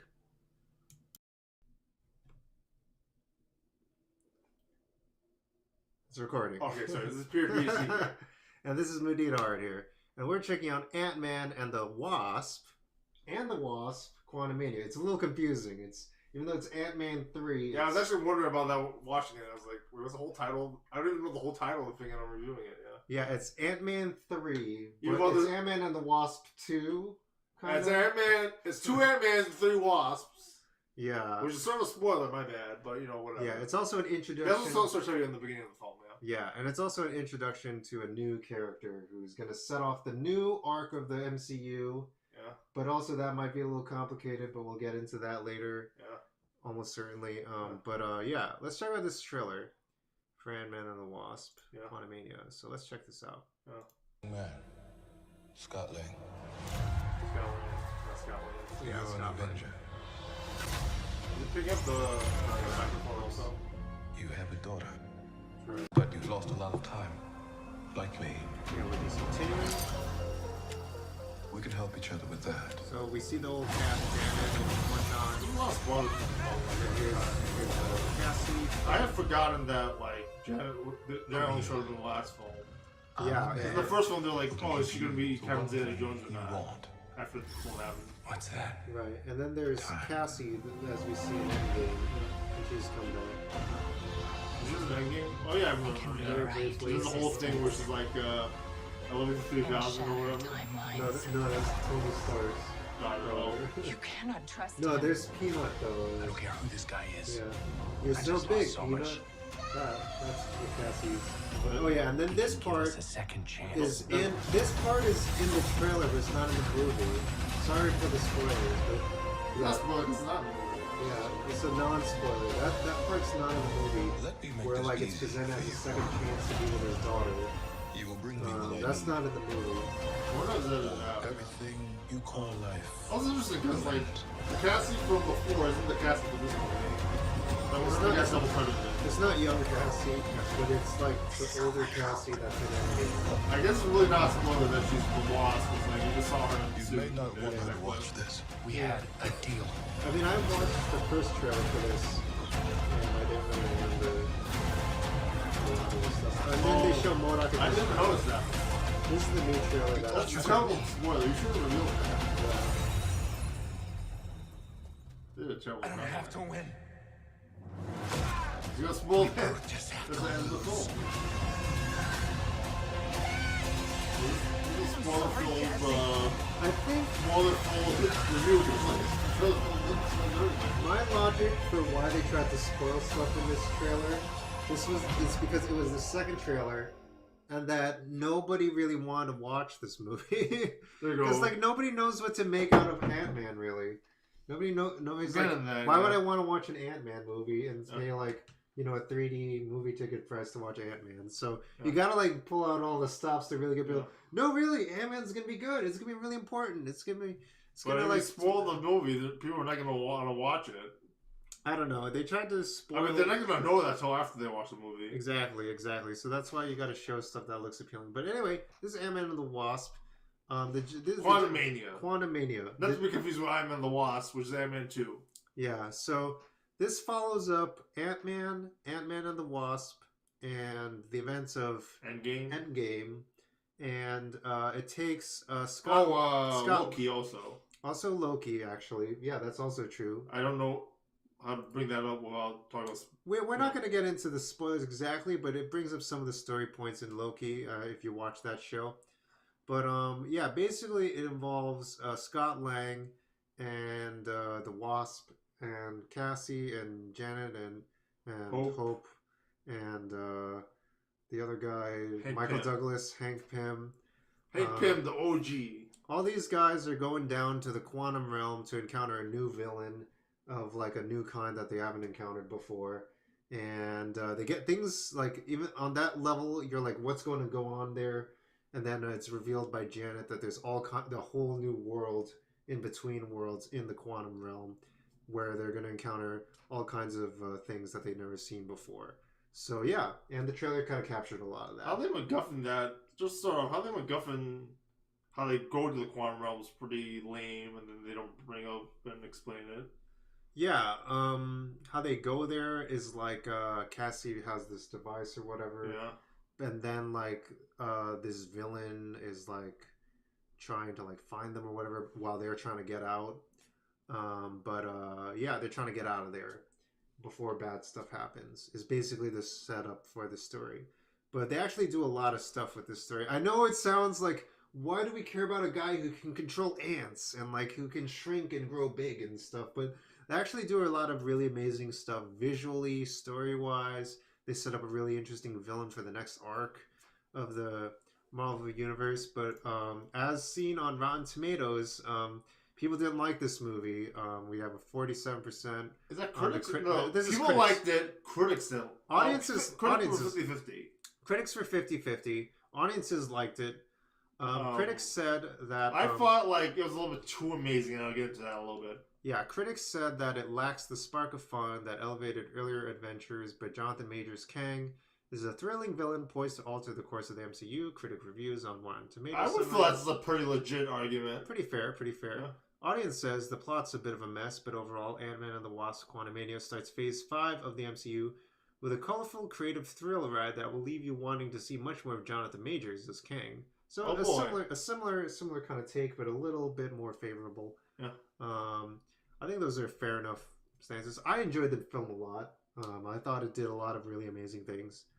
It does do a lot of amazing things. That I won't say wrong. It's a very fantastical movie. Like it departures a lot from like the first two Ant-Man movies, especially because like the first one, like it's he can shoot, he can grow big. Well, actually, this is sort of a heist movie also. Yeah, I guess this is also a heist movie, but like it's still the first Ant-Man movie takes place in San Francisco. Yeah. The second Ant-Man movie also takes place in San Francisco. And this movie also sort of takes place in San Francisco, technically. It's just in like the small realm, the quantum realm inside San Francisco, whatever. Yeah. It takes place in the quantum realm. So basically, imagine this takes place in like a special universe that's like in between spaces where all kinds of physics can be really different and stuff. And there's like a new villain that's like being trapped here because he has to be in this quantum realm because of like reasons related to the story and stuff. And that villain is played by Jonathan Majors and stuff. I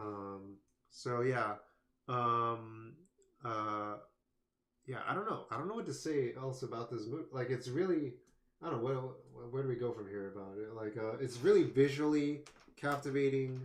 Like I can't emphasize enough how much like this movie really, like all the other Ant-Man movies, they try to do as much as possible with like when you're always like, what are they gonna do with Ant-Man? Why do I care about Ant-Man? They always kind of surprise you with like how much they actually do with Ant-Man. And this one they go as far as big as possible. I feel like it's on the scale of like a Doctor Strange movie or like a Multiverse of Madness kind of movie in terms of like how far they go. I mean, we can get into the spaghettification. There's the violence in it, yeah, of course. But yeah, that was. I feel like that's as far as it got. And I felt like that kind of stuff. Well, spaghettification is really. There's a lot of stuff in this movie that's like. It's gonna deter kids from watching the movie, even though it's like a Marvel movie. And like, there's all this stuff about like, oh, you have to make everything R-rated. And like, no, you have to make like I mentioned before, you have to make the fundamentals of the movie good. You don't have to make it R-rated or anything. You just have to make it like good story, good acting, everything. Yeah. I don't think it gets super duper violent, but like maybe because like there's like quantum cloning, like there's some quantum trickery stuff where like people die but they don't die because they're quantum clones or whatever, and that can seem like a little creepy. I don't even know if that's true. Like yeah, in the trailer you straight up see like Ant-Man. Imagine if he didn't have this helmet on and they spaghettified him like in Multiverse of Madness. They don't go that far. Yeah. No, he's doing the Baskin-Robbins thing, but now he's getting spaghettified. I think you have a big issue with spaghettification as a phobia or something like that or whatever. Yeah. It's like it's very icky or whatever. And like, I mean, it's I do think it has an issue. There's all this talking about like why are these movies not doing as well, and I feel like that could be a reason. Yeah. What do you mean by that? The movie's not doing as well? Like, you can't bring a 4-year-old to watch like that kind of film, you know? Well, there's plenty of other reasons why you can't bring a 4-year-old to watch. The plot's also a little bit complicated, also, which is another issue. It's not like Star Wars, where it's like, oh, they're fighting the good guys and the bad guys, or whatever. Here, it's like, okay, there's like stuff that's like, you can't make it look like space aliens. You have to make them look like even weirder than space aliens. There's because that they're too, the quantum realm. And then they say the word Uncanny Valley stuff. Right, you have to make them kind of like not even like traditional space aliens. So they have to be really inventive with all the like I don't know, like the buildings.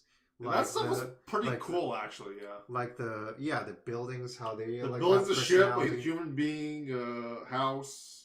Yeah, and then the quantum people aren't like quite like aliens. They're sort of like they're really weird, even like amongst the weirder aliens that like you would see in like a Guardians of the Galaxy movie or a Thor movie when they go into space or whatever. What else? Like they eat weird things and stuff like that. Those things can like grow and attack people. Yeah, I feel like this is like trying to like capture like the vibe of like, when George Lucas was doing Kingdom of the Crystal Skull, you know, the aliens aren't actually aliens. They're like in the space between spaces or whatever. So they're in between dimensions. But then Steven Spielberg asks them, what do they look like? This is done better than that, yeah. Yeah, Steven Spielberg asks him, like, you know, what do they look like then? And then George Lucas is like, well, they look like aliens. But like this actually tries to like try and imagine like what that actually looks like. Yeah. So yeah, like there's like some uneven pacing and stuff. But like once they kind of get the ball rolling on like how things are going in the quantum realm, like it actually catches up with like, oh, okay, this is actually what's happening now. Like they're talking with these characters, they're dealing with these conflicts, they're dealing with these interpersonal conflicts with each other, they're trying to find each other. And yeah, when the ball gets rolling, like it really takes off and it becomes like this huge enthralling adventure. And yeah, but it's very hard to explain what exactly is happening. I feel like it's pretty plot heavy. They spend a lot of time explaining like not only the quantum. That's a short movie too. Yeah, it's a short movie, so they have to like pack it in. It's like a 2-hour movie. At least this cut of it that made it to theaters. Maybe there'll be like a 5-hour version like Avatar is gonna have when it gets released on streaming apps. Yeah, so who knows? Like maybe there will be like. I mean, like you even said, like when we were watching this, like this isn't in the trailer. This isn't the. I mean, in the movie. This isn't in the movie. Yeah, so like they really have to pack in all the story and all the action and stuff in 2 hours, which is not a lot of time. And maybe they want to have more show times in theaters because we can't spend 3 hours on people watching Ant-Man. Nobody's gonna want to sit around for that. So yeah, but it is definitely. I feel like it is worth being on a scale of like being a 3-hour movie, but at the same time, like it's a hard pitch for people. It's hard to get their butts in the seats to watch a 3-hour Ant-Man movie because like they have to get over like okay, it's Ant-Man, but yeah, it is a really epic scale kind of movie. It's like how like Guardians of the Galaxy like really does a lot of things that like you wouldn't expect, and in terms of like all it explores and like its punchiness and its action and its inventiveness with the visuals and the production design and all the alien designs and all the worlds they travel to and stuff. So and you got some of that from the trailer and stuff. Let's see if we can see some of these screenshots here. So here's like here's the movie poster. And like here we see like, you know, these bad guys, the quantum knots. Here's some stuff of the people in the quantum realm. And then yeah, here's our cast of characters. Yeah, the Wasp. Here's Ant-Man. I guess they just use the same image in the middle. Yeah, it's just the same thing. There's two people in the middle. Introducing Cassie. Here's Janet Van Dyne. Janet Van Dyne's a more central character in this story than in I don't know, like movies. I was going to get to it like after you said that stuff. Something just didn't make any sense. Like why the reason why they got to the quantum realm happened. Why Janet Van Dyne didn't tell them, even though like Cassie's been all grown up, and I don't know what she's been doing in the household all this time, not telling them anything. Yeah. And like the ending with the hunter was really dumb, which we'll get into in a moment, and stuff like that where the plot was like plot wholly inconsistent and not very good. Yeah, the story is like I feel like there was like points where they were losing us, and like it's like sometimes it'd be like very plot before heavy, before it gets to the quantum anything, it was just, you know, I thought we're gonna loop. Yeah, but then you have moments like this where you have like worlds upon worlds, empires upon empires, building empires, biding time and stuff like that stuff seems like, wow, this is on an epic scale that's even beyond like anything in our universe and stuff. So that's really fascinating. That kind of stuff is really like brain bending and stuff, and it's really cool, but it's really hard to explain. Like you have to really nerd out to really be into this kind of stuff, and it's something I liked. Yeah, here's a little nice shot here where it's like Ant-Man and Cassie, and they're squaring off against like these quantum people. And it's only Photoshop because they added a lot more in there than was actually there, and it looks a lot nicer than it does in the movie. Yeah, exactly. But this is like a photography shot, so it's fine. Yeah, still image, and yeah, so yeah, and yeah. Is there anything we show from this trailer that like just pause through this kind of moments here? Yeah, here's some moments. Just gonna pause, skip through. The other thing with the trailer, the movie's so short, like they have to show something that's gonna spoil something. Yeah, like look at some of this stuff. Like This is like pretty wild. And like yeah, this sequence here where there's a bunch of like what appear to be like here's Ant-Man stacked on top of something. That was a great moment in the film. And here's like a bunch of like what appears to be an army. So yeah, and here's like a bunch of Ant-Men or whatever facing off. It's pretty brutal, but it's not real though. Spoiler. It's not real. So yeah, it's I mean, yeah, I highly recommend people watch this. I would say that, yeah. Whether it's good or not, it's totally different. But like, definitely watch it, yeah. Yeah, and let me see. Everybody's bringing something to the table in terms of like their characters and the story.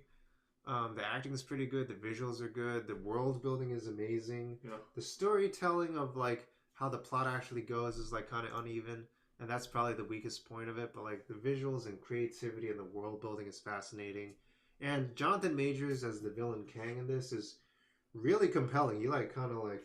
Well, he really something that comes to mind screen. right now is that he's like an alien, even though like all he doesn't even use, he just has a costume. He doesn't really have makeup or anything. Yeah, a lot of it is like him just like, you know, just being like this image of like he's got no mask on and he's in like the garb or whatever. Yeah. And a lot of it, and even just like that, like his, I mean, they don't want to get his mask on because that would get in the way of his like performance that he does in his face and stuff, and that really, you know, how he like delivers lines, like how his cadence on like how he like tells people like Ant-Man interesting, like, you know, like it's very compelling. Like you can, it's like his voice is like dripping with like sinister vibes and stuff. So like Peter Cullen or like those kind of voice acting that can make it seem like Zillion. Yeah, it's like a kind of haunted kind of character, a haunting kind of character, you know.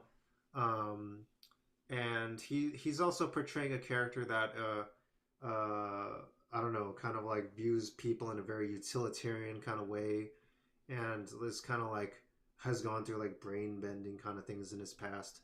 So like maybe that's caused him to like be unstable and view people in a certain kind of way. So yeah, that kind of comes through in his performance and stuff. Yeah.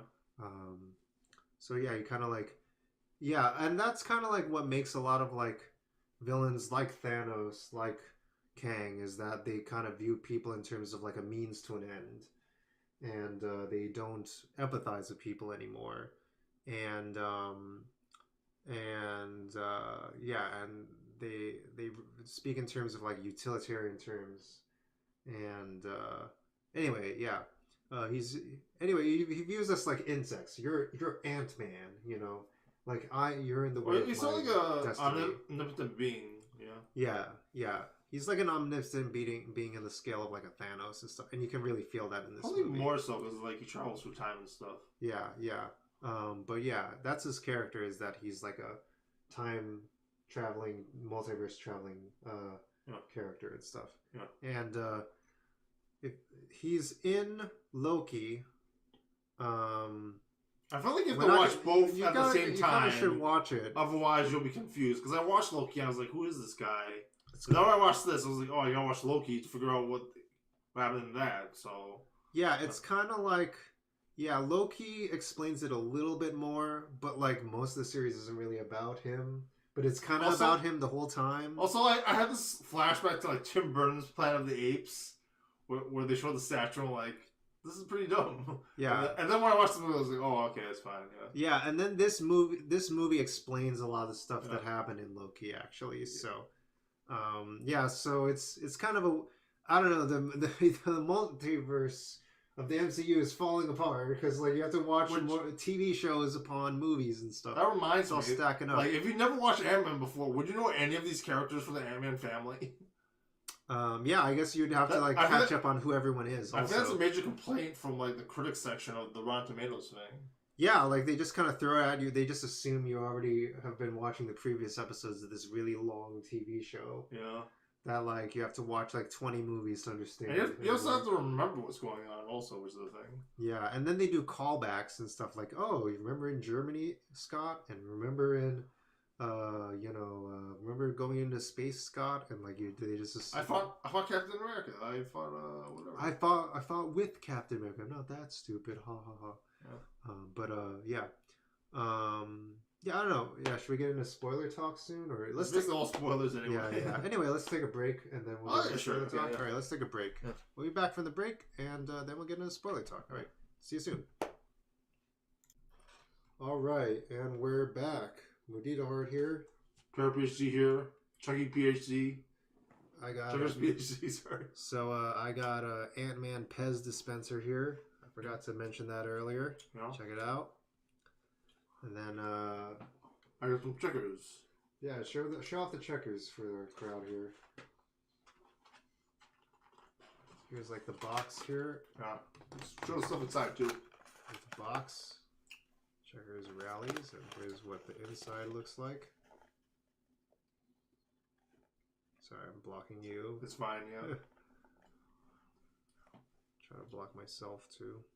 Something there I might have that in it. Try to get some good lighting. It's in the way of the light. All right, there we go. That's kind of good. Yeah. And then here's the chicken sandwich. Yeah. Cut in half.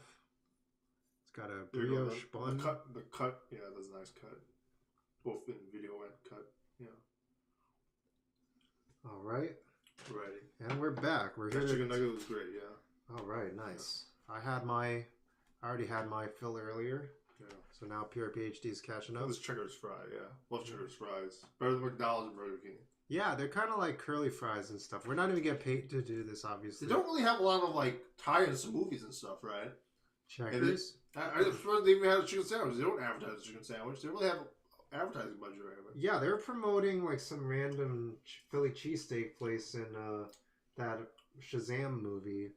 Yeah. But yeah, I don't think I've ever seen Checkers promoted in anything. In Ant-Man and Quantumania, though, spoilers, they make multiple references to Baskin Robbins, a callback to the first movie. What's the thing we were watching? Oh, Shazam, yeah. They sort of had a Krispy Kreme moment from the Power Rangers movie in it. Oh, really? They're like, "What's this Gatorade? Is it a secret weapon?" Mm-hmm. Yeah. And then it's pretty weird that people are copying Power Rangers the movie for like movie ideas now. Yeah. I don't know. I think it's just a cheesy, like, common style of joke to. I mean, people make those kinds of jokes all the time. It's just product. We just so ingrained to have product placement in. That was very awkward as we're doing product placement. Yeah. I don't know. Whatever. We're just chowing down. Yeah. But. Ant-Man of the Wasp: Quantumania. It's not like we're getting paid to do it. Anyway, yeah. Ant-Man of the Wasp: Quantumania. What else? Spoiler talk. Spoiler talk, not non-spoiler talk. Spoiler talk. Yeah, I mean, there's so many things going on in this movie. I feel like it's more interesting to talk about spoiler talk in some ways. Yeah, which we sort of did, yeah. Yeah. We were just like bursting. We were like, I think we were like basically starting to talk spoilers after a while. Yeah. Nothing major at first, but then basically there's like so much to unpack. Where would you like to start with spoiler talk? I mean, like with the main story beats or like random side stuff? Well, let me see. Notes. I mean, I talked about all the criticisms and stuff. I mean, like, we mentioned... You want to talk about, like, quads and stuff? Quads? Yeah. What's quads again? I don't even remember. Like, the Rebels. Rebels. There's Veb. Oh, should we go in chronological order? That'd probably be easier, right? Opposed to, like, confusing people with, like, random things. Should we not do that? I don't know, whichever. I don't know. I mean, like, the movie has them go down into the quantum realm. They try to find their way back. They try to find each other. But then one group finds themselves with some rebels. The other group find themselves with Kang. Oh yeah, I forgot about that. Yeah.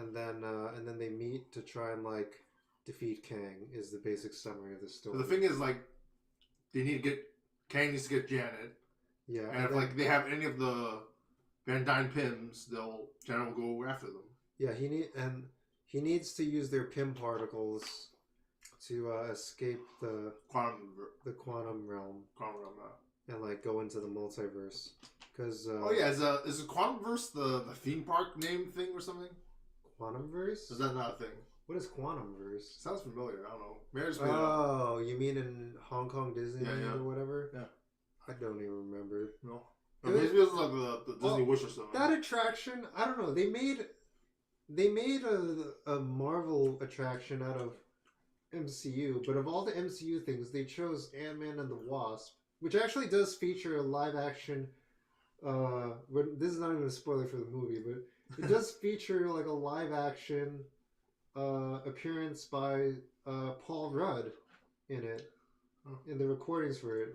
And he's also in the Disney Wish Ant-Man attraction. They keep making more Ant-Man stuff and things outside the movies, and so it's bizarre. And Paul Rudd's not going to say no, of course. No. But like he's probably one of the few MCU characters that's still ongoing that has had 3 movies based on him. And he started from the beginning. Yeah, like everyone's new now. Yeah, he's like the veteran. He's the veteran at this point. Like it's sort of like one of the Harry Potter points in like the books. After a while, he's like the Neville Harry Longbottom. Potter's the villain. Harry Potter's the veteran. Yeah. After fighting all these villains. Yeah, except it's more like years. Except it's more like Luna Lovegood has become the veteran or something. Like it's like after that. yeah. I mean, Ant-Man came in like around like Civil War era or so. Yeah. And because like Thor would be like the Neville Longbottom or something. Yeah, something like that. Yeah. And like Ant-Man would be Luna Lovegood. Yeah, exactly. But now he has 3 movies to his name, and he's not killed off yet or anything like that. He's not written out of the story. Like they didn't even tease it like during Endgame, right? They're like, he's like, oh no, we killed off. Oh, no one cares. Let's just leave him there. No, did they kill Ant-Man? No, we're not even gonna make you worry that much. It's not. Don't worry. I don't think he's almost certainly not getting paid as much as like a lot of the other co-stars in the MCU. That's something I want to mention. Like we don't you have Michelle Pfeiffer. We don't have to get into the money stuff too much. Like, but you have Michelle Pfeiffer, Michael Douglas, and all these other actors. Yeah, and like they have to pay second fiddle to like Paul Rudd in this movie. Yeah, and like this is like a very I mean, because it's Ant-Man, because of like the role that this character inhabits in the MCU. Yeah. And like a lot of like these people in their careers compared to like being A-list stars, like it feels like a kind of like B cast compared to like, it's like a WandaVision level kind of, event or whatever, or like maybe a Doctor Strange Multiverse of Madness level kind of thing. It's not like Chris Evans and Robert Downey Jr. kind of thing or whatever. I don't think Chris Evans was that big. I think he just got worried about like being in the spotlight that long. Yeah, like, he had like therapy issues with that. Yeah, or Scarlett Johansson. That was a money issue. Yeah. Yeah, I think Paul Rudd's like, I'll be Ant-Man, no big deal, happy to do it. Maybe they can't find enough Ant-Man. Maybe no one else wants to play Ant-Man. Yeah, I don't. Yeah. Let me see what else. So there's a lot of spoilers. Yeah. So what were we talking about? Yeah. So they're trying to fight Kang. They need the Pym particles. Oh yeah. Another aspect of this is that not only is this dealing with the quantum realm, it has to deal with explaining the whole backstory of Kang. And explaining the multiverse, yeah. And it explains the multiverse. So like some people, I'm imagining some people are just like, okay, I've just sort of like got the idea of the quantum realm, and then you're like already talking about the multiverse. I haven't been paying attention to the past movies. I think you sort of have to with Kang though, yeah. It's how it fits into the rest of the MCU. But like in the course of one movie, if you're not already kind of acquainted with this concept already, like through like Loki or through Multiverse of Madness or through general like comic book stuff, you're like, okay, somehow this has something to do with like some multi-universal time war or something. I don't quite understand this. They kind of gloss over it a little bit during this movie too. And like somehow there's like these floating things in space. I guess that's bad. It like involves trillions of lives. I don't understand it. I could see people not. I'm sort of wondering, like, it being like a little much to like jump from like explaining the quantum realm and then also jumping into the multiverse. It's a lot to pack into 2 hours. Originally, 2 hours. This movie is. I felt like originally they wanted Eternals to like tie into all this too, but like since that didn't do well, I don't know if they're gonna do that now. Yeah, Eternals kind of. That's like very important in terms of like Kang and Conqueror and like all these like big Illuminati like beings or whatever. Yeah, I remember like let me see if we cut out here or if we're still going. Okay. Yeah, but I remember like even like before Infinity War came out. Yeah. Like I heard people talking about how the MCU was already thinking that post like Avengers Infinity Saga, the direction they were going to take the series was Marvel Cosmic Universe and Marvel Multiverse as the next scale of issues beyond like just the stuff on Earth with like Tony Stark and Captain America and stuff like that. They had What If already. So they had What If already. They had Multiverse of Madness. They had Multiverse of Madness. So like it's already kind of being hinted at and stuff. But like that being said, like we're nerds, we can't pay attention to this. If you're like, oh, I haven't seen a Marvel movie in like 5 years, let me check out Ant-Man. I haven't seen something since Ant-Man 1. You just jump into this, you're like, who's Janet Van Dyne? What is the quantum realm? Who is Kang? What is the multiverse? What is time travel?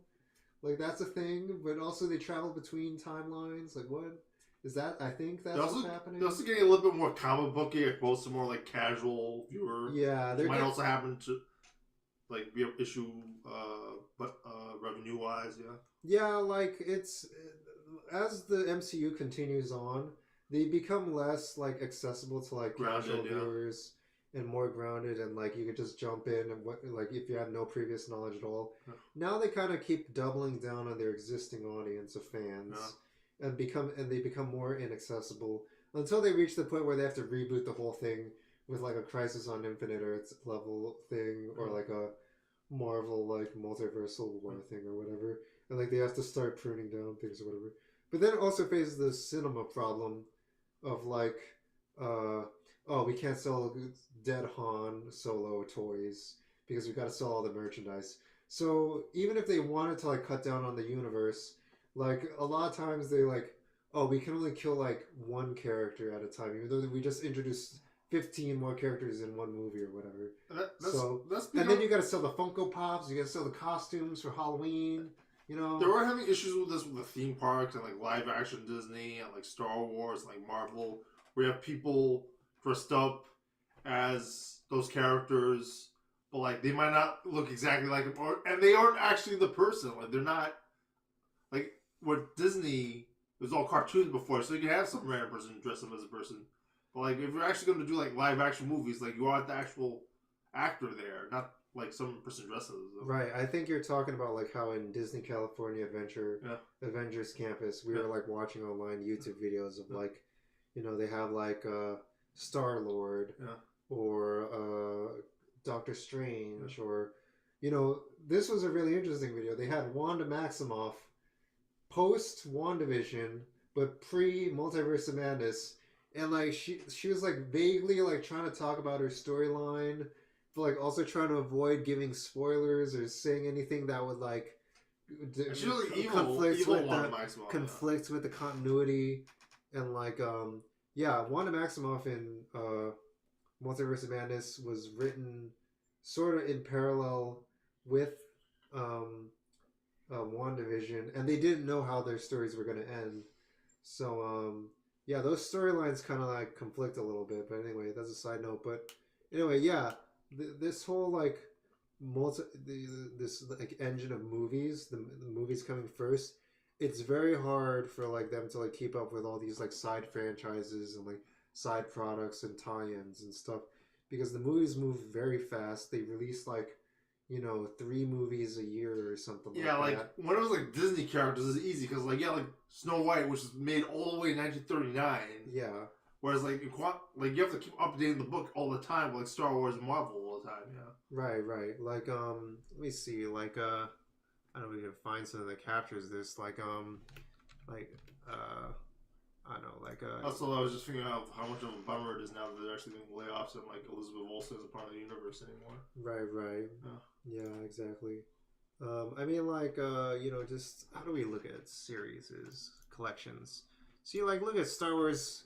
This is like a lot of movies, but like it's manageable, compared to something like MCU, which And is like multiple these, franchises. and most of these movies are like done 3 years at a time or something. Yeah, Not yeah. like 3 at 1 year. Yeah, they're like tentpole films, but like like they don't do 3 of them at a year or whatever. There's like, and they don't do like, but now they're starting to do like TV shows and stuff now.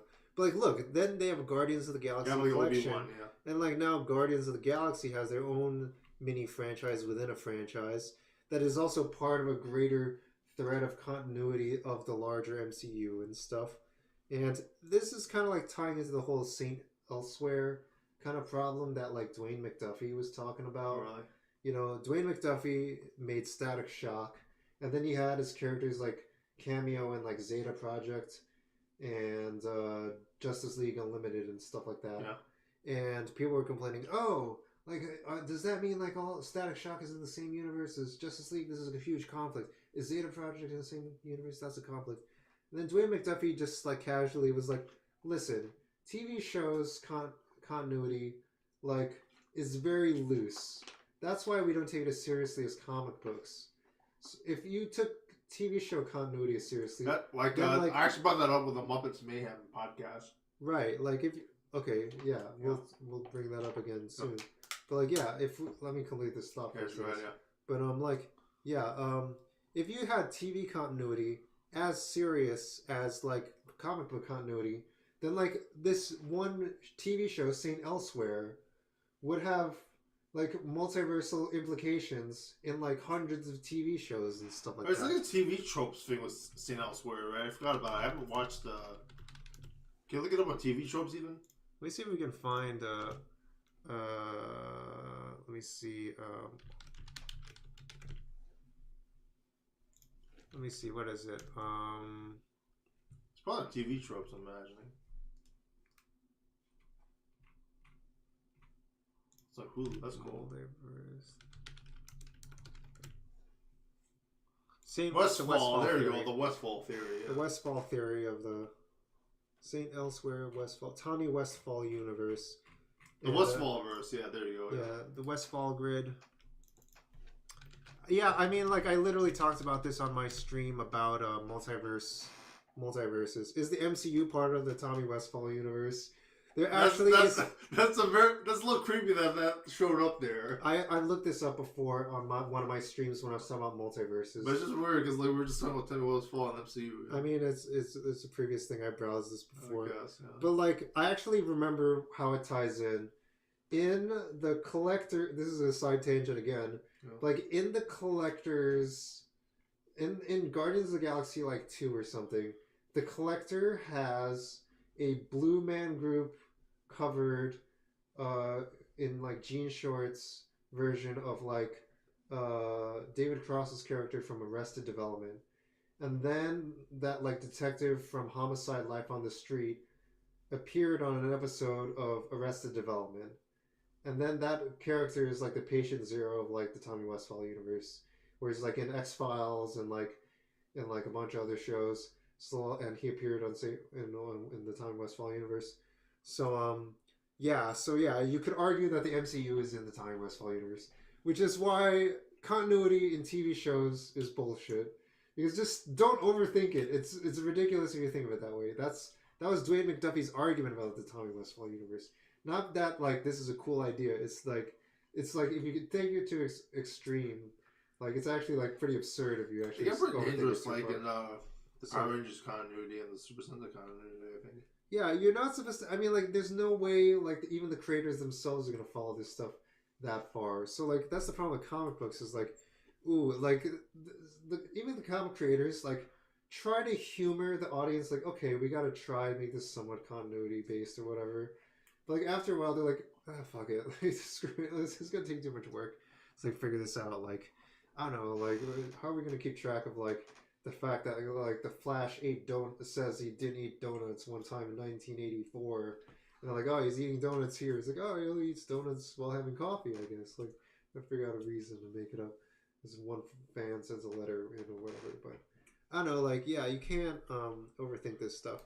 But I don't know. I got on this rant again. I totally forgot what my train of thought was originally. I totally lost too. But anyway, like the MCU is a lot of stuff to keep track Disney of. theme parks and Disney theme parks. Star Wars is less.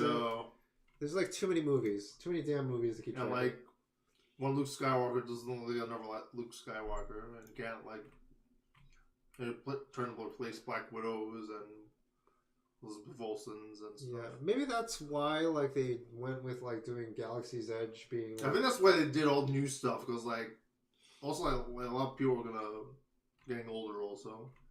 Yeah. So like yeah, MCU is complicated. No. I don't know, and like yeah, so yeah, we're supposed to talk about spoilers, right? Yeah. Yeah, and then like we're gonna deal with the multiverse soon enough. Yeah, the multiverse. And all the multiverse is a fun excuse to bring in stuff like X-Men and Fantastic Four and Deadpool and all that good stuff. Yeah, and they already hinted at it with like officially in Multiverse of Madness. You could argue that like What If is like in its own thing, but like Multiverse of Madness brings it into the actual fold of like the MCU, and then like here's another acknowledgement in Loki and then in this movie, what are we even talking about? Quantumania. Quantumania, yeah. Was in I'm track. sort of wondering if Hawkeye's going to show up in Musicals collection. Oh yeah, because of Steve Rogers the musical. Steve Rogers the musical, yeah. That's the fun thing about the Hawkeye So show. Ant-Man, I think, has the shortest thing of all the franchises. But he does have 3 full movies. Yeah, there you 3 go. full movies that have his name on Oh wow, 2 of them are Avengers. I guess What If's the spoiler, yeah. Yeah. I don't even know, like, how can you What If Ant-Man? Like, what if Captain America's Ant-Man or something? Yeah, I'm not going to spoil it. There you go, I'm not going yeah. to spoil it. Yeah, I actually don't know. You have It's to very watch. interesting, yeah. I recommend you watch it. What If? I What want If to is watch good. it too, I just haven't had the time. What If is fun. Yeah. It's just kind of fun. I mean, that's like part of the fun of having a multiverse is you could just make up random things. Yeah. I think the bringing back of Captain America. I remember like to in college was all about like Elseworlds and Superman, Red Sun, and all these fun ideas. Yeah, and then some of those ideas actually get brought into the actual mainline universe. Yeah. Because they're just so interesting and stuff. Like I think Captain America being frozen in ice from the 1940s and being brought into the modern era was actually started in a What If comic. They got into that in the What If behind the scenes. They're like, yeah, what if a lot of actually great ideas came out from What If comics and pretty cool. MCU and Marvel comics, not MCU, but so yeah, maybe there's like possibilities of that happening. Let me see. Yeah, I don't know. Spoilers. I mean, we're supposed to talk about spoilers. I mean, I don't know. I feel like there's a few main spoilers to talk about. I mean, one of them being MODOK. The Hunter, sorry. The Hunter. The Hunter, yeah. Feel free to take it away and talk about that for a bit while I... Okay, so they make a big deal. Like, the Hunter, he's not man. He's not machine. That's pretty cool. He shows up and, like, you find out it's MODOK. And who MODOK is interesting too. And he's this being that, like, carries out all the commands of Kang in that quantum dimension or whatever it's called. And yeah, the quantum realm. And everyone fears him. He's like, he's going to destroy everything. And then later on in the end, they ruin that completely. And I don't know why. And that's one of the annoying things about this film. Yeah, I feel like it started off by setting up MODOK as like this kind and of... like, he was like, wow, he has an interesting backstory because in the film they do all these callbacks to the first movie, like, oh, Cassie fought Yellow Jacket. Oh, Cassie fought Yellow Jacket. What's there's also the Baskin Robbins reference, yeah. And like the cake. Like the owner of the Baskin Robbins is back. Yeah. And like he's thanking him. Like it's like, oh, his life's changed since the first movie. And the whole monologue in the beginning and the end is like him reviewing the first movie even. Yeah, and also like he was a thief. His autobiography. How many times he was in prison. Right. It's good they had the same director brought on for the Ant-Man 1 and Ant-Man 3. because like he knows the story of Ant-Man very closely. He's also been a part of Paul Rudd's career beyond Ant-Man with Yes Man. Right. Yeah. Here's Peyton Reed. He shows box office, either and he has background in sci-fi with Computer Wars, Tennis Shoes, and Back to the Future. Yeah, unfortunately, it's not the Kirk Cameron one, and not the was it the guy from Blade? Not Blade Runner, the Escape from New York guy, but like he did the Love Bug too. That's sort of sci-fi, I guess. And the Weird Al show. Wow, he did a lot of stuff. Mr. Show with Bob and Dave.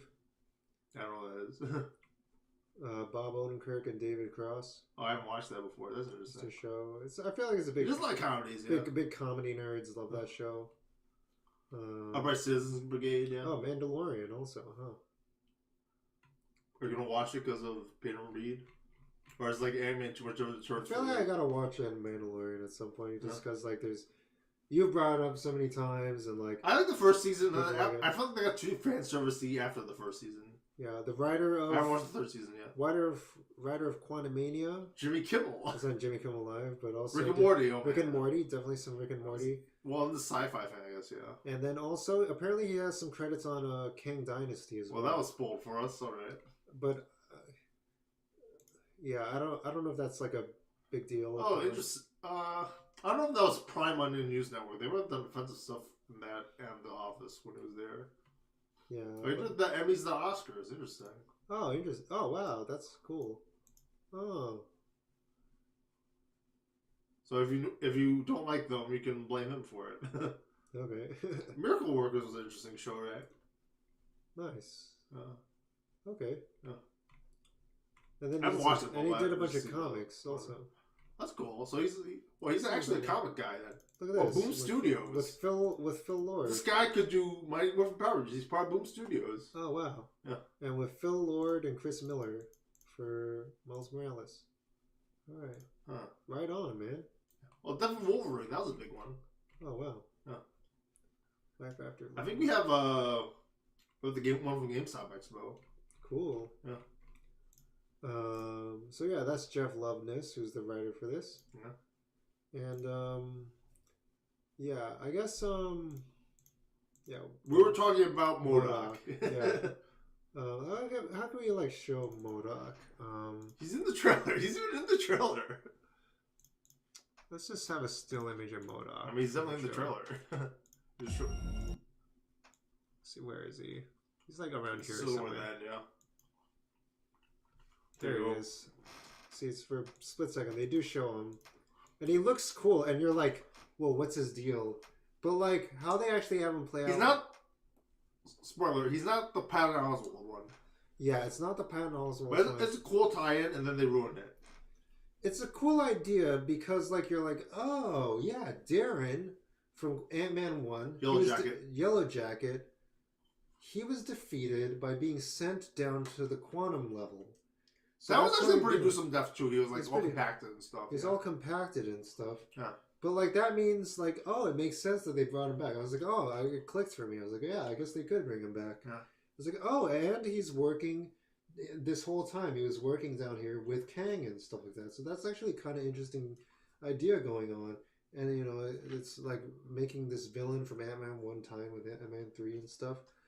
But then they just turn him into like comic relief in this movie. And I feel like it felt like a decision that was made because, like, you know, the first two Ant-Man were pretty silly movies. And they want to still have some of that goofy, like, sitcom humor element, you know, in this movie still. But they didn't know where else to put it, so they just threw it on the fact that, like, Darren is, like, MODOK. And, like, everyone just asks him when they see it, they're like, Darren, it's you. What happened to you? It's like it's a whole thing. It's like, yeah. and then they play it for laughs and stuff that Darren's doing all this stuff. But like, even though like he's done obviously really horrible things, like somehow it's a joke. And he wants to become an Avenger for no reason at the end. Yeah, it's very weird. Like it kind of nonsensical. It doesn't really fit. Like it doesn't advance the story. It doesn't really feel in character. It doesn't help the tone. The tone was all over the place. it didn't fit with like It ruined the character. The character didn't make any sense after that because like it's not. It's not the Hunter anymore. It becomes like it's the moment where like this movie feels more like jumping the shark. It jumps the shark a little bit. It like becomes like the rest of this movie feels like it's on the level like there's like a genocide. That's a great movie. Wow. There's like it's an epic scale movie. There's a genocidal maniac. There's like epic things on like the quantum realm, the multiverse of madness and stuff like that. There's all this stuff going on. And then, like, we have Hardy Har Har. It's like Rowan and Lewis's laughing hour on, like, it's the 1950s cartoon show or whatever. This is, like, Rowan and Martin's laughing. Like, I don't know, like, let's get a couple of jokes in with Darren here. Like, I don't know, like, and that being said, like, Ant-Man and the Wasp did have those kinds of moments, but that fit more with the overall tone of that movie. This movie felt like it went to a different kind of issues, different kind of tone, different kind of layer of like issues in the MCU. So it clashed more. So it's not a perfect movie because of this kind of stuff.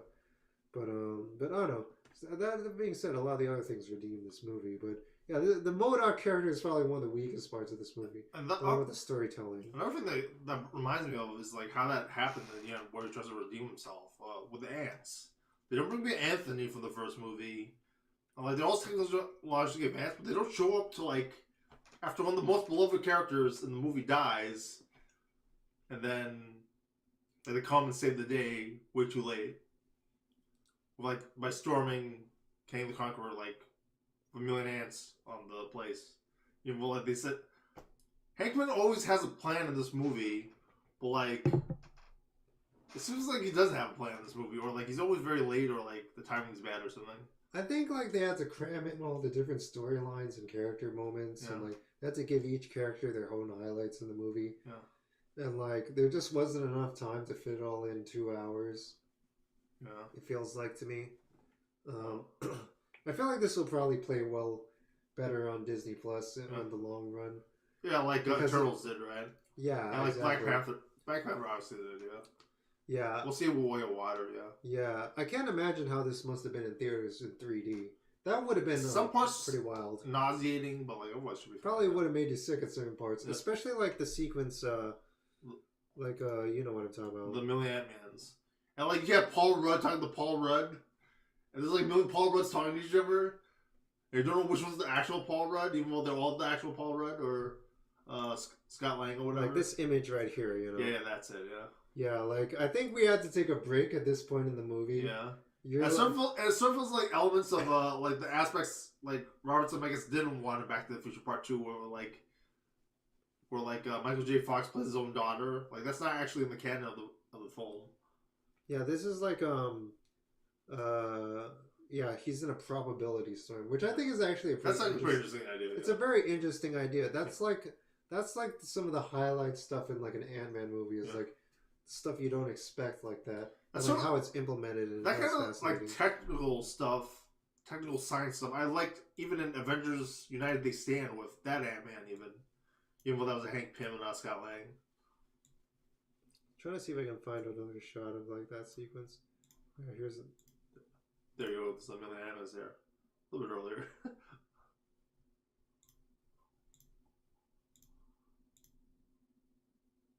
So he's not even in the suit there. It's an empty suit. That's interesting. Wow, that's how you get away with a PG-13 rating, right? Like, there's no blood. There's no being in there. It's just a suit. There's nobody in there. Right, yeah. And then here's all the Ant-Man. You can't really see what's Whereas, going like, in Multiverse of Madness, you just straight up see the guy from The Office, like, get split up in pieces.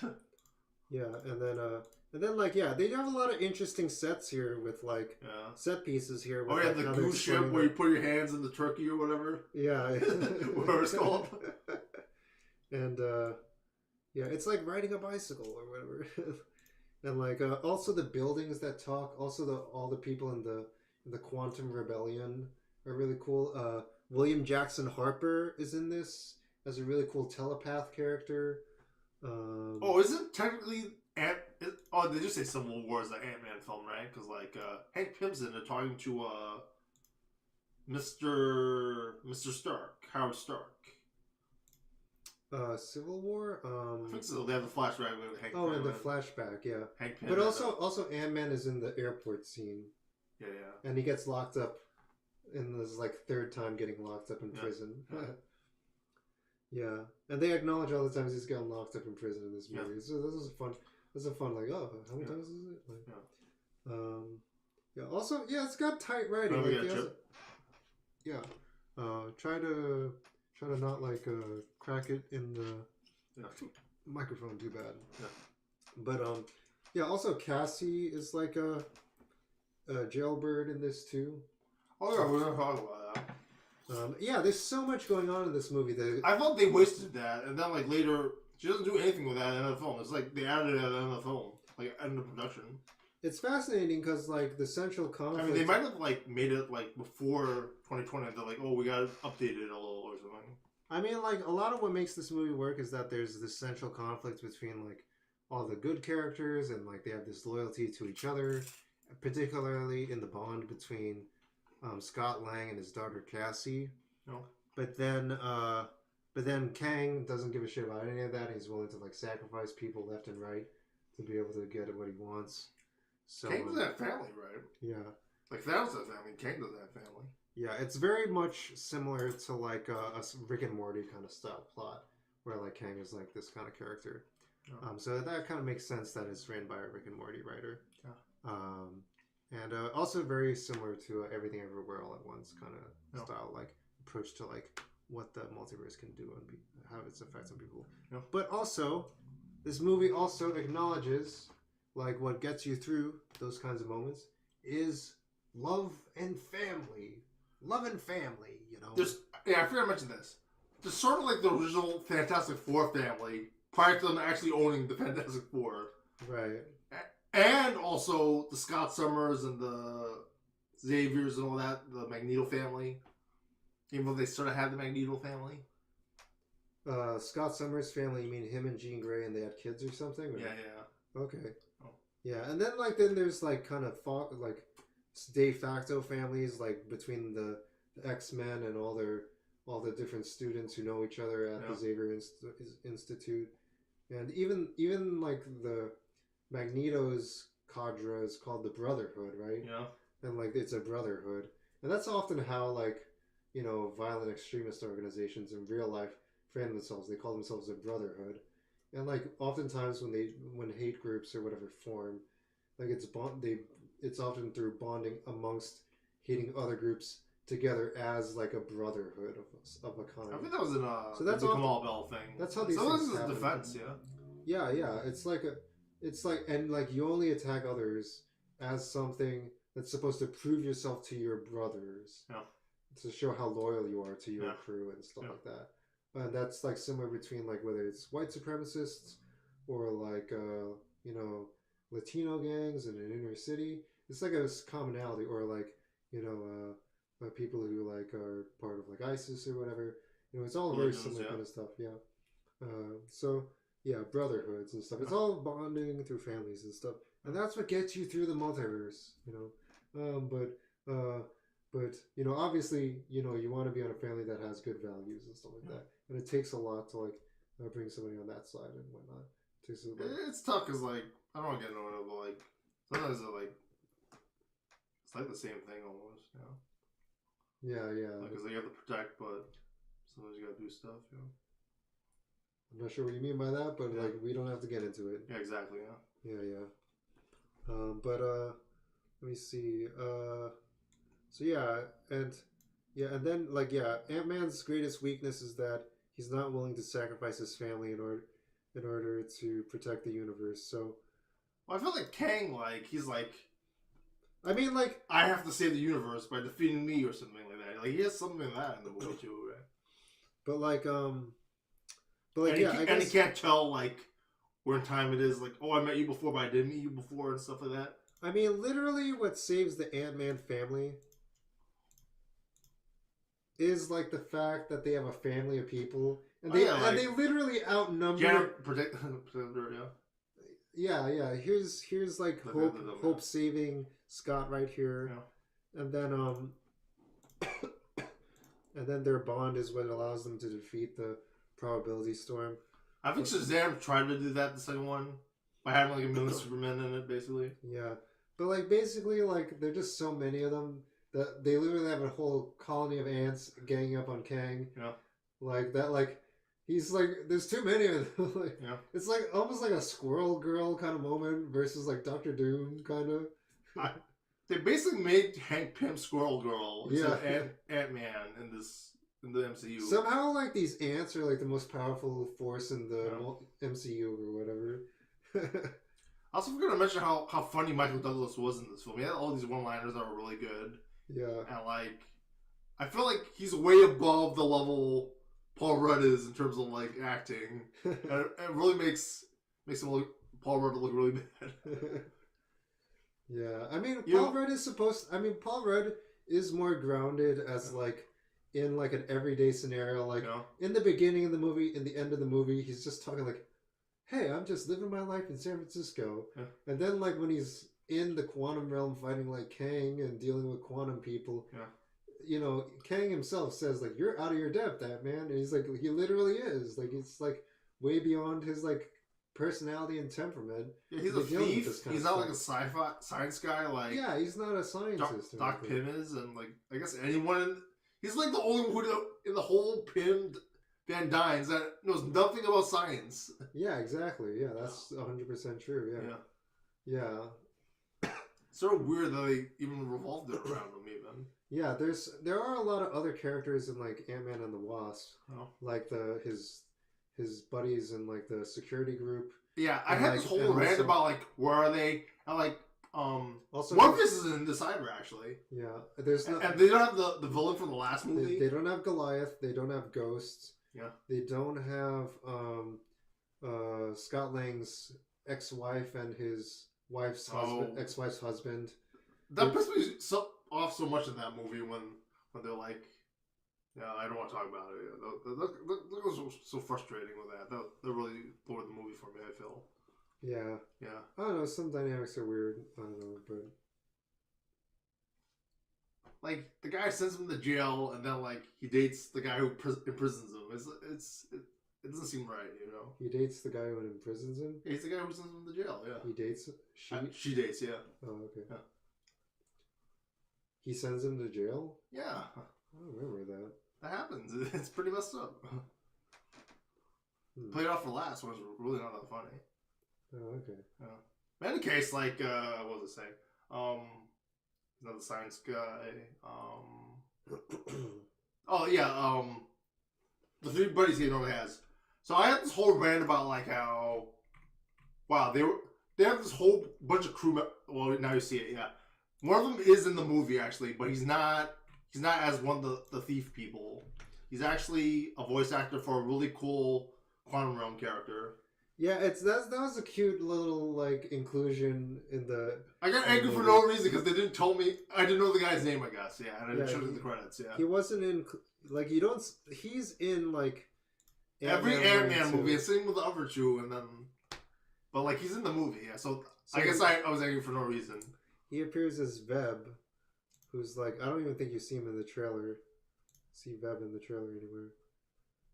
Maybe in the other. I don't know why they didn't do that because it didn't test well. They should have the laser cannon head guy in the trailer. He was the most badass. Laser even though he probably had no personality, he just had an awesome look. He's just really cool. I think he was in here somewhere. Yeah. Very They'll probably cool. replace him with another laser head guy later on. Let me see. He's in the Rotten Tomatoes somewhere. I felt like he could have been played by like the guy who played what's his name in Rogue One. I don't even think he has any speaking lines. He speaks. The laser cannon head guy. Yeah. Yeah, here he is. He's in the middle. Oh, there you go. Yeah. You can't even see the whole cannon thing. It's like a circle instead of a sphere. It's Oh like yeah, cylinder, and here we see Kajora. I think her name is. I thought she was Yearly Smith. Oh really? Yeah, she reminds me of Yearly Smith. Obviously, she's way too tall to be Yearly Smith. I don't think she's. Also, Yearly Smith can't really do action scenes. I don't think she's really Gentora. I don't even think she's really well known for. She looks familiar. anything. She just maybe has a familiar look. Oh, she's in The Mandalorian. That's probably why. Yeah, I've seen her as in a that, guest, I think. as a character, unknown guest star. She has a very unique look, though. So, like, that's probably why I remembered her. I guess she's getting all her roles from Disney. She's played her card really well. Good box office. Yeah, she could put that on her resume. $240 million. And like all the viewers on The Mandalorian, which is a really hot show. Katie M. O'Brien. Yeah. Oh, the guy from The Good Place. We never talked about that guy. William Jackson Harper. I was telling you. Yeah, but we didn't talk about him at all in this review. I told you. I said he was the telepath. I don't think we mentioned that in the review, did we? I mentioned he was in the Rebellion. I think we telepath mentioned it guy. like William off Jackson screen, but not on screen. Oh, really? Yeah. Okay. Well, and he's like in all these ads now for like all this other stuff that's coming out. Also, he's from The Good Place. He's from Midsommar too. Wow. Oh, really? And I didn't Patterson. know that. Wow. Oh, okay. He's in some big major. I know him primarily as He's in some Facebook ads too. I know him primarily as Chidi from The Good Place. He's Josh in Midsommar. I know him as Chidi from The Good Place. Very good character.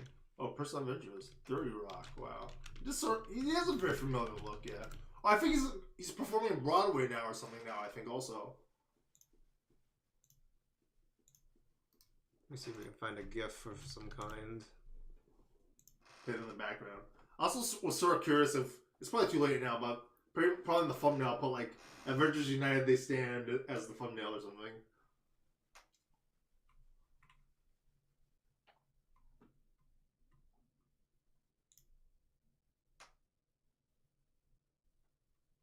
Why would you rain? Should I find out why he would rain on someone's parade? What do you mean? That's what it says in the article that you were just looking at. Well, which article? This one right here. It says 37 characters would rain on your parade. Oh, because like he's always overthinking things. Oh, okay, I got you. And like saying like how things are unethical and he's also a telepath. Remember, also the camera's up here. He's also a telepath, so remember that. Yeah. Anyway, yeah, there's a lot of really good. I don't know. This movie's firing on all cylinders after at certain points. Yeah. It's got some weaknesses, like I feel like the weak parts are like the inconsistency of like MODOK, and like the storytelling gets uneven, and like, but like I think that's just like a pacing issue from like cramming it to like 2 hours. But like just the fact that it does so many interesting things redeems it, and also sets up a really interesting villain. I think, just like I don't know, it's got so many inventive ideas and like, production design. Universe of villains. Yeah, the production design is like top notch, like how they set up the quantum universe and stuff. And one thing I sort of I just want to mention this before like we should wrap up soon. Yeah.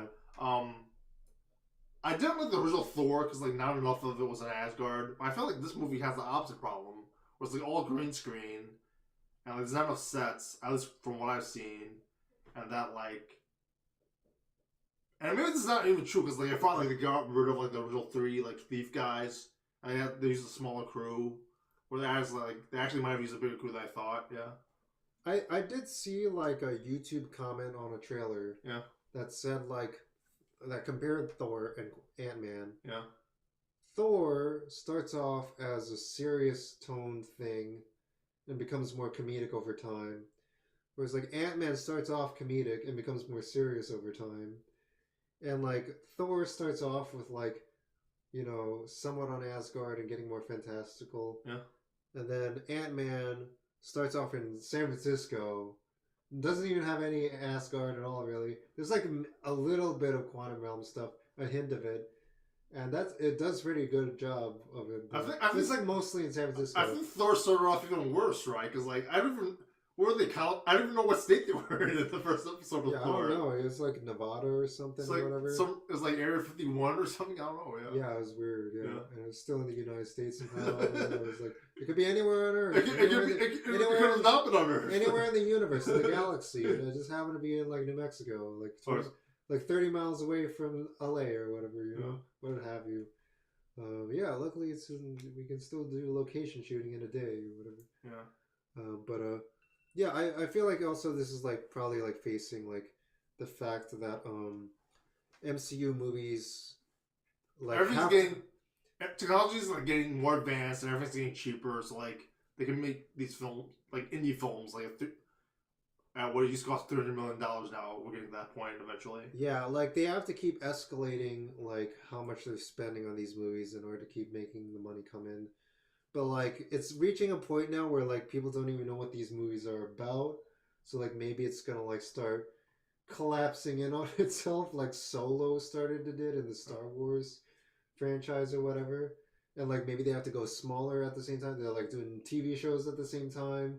They're doing like TV shows that tie into movies, movies that tie into TV shows. Like it's getting complicated now, man. Like we're turning into like cinematic filming chaos. We went from like Thomas Edison to like super AI generated green screen now or something. yeah, but even like Everything Everywhere All at Once did it on a relatively modest budget.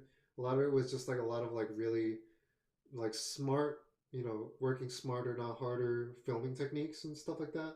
So like they were able to make like a $14 million movie look like a $50 million movie, that kind of thing. So I mean, I do wonder, like watching Quantum Mania now, like are they using what used to be a $300 million budget and make it using technology from now and to do it on a $5 million budget? Yeah, I don't know. Yeah, it's interesting, right? Like, I mean, like it happened in like I don't know. We could talk forever about this. This is its own topic, but like, I saw a whole YouTube video officially from like a news outlet or something talking about hair and like Disney Animation Studios movies. And like the grass, like in how much. I remember this whole documentary that is just some grass in like what's it called, Brave, I think. Yeah, exactly. And like it's really interesting. Yeah, they had to like first they were trying to do like a lot of conventional Disney princess hair, would be like really straight and stuff. But then when they had to do something like Brave, where it was like really curly hair, they had to really up the animation technology on like doing like hair extrusions and like bouncing physics and making it like not look like it's like all floppy and stuff like that. And then they had to advance that technology even more for like stuff like Moana and like especially apparently it came to a head in Encanto, because like you have all these extras that have curly hair and all the main characters with like hair and stuff in all these kinds of loops and everything. So like and that feeds into like diversity and representation, because like a lot of like Caucasian hair tends to be more straight or whatever, and then like more minorities have like curly or frizzy hair or kinky hair or whatever, and then they don't have that. And so they have to. So technology actually it leads to more representation and stuff like that. So that's another way that technology can advance, not just in terms of like big budget spectacles and visuals, but also in terms of representation, and not just fantasy, but also just accessibility and having more people seeing themselves in films and stuff. Hopefully, we can have more of that kind of innovation come in films in the MCU, which we've kind of seen a little bit. But yeah, I don't know. Maybe we'll end on some note like that or something. Yeah, I mean, it's just hair, it's just grass. Like, it doesn't replace the story. Yeah, it doesn't replace. Like, it's like what George Lucas said. Like, a special effect is just a special effect. Yeah, it's a means to an end. Yeah. But like, if you don't have the means to have it, sometimes it's just. I mean, like sometimes people are willing to just like, lean on like having characters like. I think that's probably why in like Resident Evil they have like Carlos Oliveira and stuff with like his like frizzy hair and stuff also. Yeah. People are afraid to like, rock the boat and stuff like that. All right. Anyway, I'm getting tired. This is going on for a while. Okay, that's fine. Yeah. But yeah, I don't know. Check out Ant-Man. It's good. It's fun to talk about. Yeah, what he said before is all right. Yeah. I'd be willing to talk about it. I agree. Yeah. It's like, what do you mean? Like, which aspect of it? Has all these major things, like great production values. It's doing a lot. It's great production value, great visuals, creative world building, like really inventive ideas. Sets up things on a micro scale, sets up things on a macro scale, sets up things for the future of the MCU. It's probably going to make a lot of things make more sense in future MCU things if you watch this. But like that's the kind of brilliance, but also the kind of like sinister nature of like MCU things is that but you have to watch this movie in order to really understand. It did sort of make me look forward to seeing Wasp 3, Ironheart, and all those folks in their own Avengers film. Yeah. I feel like this has me hyped for like future MCU movies and stuff. Like it's in good hands. A lot of the Phase 4 stuff is like doing a lot of interesting ideas and stuff. Yeah. I think it's like some of their most interesting stuff yet. But of course, like there's always going to be the Marvel fans who are like, nah, I liked it back in the day when it was just, Iron Man and Captain America and real men and all that and stuff like that. And, those people are gonna be out of date in like 30 years or whatever. Yeah, you gotta think 30 years ahead.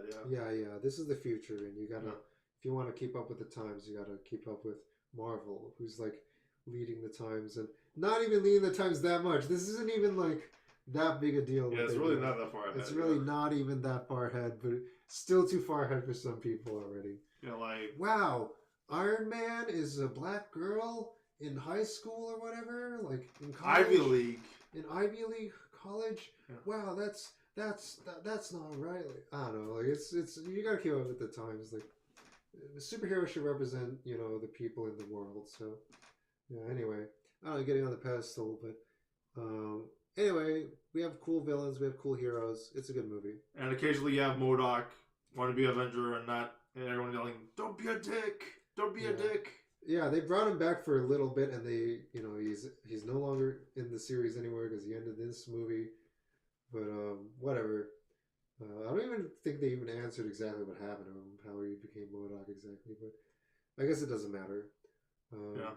All right. Anyway, it's an interesting movie. A lot of fun. Pure PhD, yeah. Happy watching, folks. Happy watching. Take it easy. Take it easy. All right, this is Pure PhD here. And this is Mudita Hart here. And we're here to talk about... what is this? Shazam 2. Shazam is this Captain Fury of Marvel? the Gods. It's like, I don't know, whatever. I didn't even know this movie came out, so... Yeah, look...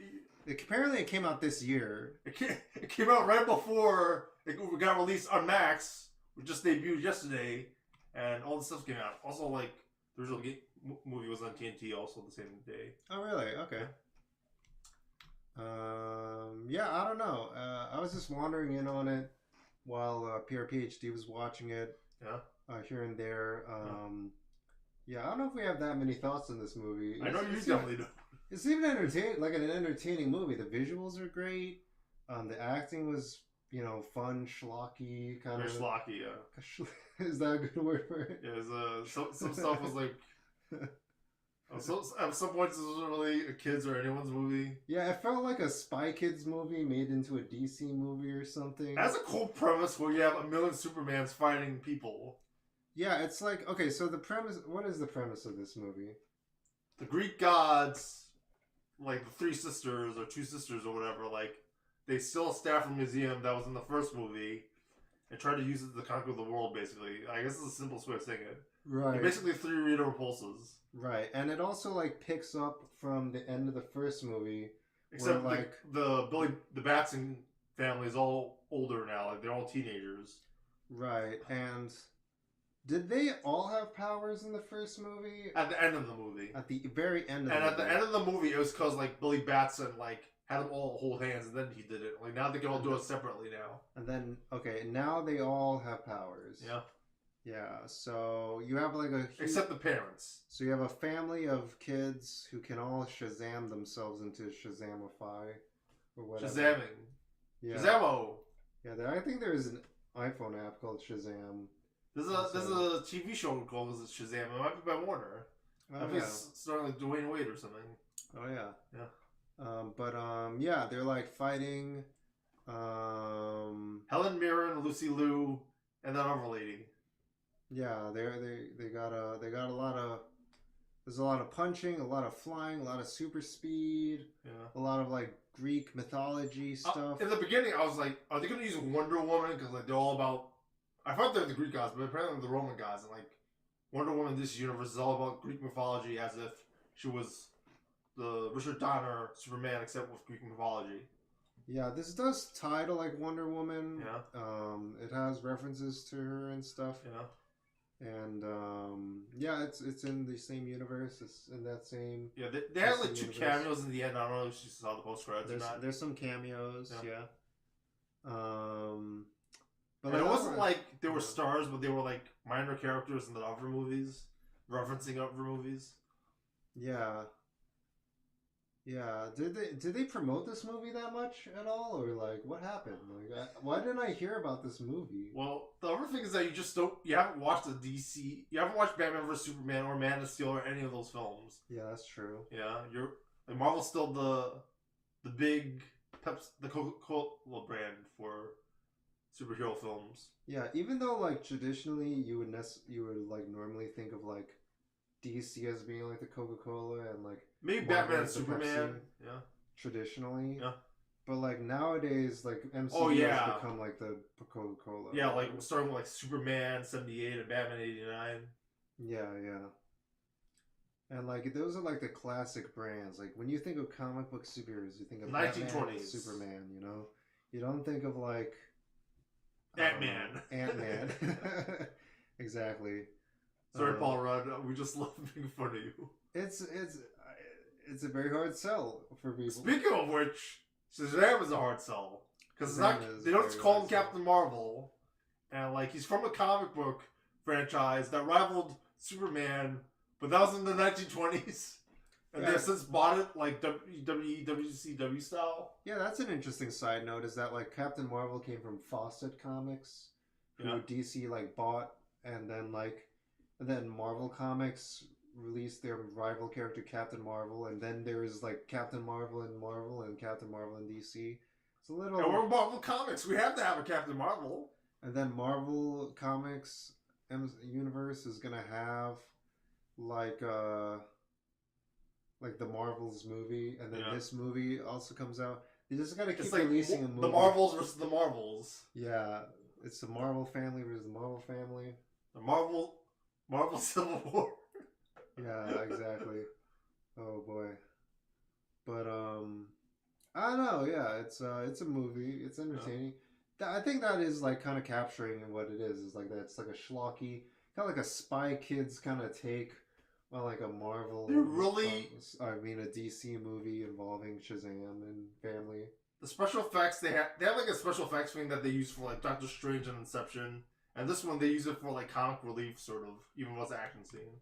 Yeah, and let's see how this did on the tomato meter. Yeah. So critics gave it 49% It's pretty high for a DC thing, I figure. Yeah. 240 reviews. Interesting. That's a lot of reviews. 86% on audience scores out of 2,500 plus verified ratings. Which is pretty low considering how many people there are in the world. Yeah, critics' consensus, more unfocused and less satisfying than its predecessor. I would agree. Still retains almost enough of the source material's silly charm to save the day. And that's with 49%, so it's still got enough charm. Yeah. That seems fair enough. Yeah. I don't know. I haven't seen the first one, and I barely saw this one. You haven't watched like any of the DC films, yeah. Audience says, a sequel with plenty of action and tons of heart should satisfy anyone who enjoyed the first film. I mean, it seems like an enjoyable movie. Like, if you just want to watch a movie, have some popcorn, get a soda, you know, it's been a long day at work. Like, I'm reaching that age where I'm like, I don't need, like, a big, fancy, like, you know, I need to, like, really engage my brain when I go to the movie theaters all the time. That'll hurt horrible when you see, like, how they do relationship stuff in this movie. What do you mean by that? Like with, which aspect like of it? The Marvel with the crutch and the sister of the witch sister and the Wonder Woman thing with Shazam, Yeah, it's a very weird dynamic where like you have like these the characters in the movie are kids that turn into adults, like He-Man style, which I guess they didn't do in Masters of the Universe for the exact same reason. It's targeting kids because like the appeal of it is that kids get to be adults in this. Yeah.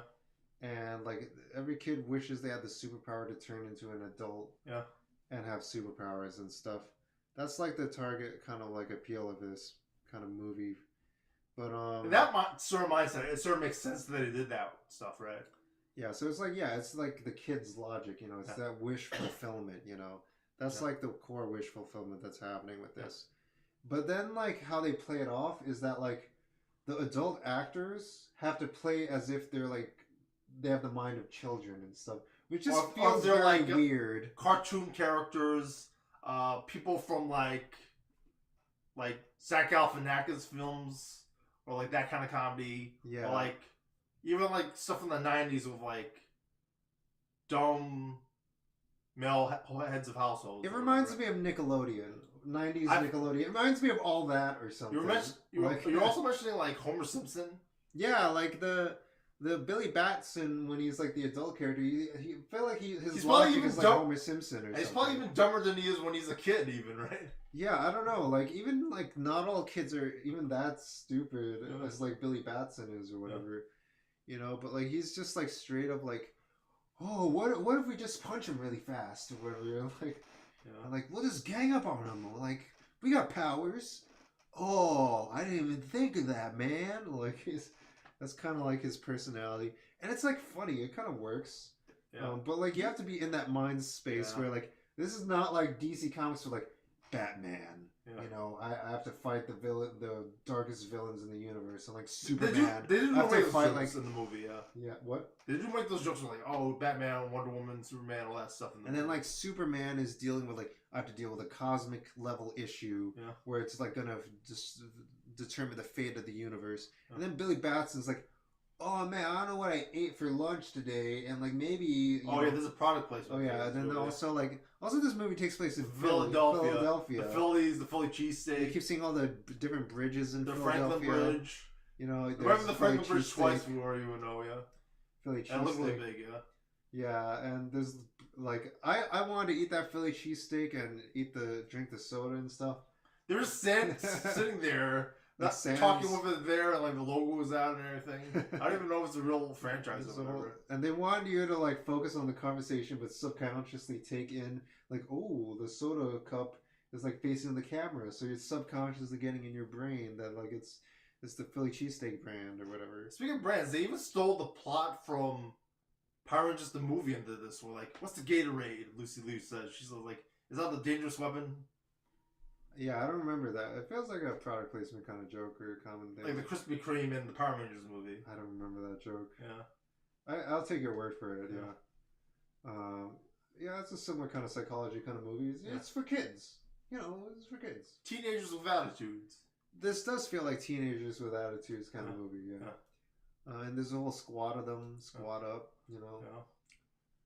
Yeah, they were teenagers with attitudes, right? That's basically what it was. They were the Power Rangers. I wonder, except they're all Superman. I wonder what the half-life on this franchise is going to be, because eventually these kids are going to grow up, and then also the adult actors are going to get older. I still don't know if they used the same actors from the last movie or not. Right. When was the first movie, by the way? Can you look it up?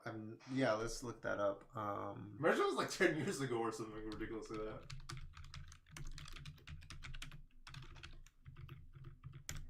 Probably edit this out, but whatever. Or search Wikipedia. Shazam! 2019. 2019. That was 4 years Well, ago. it feels like a long time because it's like pre-pandemic, I guess. Produced by New Line Cinema, DC Films. It was produced by the same people who did Lord of the Rings and not Chucky, Nightmare on Elm Street and stuff. $7 Productions. Yeah, that's the Rocks. That's the Rocks friend. That's the Rocks company. That's so random. Wow. Okay. I think originally because he was Black Adam. Black Adam, right? And he was really well cast as Black Adam. Yeah, it's just that was a terrible script. I thought this was a better script than Digimon Hansu. That's what his name was. He was the wizard. Yes. The wizard. Yeah. Digimon Hansu. In MCU, he plays Korath the Pursuer in Guardians of the Galaxy. I was mentioning that. He's also. I didn't know he was a Captain Marvel. I forgot about that. That's interesting. Yeah. Korath the Pursuer. No, it doesn't look like this. It wasn't. It's not Korgoth, the guy from the Marvel vs. Capcom game, right? No, Shumagorath. Shumagorath, Shumi Jojo. Shumagorath appears in Guardians of the Galaxy or in Multiverse of Madness. Multiverse of Madness. Oh yeah, this is what he looks like. Strange, right? This is what he looks like. Yeah. I remember what he looks like. Yeah. Korath the Pursuer. I spelled it wrong. Yeah. It's fine. I remember he looked like this. Yeah, I remember this guy. Yeah. Disney Villains Wikia. Also, if you want Michael Kors. They just do anything to get ads for like merchandise. I thought that the Go didn't have advertisement. That's really weird, right? Shumagorath MCU. I guess it doesn't store data, I guess, which is good for Go. Here's Shumagorath. I think that's actually the thumbnail for our review of Multiverse of Madness. Oh, really? One of these images. Oh, okay. Yeah. Oh, Shumagorath has a different name in Multiverse of Madness. Okay. There's an octopus in the ring. Gigantos or something. Interesting. Gigantor.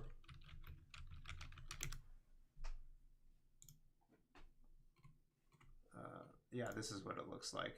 That's pretty good. Yeah. Yeah, it was a pretty. I mean, like it still looks cartoony too. Like that eye doesn't really look realistic.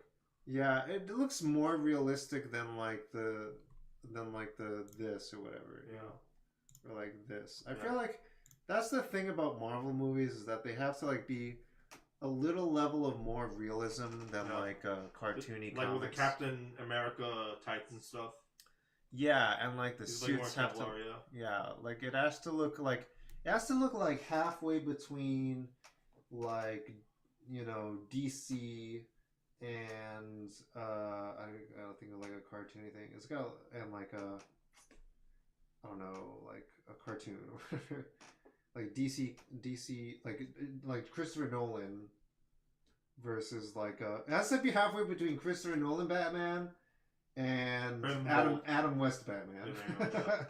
That's what they go for with MCU. They go for the middle. That way you don't upset anyone too much. And you do more variety of film. Yeah. Right, but then you can still have like merchandise for like Captain America mask or whatever. Yeah, I think we have all those.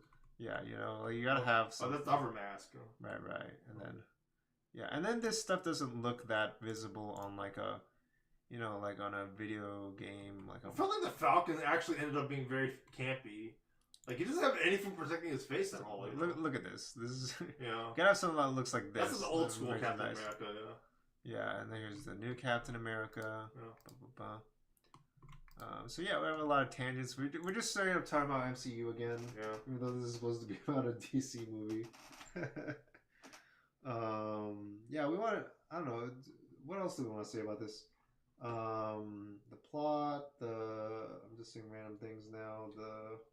They have like they could have distinguished the Marvels more, other than like what they were studying or like their background or like if they had a crutch or whatever. Yeah, the characterization is like not that too deep with the. And I feel like characters. I feel like they played up the alter ego side of Captain Marvel better between the Billy Batson and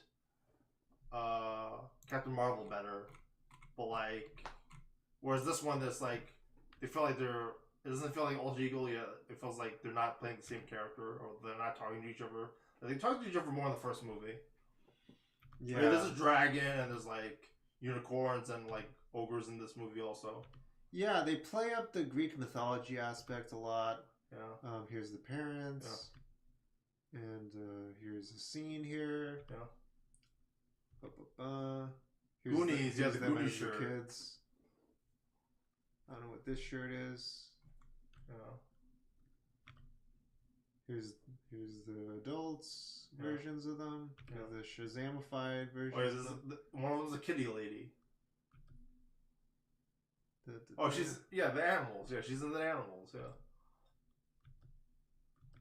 It's a fun. You watch it with I feel like you could watch this with like an 8-year-old or something. I feel like some of it they were like trying to like capture the Harry Potter crowd with like the flying books and stuff. Yeah. When they're in like they're doing magic and stuff. Yeah, there's like some magical elements, like some like ancient like Greek magic. Some of it felt like it was just straight up ripping off Harry Potter. Just because like let's just shove that in here. Why not? Like they shoved a lot of stuff in here. They had a lot of money and they just shoved a lot of stuff in here. There's a lot of ideas in this. Yeah. But like I feel they like also didn't want to take it too seriously. They also didn't, whatever. Yeah, it feels like let's just have. Yeah, it feels like Spy Kids. Like I'm trying to think of what else is like in that genre, like Flubber or something, or like a kids movie, but like targeting like 8 to 10-year-olds, 8 to 12-year-olds or something. Yeah. And then like there's like humor that like the kids don't really get, and then the kids in the movie don't really get, or whatever. Whatever. This guy. Yeah. It's not very serious. It's pretty light. It's a pretty light movie. You said it like it captures. It's from the point of view of a child. Yeah. Yeah. But it's entertaining. Yeah. It's entertaining. Yeah. It's 2 hours 10 minutes. Yeah, if you just want to put it on in the background. And just so you know, it was released March 17, 2023. And then it starts streaming April 7th, 2023. I guess, like, if you buy directly from Voodoo or something, it's like April 7th. Oh, that's cool. And then 1 month later, it was on Max. That's cool. They say that here. Okay. So this is every month, like, they do something with the release. Well, that's not even a month out. well, streaming, I think it was just Voodoo, and then 2 months later, it was like, then 1 month later, it was on Max. Okay. Yeah. I mean, let me see. I like this movie, but like I wasn't paying attention to it. I was like, I think do that is good. Yeah. I was like wandering in and out, and I was like, oh, this is interesting. But I enjoyed it that way. So it's like a good doctor's office movie then? It is a pretty good, you know, to go to the dentist, you know, like you're with your kid, you know, put on the dentist office. Preschool or it's pretty safe. Or like a lunch break at elementary school. Yeah, exactly. Yeah, you know, back in the day we watched like Jimmy Neutron. There was that one thing with Diedrich Bader that went a little bit far. Yeah, that was pretty violent, yeah. But then that's why you have the school monitor. Like it'll probably be cut out in the TV edit version, probably. Yeah, exactly. Yeah. That was bad. Yeah, and that scene takes place in a school. Yeah, that's pretty gruesome. But yeah. Also, like the weird humor where like they're kids but they're adults, and then they're trying to do adult things. Like I don't know. Like, and it's sort of try to pursue relationships with other adults. That was a really weird aspect of this.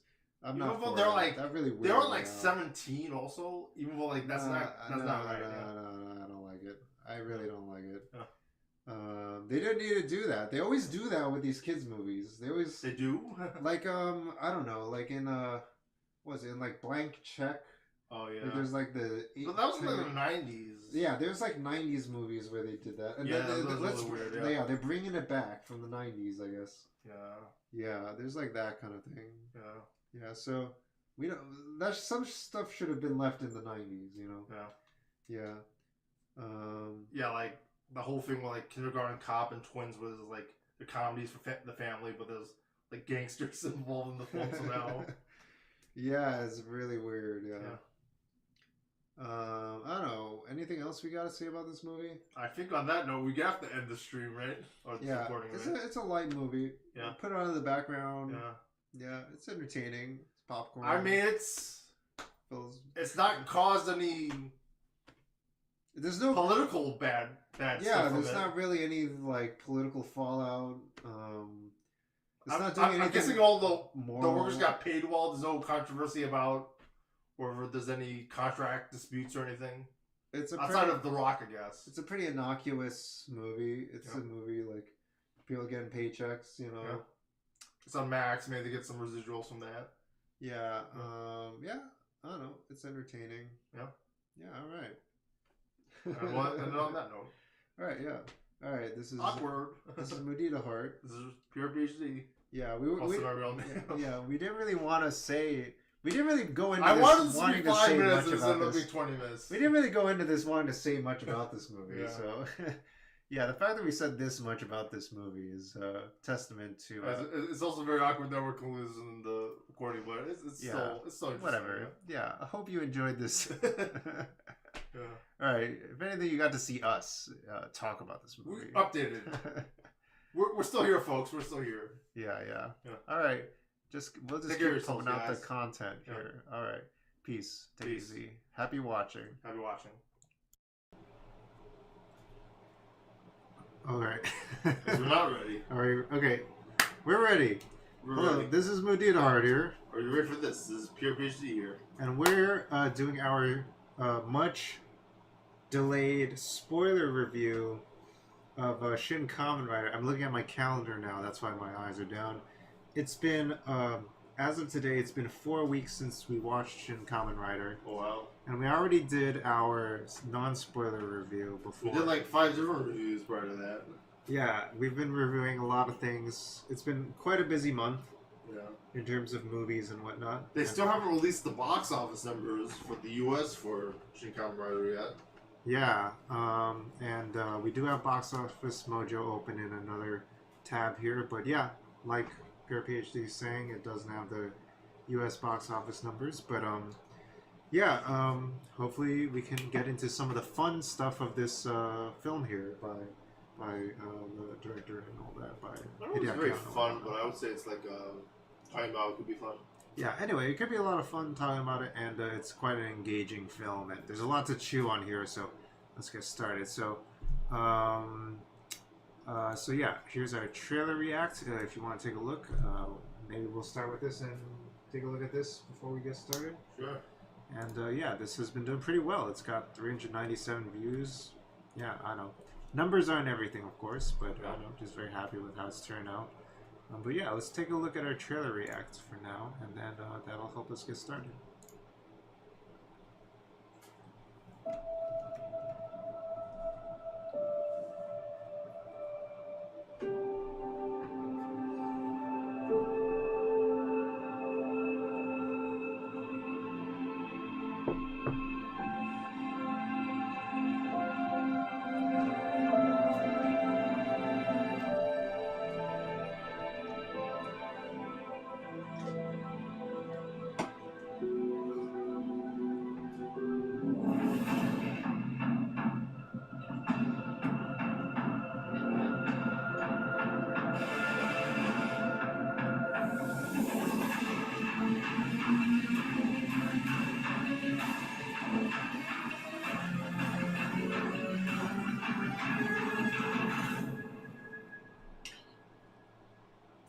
Alright, and that was a 1-minute trailer, and we reacted to it over 19 minutes. We had a lot to chew on there.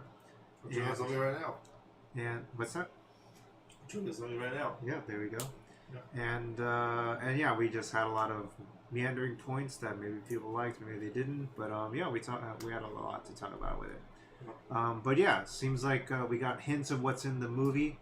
And yeah, the first part was like introducing the protagonist in a kind of a downbeat kind of way, and the movie does have those kinds of notes and flavors. And then the later parts of the trailer introduce the villains and the action and the heart pumping adventure and stuff like that. But yeah, there's also other parts of the film that maybe weren't covered by the trailer that is also worth talking about. Yeah. I wonder if the movie reaction compared to the trailer reaction didn't do well because no one watched the movie. Yeah. Yeah, I don't know. It's interesting. There was a pretty limited release, yeah. Yeah, there was a limited release. We saw it on June 5th, which was like one of the main release days for it. At like I don't know, that's a Monday, and we saw it in the evening that day. Oh. And yeah. Seems like, I don't know, people are waiting for a home release of it, possibly. Well, they haven't released Shin Ultraman or Godzilla at home yet. Yeah, the Shin... And, yeah, as additional context, just as a reminder, this is Shin Kamen Rider, which is about an adaptation of the Masked Rider series in Japan, where it's about a hero that is transformed with biosynthetic augmentation into a motorcycle riding, super kicking bio-mutant hero. And then it's part of this Shin Japan Heroes universe that's being kind of helmed by Toho and Hideaki Anno. And that includes Shin Godzilla, which came out many years ago at this point. And then also Shin Ultraman, which we watched last year and reacted to as well. Keep people updated. The adaptation has bio stuff, not the original. Yeah. Oh, really? Okay, cool. Yeah. So yeah, that's this. Here's some screenshots. I mean, you saw the trailer already. Here's the box office release. Here's the tomato meter. Did they say Cyborg in that? 78% tomato meter from 9 critic reviews, 89% audience score. Yeah, not a lot of reviews here. 89% audience score from 100 ratings, so not a lot of people reacting to this. And then Shin Kamen Rider on Box Office Mojo. Hybrid cyborg. Is he technically a cyborg in this? Kinda. It's, yeah, they keep calling him a grasshopper hybrid cyborg. With like augmentation and stuff. And The Hong Kong box office is not that great. It just came out in Hong Kong. Oh, they just came out like a week ago. It's because they have the Chinese subs, I guess. It's also a small region. Yeah. It's a relatively small region, you know. I guess it's still being released, so, you know, if you're watching this, you know, hopefully you're having fun in Hong Kong or whatnot. Here's Japan's release. That came out in March. Interesting they call this international release, even though it's assuming that it's like the U.S. is the domestic market. Yeah, it does assume that. Yeah. And even though Japan is like $15 million, which is like 80%, 90% of the international release. So anyway, very U.S.-centric approach to the domestic connotations and stuff of it. Why not? But anyway, here's the story. I just skipped ahead a little bit. But yeah, let's go over our points here. How do we want to break this down? There's a lot of things to talk about. I always keep cutting my head out of this shot. But how do we want to break this down exactly? Like, we go sequentially. We could go based on the OGs. I mean, we could go overall and then dive into details. I think maybe that might be a good approach. I guess we can have the OGs on screen. We don't need to say who the OGs are because like people can just read the screen. Yeah. I mean, I guess we could just talk about the overview and then hone in on details that we want to focus on. Yeah. For now. So, in the non-spoiler review, we talk about Shocker being the main antagonistic organization that this new Kamen Rider has to face. But we didn't really get into like the challenges they face in specifics or anything like that. We did talk about how like they did have these kind of plots to like take over the world in ways that would benefit the world, quote unquote, but would end up creating dystopias in their own different ways. But we didn't really get into their plots specifically. I don't know. Where would you like to begin? Let's see. Gotta think about it. I mean, how does this compare to the original Kamen Rider? That's a good start. I know Spider Og or Bat Og or Kaijin were the start with that. I can't remember if it was the Bat Kaijin was originally the Doctor or not. Shocker Riders are there, even though they're just, according to the wiki, they're just Grasshopper Ogs. When they introduced Kamen Rider 2, I don't think he was a bad guy. He wasn't a bad guy at the time. He was just a replacement for Takeshi Hongo because like the actor got injured.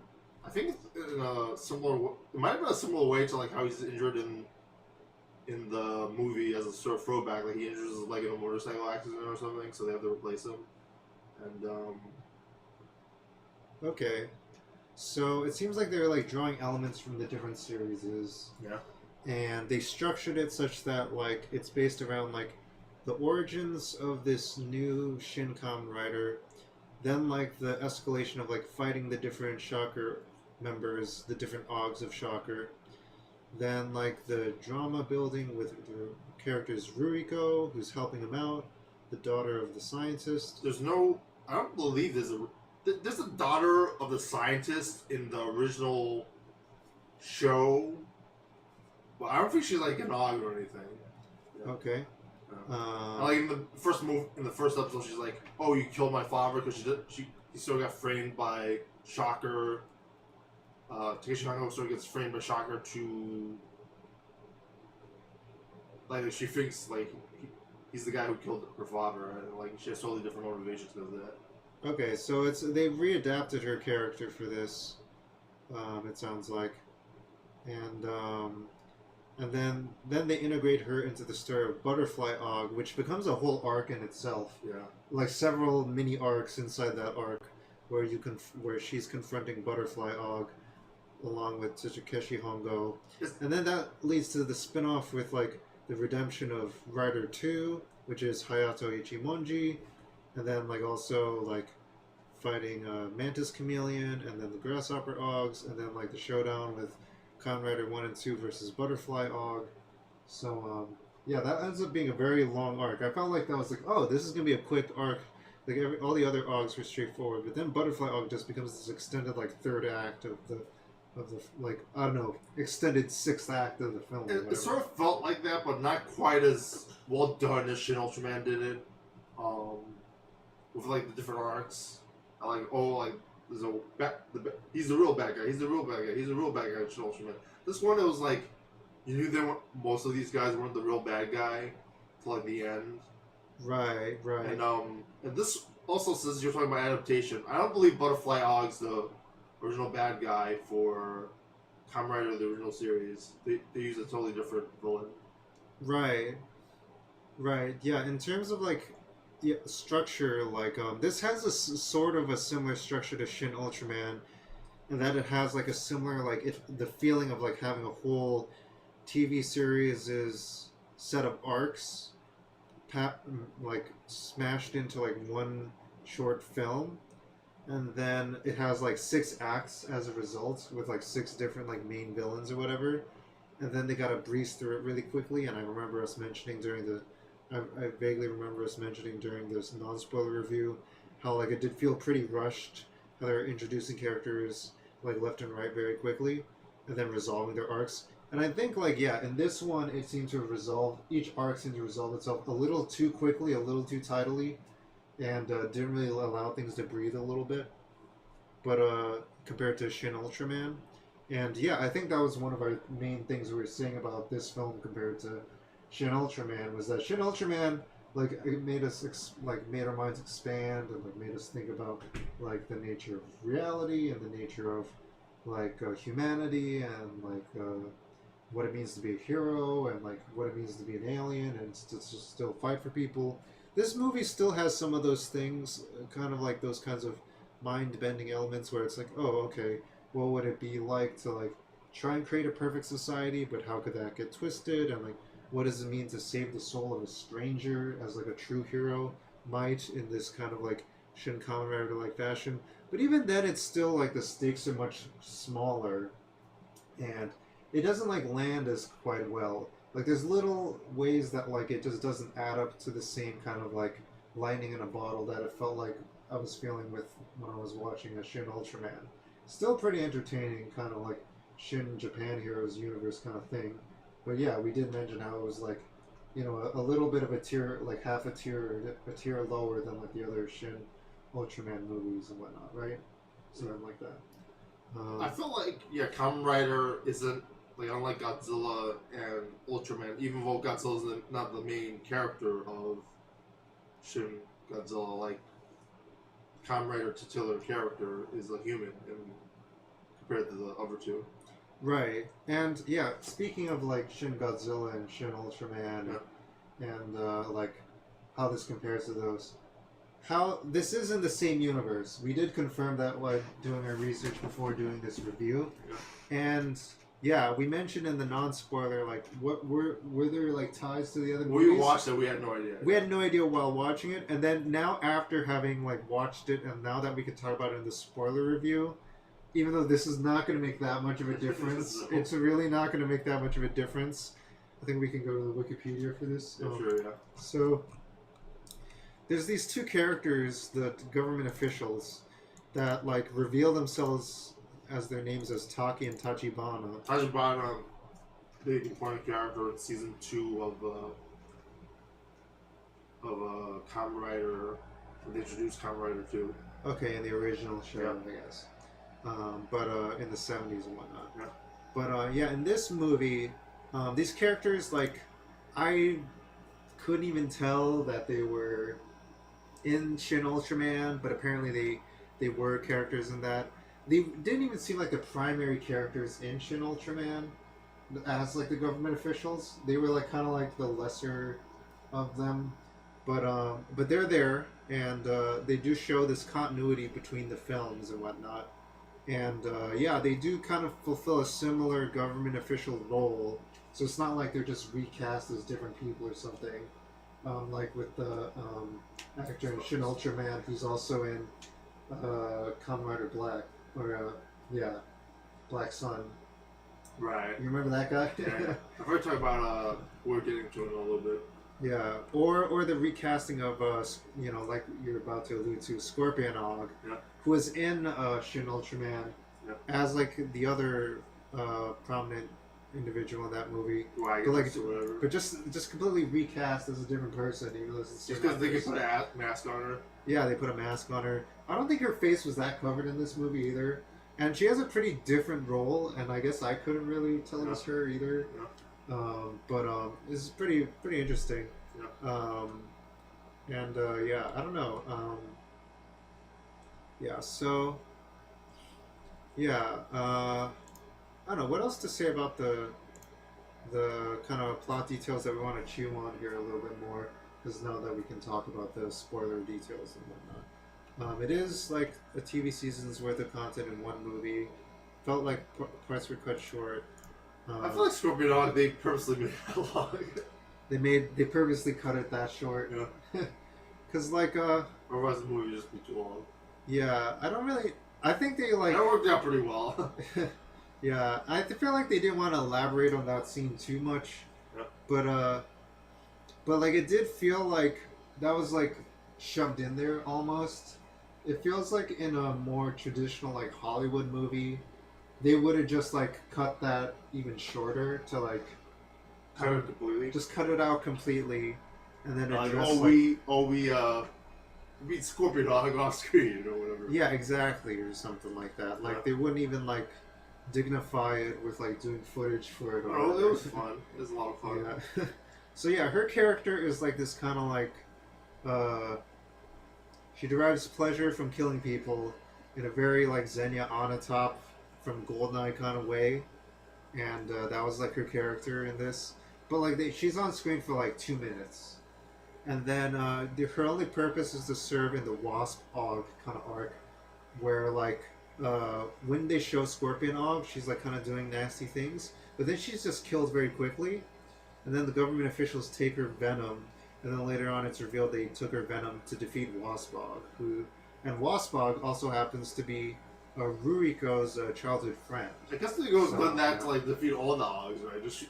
Just have these Scorpion Og blood shoot like or a fly hog and everything. Yeah, I don't really know exactly why Scorpion Og's venom was necessary specifically for Wasp Og. Yeah. Or like, why they couldn't use it for other ones. I guess they're like just let the Kamen Riders deal with it or whatever. Yeah, I don't know. Like just like, and I don't know. They needed to work their way into like using the Kamen Riders.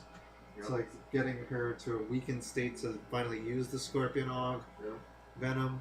I don't know, but like I felt like it went at a brisk enough clip, and the drama was there enough that like you didn't question it that much in the moment. Yep.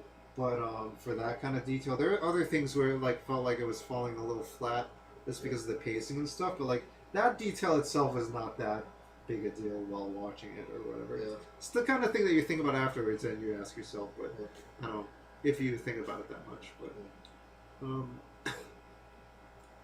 and yeah, it seems like as PR PhD is saying, I did wonder how much of this was based on Series 1 of Kamen Rider, and it seems like it's just kind of a mishmash of things.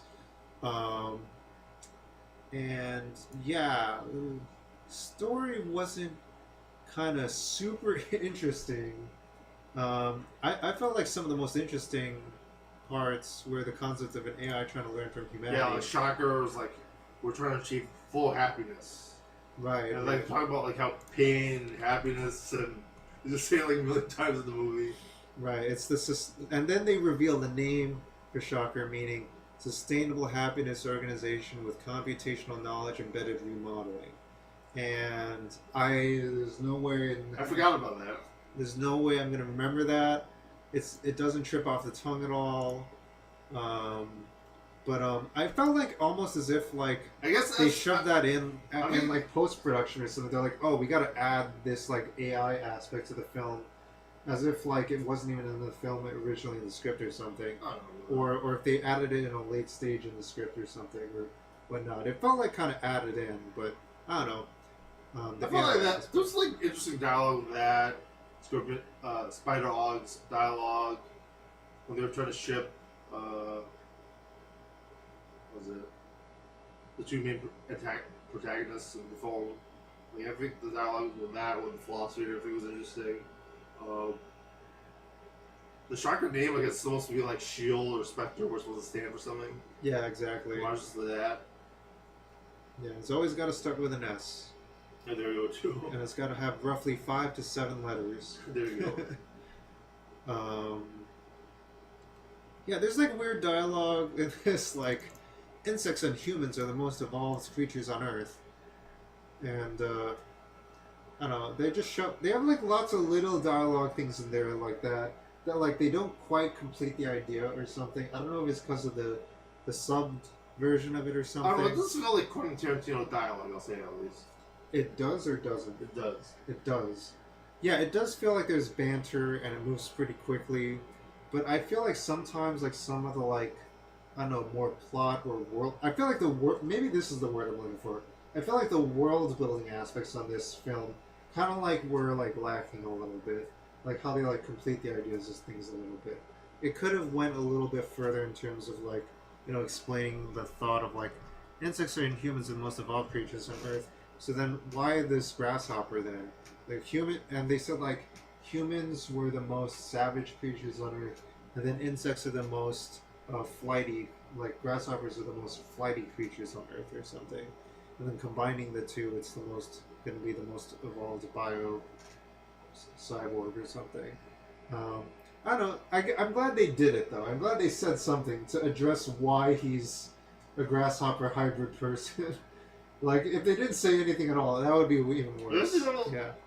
And you know, they gotta, like, make the script short and everything. I don't like agree with those points, but in contrast, they don't really explain what the other hogs or the creatures they picked. They don't really explain the other hogs? Yeah, that's true. I guess a bunch of them were insects or arthropods or whatever anyway. Yeah, most of them are, like, insects, except for, like, what's his face? Chameleon, yep. Mantis Og. Bat Og, like, don't explain that. Bat Og. Yeah. Also, like, some things, like, with some of the Ogs, like, Bat Og's vision of, like, the better future is to, like, have like, diseases and stuff. Yep. And, I don't think that thought was super complete when I watched it. I was like, that's, like, an interesting idea. That was pretty good to me. The only problem was that they released that thing after the pandemic came out. I thought they were trying to allude to the pandemic with it, and I was like, oh, this is going to be so fascinating. I wonder what their angle is going to be with this. But I don't think they completed the idea. I felt like, okay, what's the angle? And, like, they didn't really, like, explain what their angle was. I mean, they didn't do SARS anyway, so maybe they can do that. Yeah, I guess Asia, like, already had its fair share of, like, epidemics and whatnot before it kind of reached the rest of the world in terms of, like, COVID and whatnot. That was like the first, pandemic in a long time. But anyway, Scorpion Og, Wasp Og. Wasp Og's idea of the future, of better future, was where everyone would be mindless and therefore they wouldn't be in charge of their decisions and wouldn't have any more anxiety, and therefore they would be happy and that'd be sustainable, because the anxiety of decisions and making choices for yourself are the things that create anxiety in people. And if you take away people's free will, then that actually helps. It helps people achieve sustainable happiness. And that's a pretty interesting idea for a villain and character. And I feel like those kinds of meditations in the movie are some of the stronger points. But then it always gets resolved by somebody, like, kicking somebody with a super kick or something. With, like, you know, a small Shin Japan Heroes budget worth of, like, you know, kicking somebody. I thought it had... Sorry. Yeah, go for it, yeah. I thought it had one of the better action scenes and one of the better set pieces. Like, I felt like that scene you want to saw, like, some dioramas for or whatever. Yes. I think I know exactly what you mean by the Wasp fighting. Or the SCA, yeah. Like, the Wasp scene, like, I think at that very specific moment during the film, I was like, this is exactly like Kill Bill right now. And they just spent the whole budget on this set. Like, they were, like, circling each other with the samurai swords, there's kind of like this 70s. Yeah, the swords too. I forgot. Yeah. There's like this 70s music, although like to be fair, like samurai swords are from Japan. And Kamen Riders from the 70s. Kamen Riders from the 70s. But it felt really like Kill Bill in a weird way, and like also like the kind of like yellow and black color scheme of like Waspog was kind of reminiscent of like Beatrix Kiddo, even though that's and there's like Oren Ishii and kimonos. Yeah, and there's all that stuff there too, all the costumes and stuff in the background and whatnot. And people in like the Western suits, like the Crazy 88. Yeah. And all the backup kind of NPC characters and whatnot, whatever you want to call them. So yeah, I wonder if they once put like a mashup where it's like that scene that's like the Kill Bill theme from the first movie, where it's like. People love Kill Bill, but I feel like the problem is with that kind of content is that the audience for this movie is too small at this point. But for the people who did watch it, I think they would like it a lot. I don't think I've ever seen like a Kill Bill homage to like like any film before. Yeah, that'd be pretty cool. Like it itself is like referencing like Lady Snowblood and stuff. Yeah. Tarantino's really big on the homages. Quentin Tarantino's Shin Kamen Rider universe. That'd be Shin universe. That'd be interesting. I'd be very curious about that. And then, I heard like Hideo Kojima was actually inspired by Kamen Rider to make Metal Gear. By Kamen Rider? Yeah. Oh, really? Yeah. I know he's also big on movies, so I won't be surprised if he's into Tarantino as well. Yeah. But yeah, also during that scene, like when all that stuff was happening with like, oh, this is like Kill Bill, it also occurred to me that it felt like, oh, they're taking out the Augs. It's 70s music. It feels like Kill Bill because like they're taking out each of these characters, like they're working their way up as if it's like a Kill Bill movie. Yeah, exactly. Like you're taking people off the Kill Bill list. Exactly, and that was the moment that like it clicked. You gotta kill Butterfly Hog.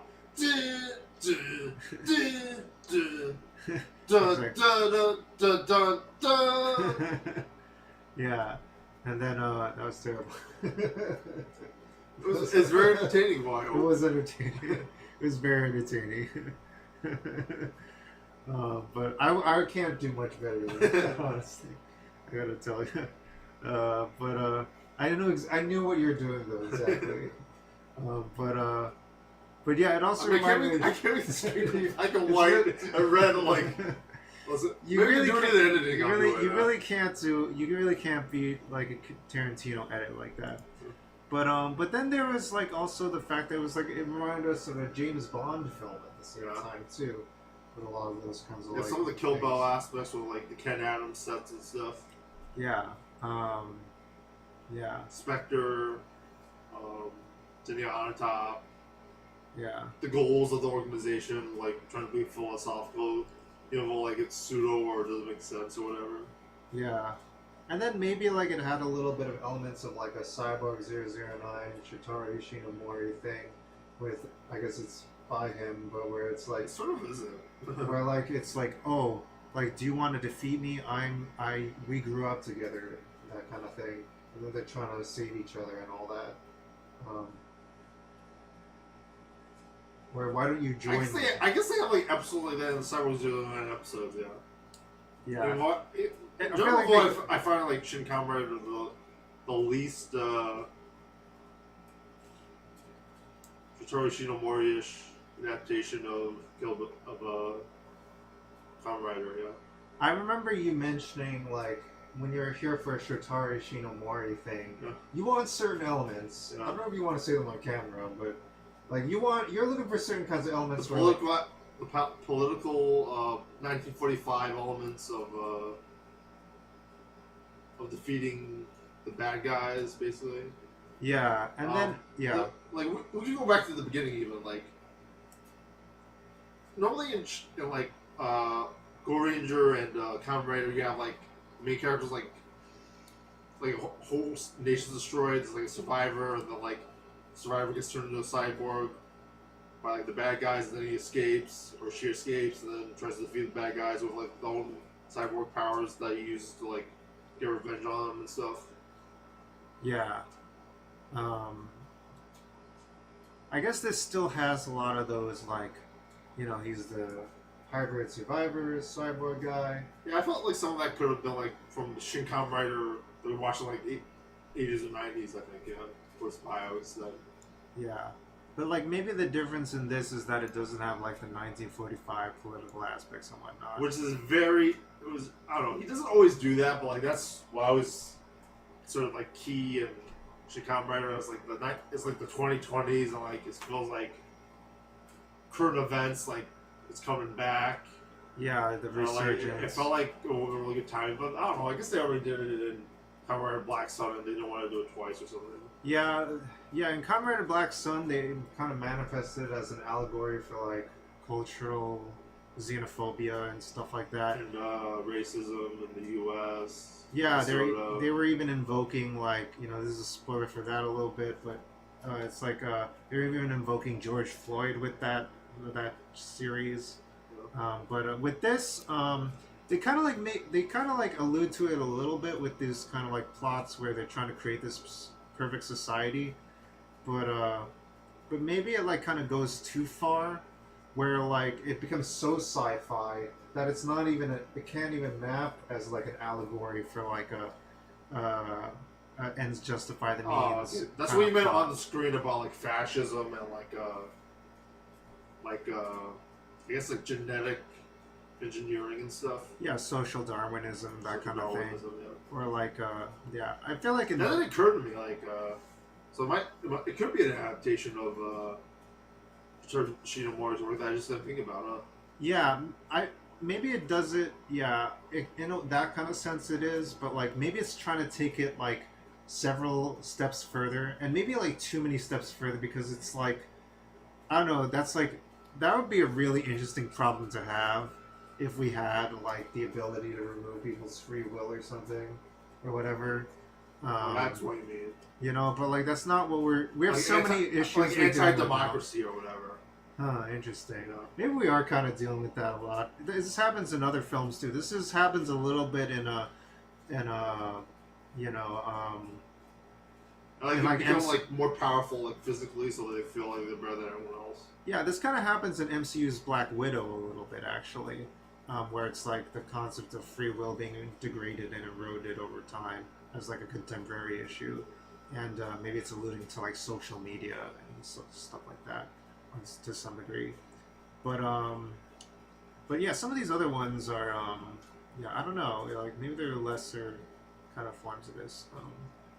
I feel like Butterfly Og was you know, like they talk about like how the origins are and stuff. Oh yeah, that kind of stuff. So what was Butterfly Og in the original series? I forgot his name. He's not Black Cross. He was basically an analog for Black Cross Sphere for Golden Ranger. Like he's basically like the main villain for like Blofeld and not Blofeld, but like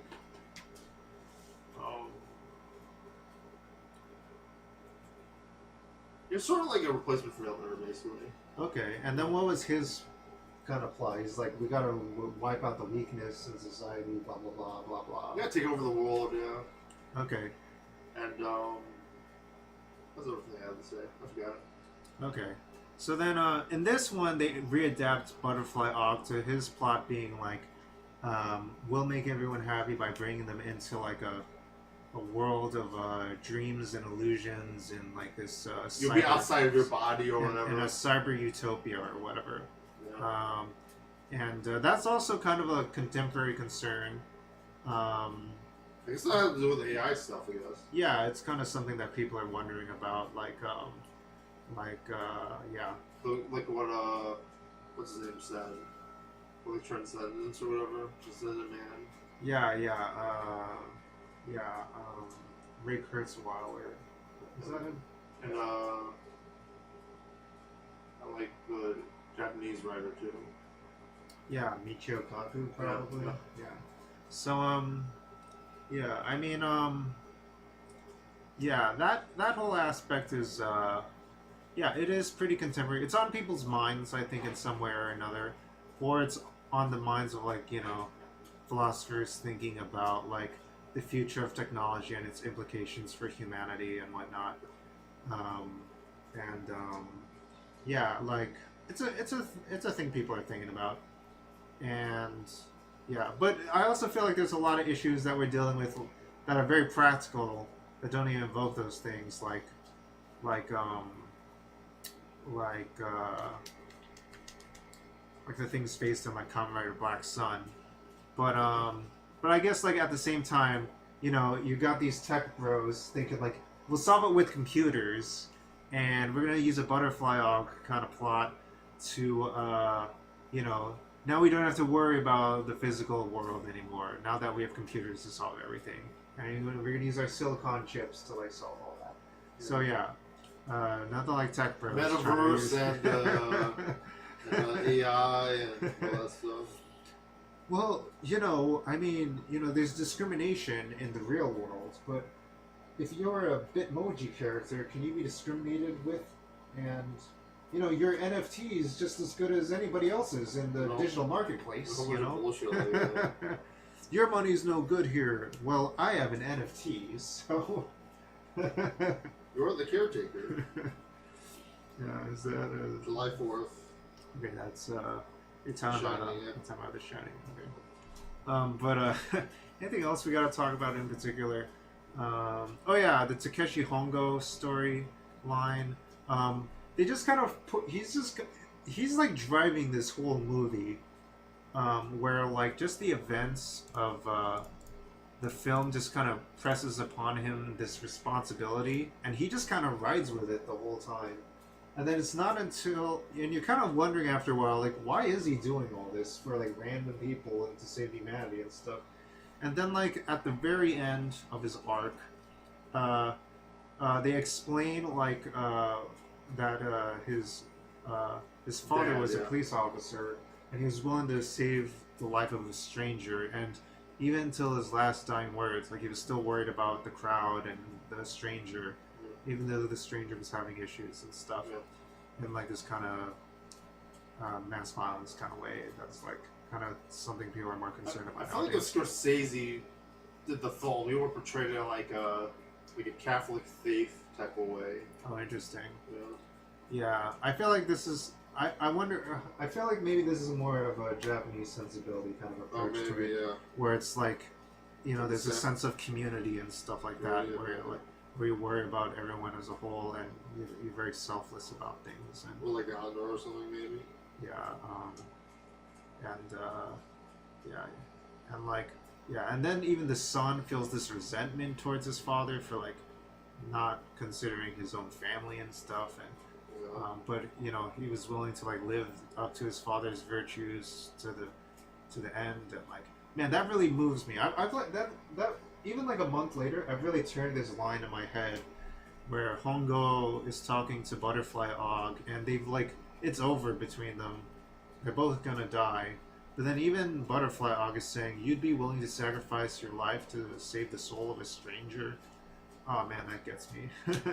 It's interesting, because I thought you felt like he didn't, like, wasn't important about the Kamen Riders, like, plot-wise, but like, you know, like nothing didn't register with you. But I guess it registers with you now. Yeah, it didn't. I feel like that was one thing that really stuck with me after a while.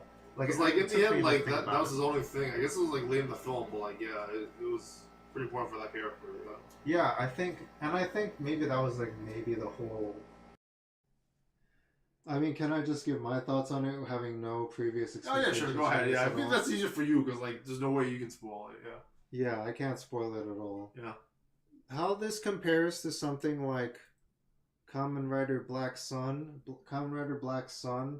that was okay. I just started watching more of this recent Toku stuff, like Kamen Rider Black Sun, like Shin Ultraman, and like MMPR. Once and Always. Mighty Morphin Power Rangers, Once and Always. So now I have like a little bit of more lexicon and vocabulary around these Toku series and U.S. adaptations of them. Yeah. And then Shin Kamen Rider is the latest in that. And then so comparing Shin Kamen Rider to Ultraman, I felt like this movie involved like a lot more ground level people punching in each other and using superpowers and like really getting down and dirty with like killing people and stuff like that. And that happens in like a lot of like really physical combat and stuff. Whereas Ultraman is like always like, getting like growing to super skyscraper size and like using magical sci-fi interdimensional beams and stuff like that. And yeah, Kamen Rider fights like villains who are like, human size, but like they're dealing with like conflicts that are based around some kind of form of like dystopian world domination, where like they think they're creating a better world, but they're not. They're actually doing something that's like actually really a twisted version of like a utopia, and I think that's the most interesting part of this movie.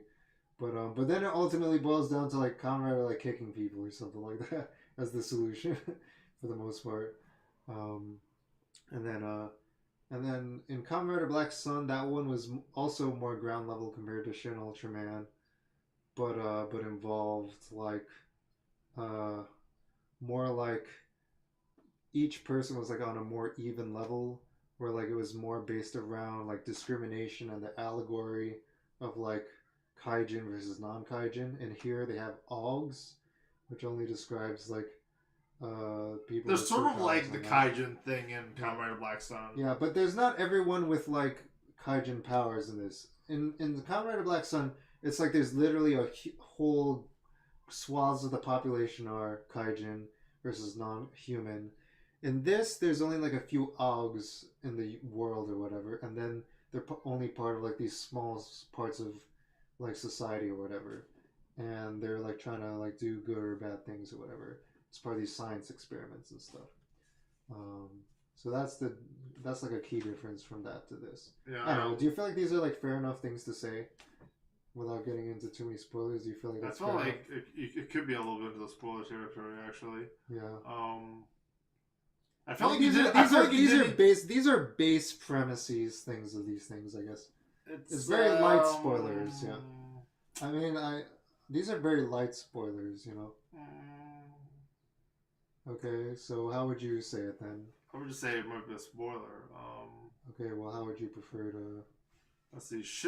I would say like you didn't need to really watch Shin Godzilla or Shin Ultraman to watch Shin Kamen Rider. You kind of gain nothing by watching them. Also, they don't really do any references. Apparently, there might be some things in there that like we looked up afterwards. We're like, oh, apparently those things tie together. But you could, even though we watched Shin Ultraman and you watched Shin Godzilla, we didn't even notice it while watching this movie. Yeah. So you really gain nothing. There's not really a lot of things tying the movies together in this. But it seems like there's maybe setting things up in these movies to tie together later. There was more things tying Shin Ultraman to Shin Godzilla when we were watching that. Like very directly in your face. Yeah, like giant whatevers. Giant monsters, giant people. Yeah. Yeah, but in this there's a like disaster movie. It was like a giant mech and giant monster movie. Yeah, this feels like they don't even have references to similar organizations or whatever too clearly. It's not really super clear what's going on there. I'm so curious the order they filmed the movies in case like they filmed like the scenes with these people or this reference in this movie first and then later part in later.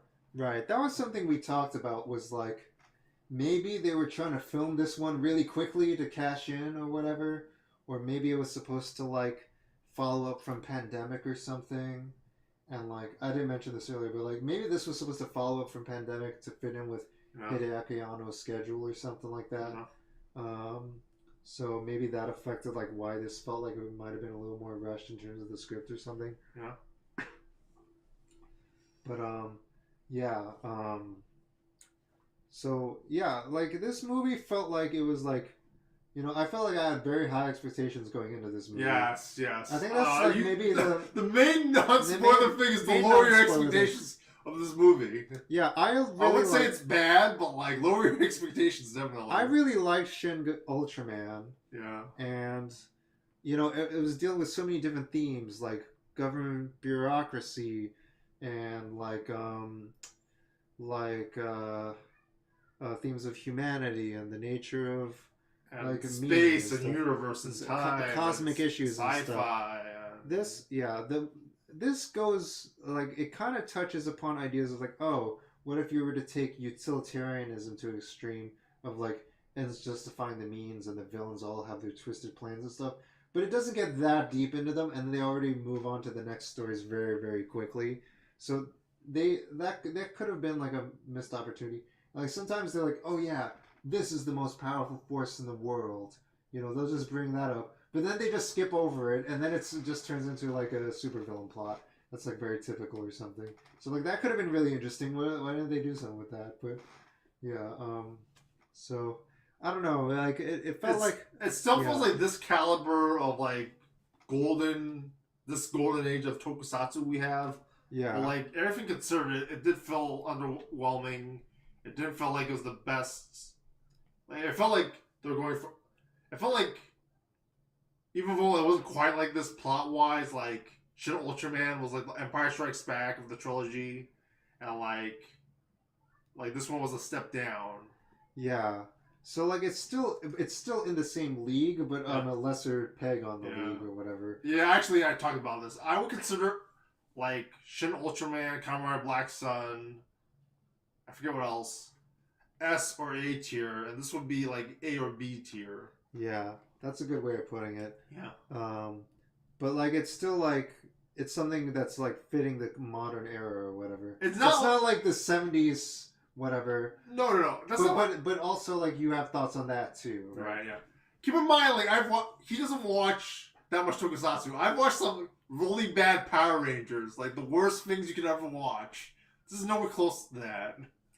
Yeah, and in terms of that, so this is still really good in terms of like it's dealing with serious themes, it's dealing with pretty heady concepts. Yeah. Even though it's like using the veneer of like a children's 70s show, superhero show, where like the guy does a rider kick and stuff, but like they're still dealing with like kind of mature like Evangelion-esque themes and stuff, and like it's kind of like got violence like a James Bond thing or whatever, and stuff like that.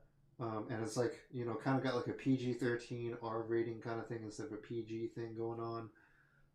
But that being said, like I feel like not only did you have higher expectations from this because of let me know if I'm putting words in your mouth, but like I feel like you had higher expectations not only from this as like a Shin universe movie, but also as a Kamen Rider movie.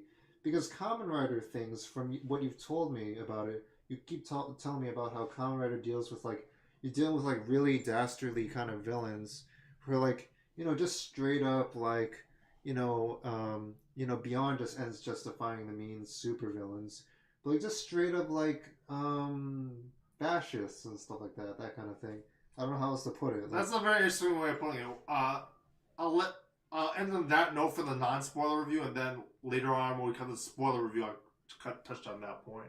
Okay. Yeah. But yeah, that seems like there's so many things they could have done with that. I guess Yeah. it's like you felt like you were expecting like, oh, they're gonna like have this and this and this in the story, like really like kind of dark themes. Just so we know this to ourselves, I feel like, and don't do this now, do this for the spoiler review. Watch the Wikipedia for Kamen Rider 1971, and then look at it and be like, wait a second, what's going on here? That's not what I saw or whatever. Yeah. Yeah. Okay. Yeah. I like the whole time in my head, I was like, wow, are they like? That's from the original series, right? And I'm like, are they cramming the whole original series into one movie or something like that? Is that what's happening now? But like, you had to keep telling me after we watched it, like, no, that's not what's happening at all. What's happening now is like they're just making up stuff or something, and like it's not from these things at all, or like they're taking from multiple things and then doing new things that aren't necessarily better or as interesting or whatever. It doesn't. Yeah, I don't know. Like, but there's a yeah. I would say it was interesting, but like it's not like what you're selling to the people. Like it's called Shin Kamen Rider. Right. Yeah. It's in terms of the Shin or the Kamen Rider part, which is the operant thing. Probably both, because like Shin, and I don't know if they mean new Kamen Rider or if they mean true Kamen Rider. If it's true Kamen Rider, I feel like that's definitely false. Okay. Yeah. And then what about Kamen Rider aspect there? Yeah, that's false advertising. I feel like this didn't have to be a Kamen Rider film. I felt like this didn't have to be a Shin Universe film. This wasn't even a Kamen Rider film. This wasn't even a Shin Universe film. Wow. Okay, that's pretty harsh but it's still A, B tier. It could be a Kamen Rider film, but it wouldn't be like the Shitaru Ishinomori 1971 Kamen Rider film. Yeah, maybe you're like comparing it to like one of the true visionaries of like manga and tokusatsu from back then and stuff. And it's not like Shitaru Ishinomori also did Cyborg 009. Yeah. And many other things as well. Dakiano himself is like an auteur and an anime person too, but like. And now it's tokusatsu. It's sort of. It's not bad, but sort of upsetting. I don't know. That's how I feel about it. Yeah. So a big letdown in terms of the expectations for this film. Let's talk about things other than like the story and the disappointment and stuff like that. How about like the action, the visuals, the sound, the music, and stuff like that? Well, how? That's really about like talking about the acting too. Yeah, without the acting. Spoilers. Sure. Yeah, we could talk about that. Yeah. So, what do you think about that stuff?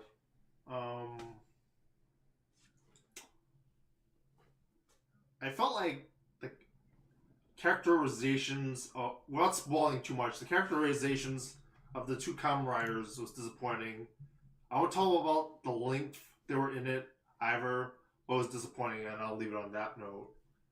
The characterization of the two Kamen Riders. Okay. 1 and 2, Ichigo and Nigo, Right, and that's in the trailer, so that's not a major spoiler.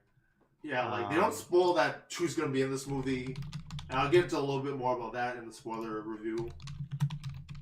Let me see if I can find that. There's a lot of stuff in the trailer that they don't show, actually.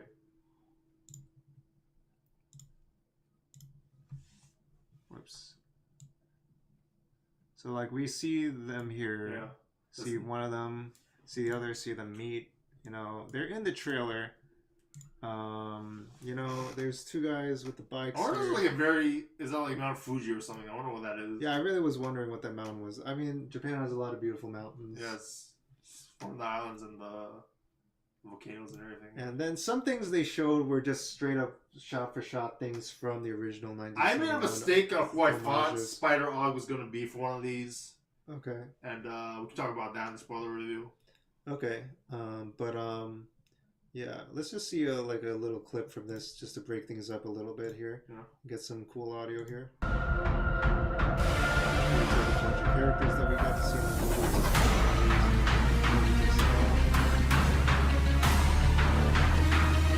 Very, very cool.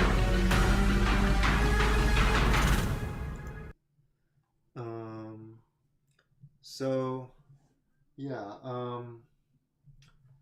so we were talking about like the characterization of the two Kamen Riders and whatnot, and then there's also we just saw some clips of like the other Ogs, who are the other kind of members of Shocker, the senior members of Shocker.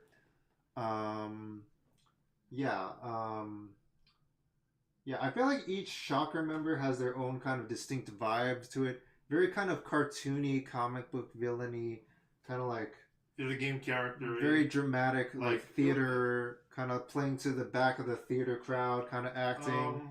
Really loud, big gestures, kind of things and stuff like that. But like very, very strong character acting, kind of going on. I think there. Oh yes. I think there's one person you were. We're not gonna say the name of it. I wasn't thinking of that just now, but now I'm thinking of it. Yeah. Should we say who it is? No, let's say it with spoilers. There's definitely some. I mean, all of them do have their own kind of like character thing going on, and they also have their own theme music too. And like one of them has like a '70s theme, which is like from the era that Kamen Rider was from. Another has like classical music. Other ones have like other kind of musical themes and stuff like that. Okay, about the music, they have I think they have the Rurouni Kenshin composer for this. I wasn't really blown away with the music. The Rurouni Kenshin music is a lot better, and I sort of felt it was disappointing in both from him and from a Kamen Rider music perspective. It's a little cheesy to have like songs with lyrics in them, and like techno and everything, but like sometimes it fits, and I don't know. This time it just sort of wasn't memorable for me. Yeah. So the music was like kind of okay, I guess. Hans Zimmer, but a tier below. That's kind of fair enough. Yeah. I liked I liked it when they had like, I did like the kind of Kill Bill scene when it was like the 70s character. And, like there's the samurai swords. I like that music a lot. I literally thought this is Kill Bill, even though this is like literally in Japan and they have samurai swords and stuff. Yeah. And it also kind of gave James Bond kind of vibes too. There's a lot of homage music in there also, which I thought was like some of the best stuff. But maybe that's because it was from the 70s and was nostalgic versus being like a modern Hans Zimmer soundtrack or whatever. So, but that's more nostalgia, even though I'm not even nostalgic for that time period. Let me see what else. The visuals. How are the visuals and like the special effects and stuff like that? I'd rather get into it in the spoiler review, but I think you covered it pretty well. Yeah. Overall impressions on the visuals and the action and stuff. Just really broad. Some of it's really amazing. Some of it's sort of generic.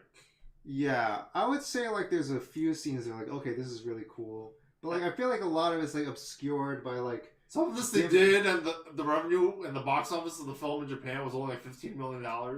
Yeah. So like you're like, how are they possibly making their money back? Yeah, and wait, what was the box office? $15 million. Oh, how was the budget? I have no idea. Oh boy. Yeah. Yeah, I think like they were trying to take a route like with Shin Ultraman where they were trying to have a smaller budget but emphasize the story more. This time the story came up a little short. Yeah. And then also the visuals came up short too. And I feel like even the stylization of the visuals in Shin Ultraman were on purpose. It was stylized on purpose. It felt intentional. And this time it felt like there's a lot of dim visuals. There's a lot of like shaky camera movement. There's a lot of like I don't even know what's going on. It didn't feel stylized. I don't know, it's sort of weird though, because like some of it was like I don't know, it was the theater or something. Because like when we saw the 10-minute clip of the opening fight scene, it was better on YouTube than in the theater. Right. So I don't know what happened there. Yeah, it didn't look as good in the theater. Like our theater was a relatively small one. It fit like maybe 50 people or something. Yeah. Because this is such a small release. We were center of the theater also, and we were in the back, so like it wasn't like we had a pretty good view. Yeah, to give an idea of our theater experience going into this, we paid for a separate ticket for this compared to like the standard admission. So we had to pay an additional surcharge because this was a special event. Then on top of that, they didn't have it on the marquee outside the theater because like it wasn't worth it to like advertise that this. It's worth too because they only had like 9 theaters, so like they could have put it on there. But I guess like you don't want stuff to fall off the ladder. Or but also, it's only one night only or whatever, so you don't even want to waste. It's only one showing, also even. Yeah. One showing. It's only at 7 p.m. yesterday. Yeah. And then on top of that, like when we got there, it's a small theater, and like we're you don't want you don't want people to like increase the demand. Also, like, why can't I get in? Yeah. So and like people in the front row must have had an even worse time. Yeah. We had a pretty good time. Like we had the pretty good distance. Yeah, pretty good distance. And we were centered. Yeah. But like it was a little like the screen was a little wider than my field of vision a little bit because it was, and it wasn't. It could have been taller also. Yeah, I wish we were like in the last row maybe or something. That could have helped. But even then maybe not that much. Yeah. And like it felt like the camera was like this, you know. Imagine this on a big, you know, this kind of field of view on a big screen, you know. Like if you see this shaking around, like you can't even see what's going on, you know. Like I feel like on a small screen like this, it looks better because you can see the whole thing. But and like maybe the editing for it too was like it cut so quickly, and so abruptly, and the way they ended and choreographed fight scenes and stuff ended so abruptly. Sometimes it was excellent how they cut and edited things, and sometimes it was like not quite complete or not quite there. Right, and like. You know, talking about the budget, like I think I saw in the credits they literally said Adobe Premiere Pro. Oh, really? And like, you know, they're paying that like they did that for Shin Ultraman too, right?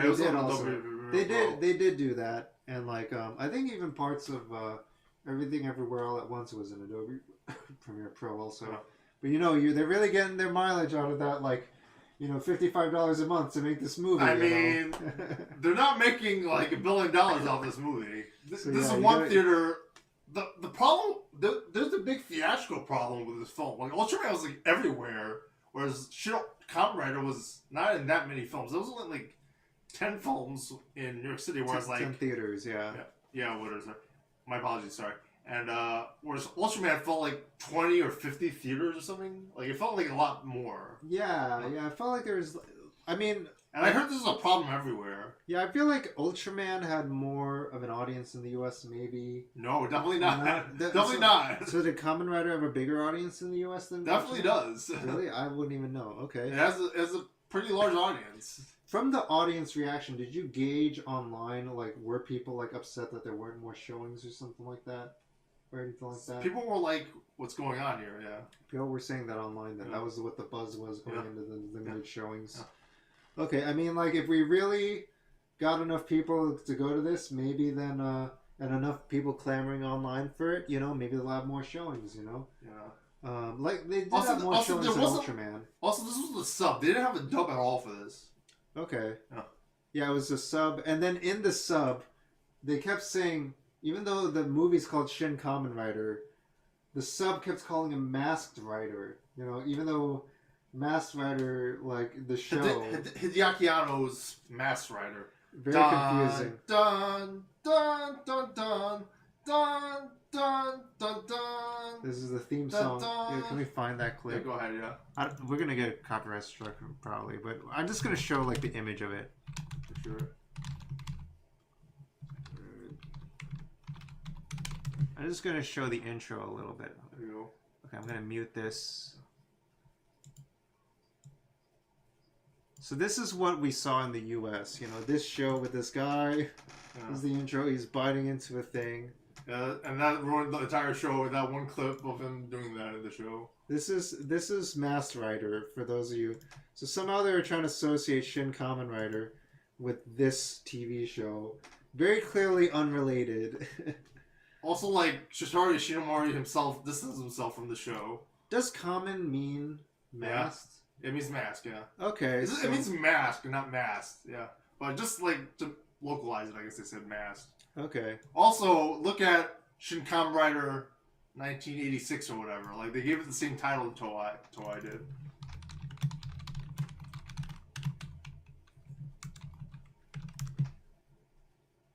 Yeah, there you go. So to make things even more confusing. Okay, I see. Interesting. And that was the 20th anniversary movie. Yeah. This movie is sort of like the 50th anniversary. The best superhero movie you haven't seen. Okay, well, now we're watching someone else's review. Yeah.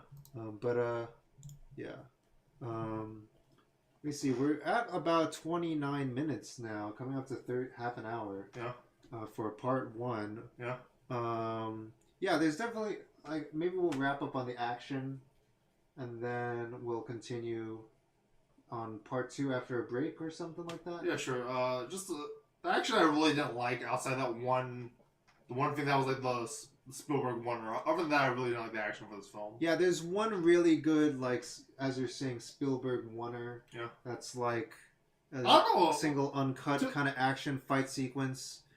That's like really kind of a showstopper, but there's not really many other sequences to like that. To be fair, I'm thinking about it now, and I'm like, they did try and simulate the original fight scene for the first episode. That's pretty cool. And I wonder if they were doing that a little bit too literally for the rest of the film. Yeah, it seems like, I wish they had like I wish they had a choreographer or something that was like... I mean, it was before, the first series was made before Bruce Lee was like a big thing, so they had nothing to figure out. Yeah, but they had no book for what to do for action scenes. Yeah. Yeah. They had like Star Trek where people were doing the weird things.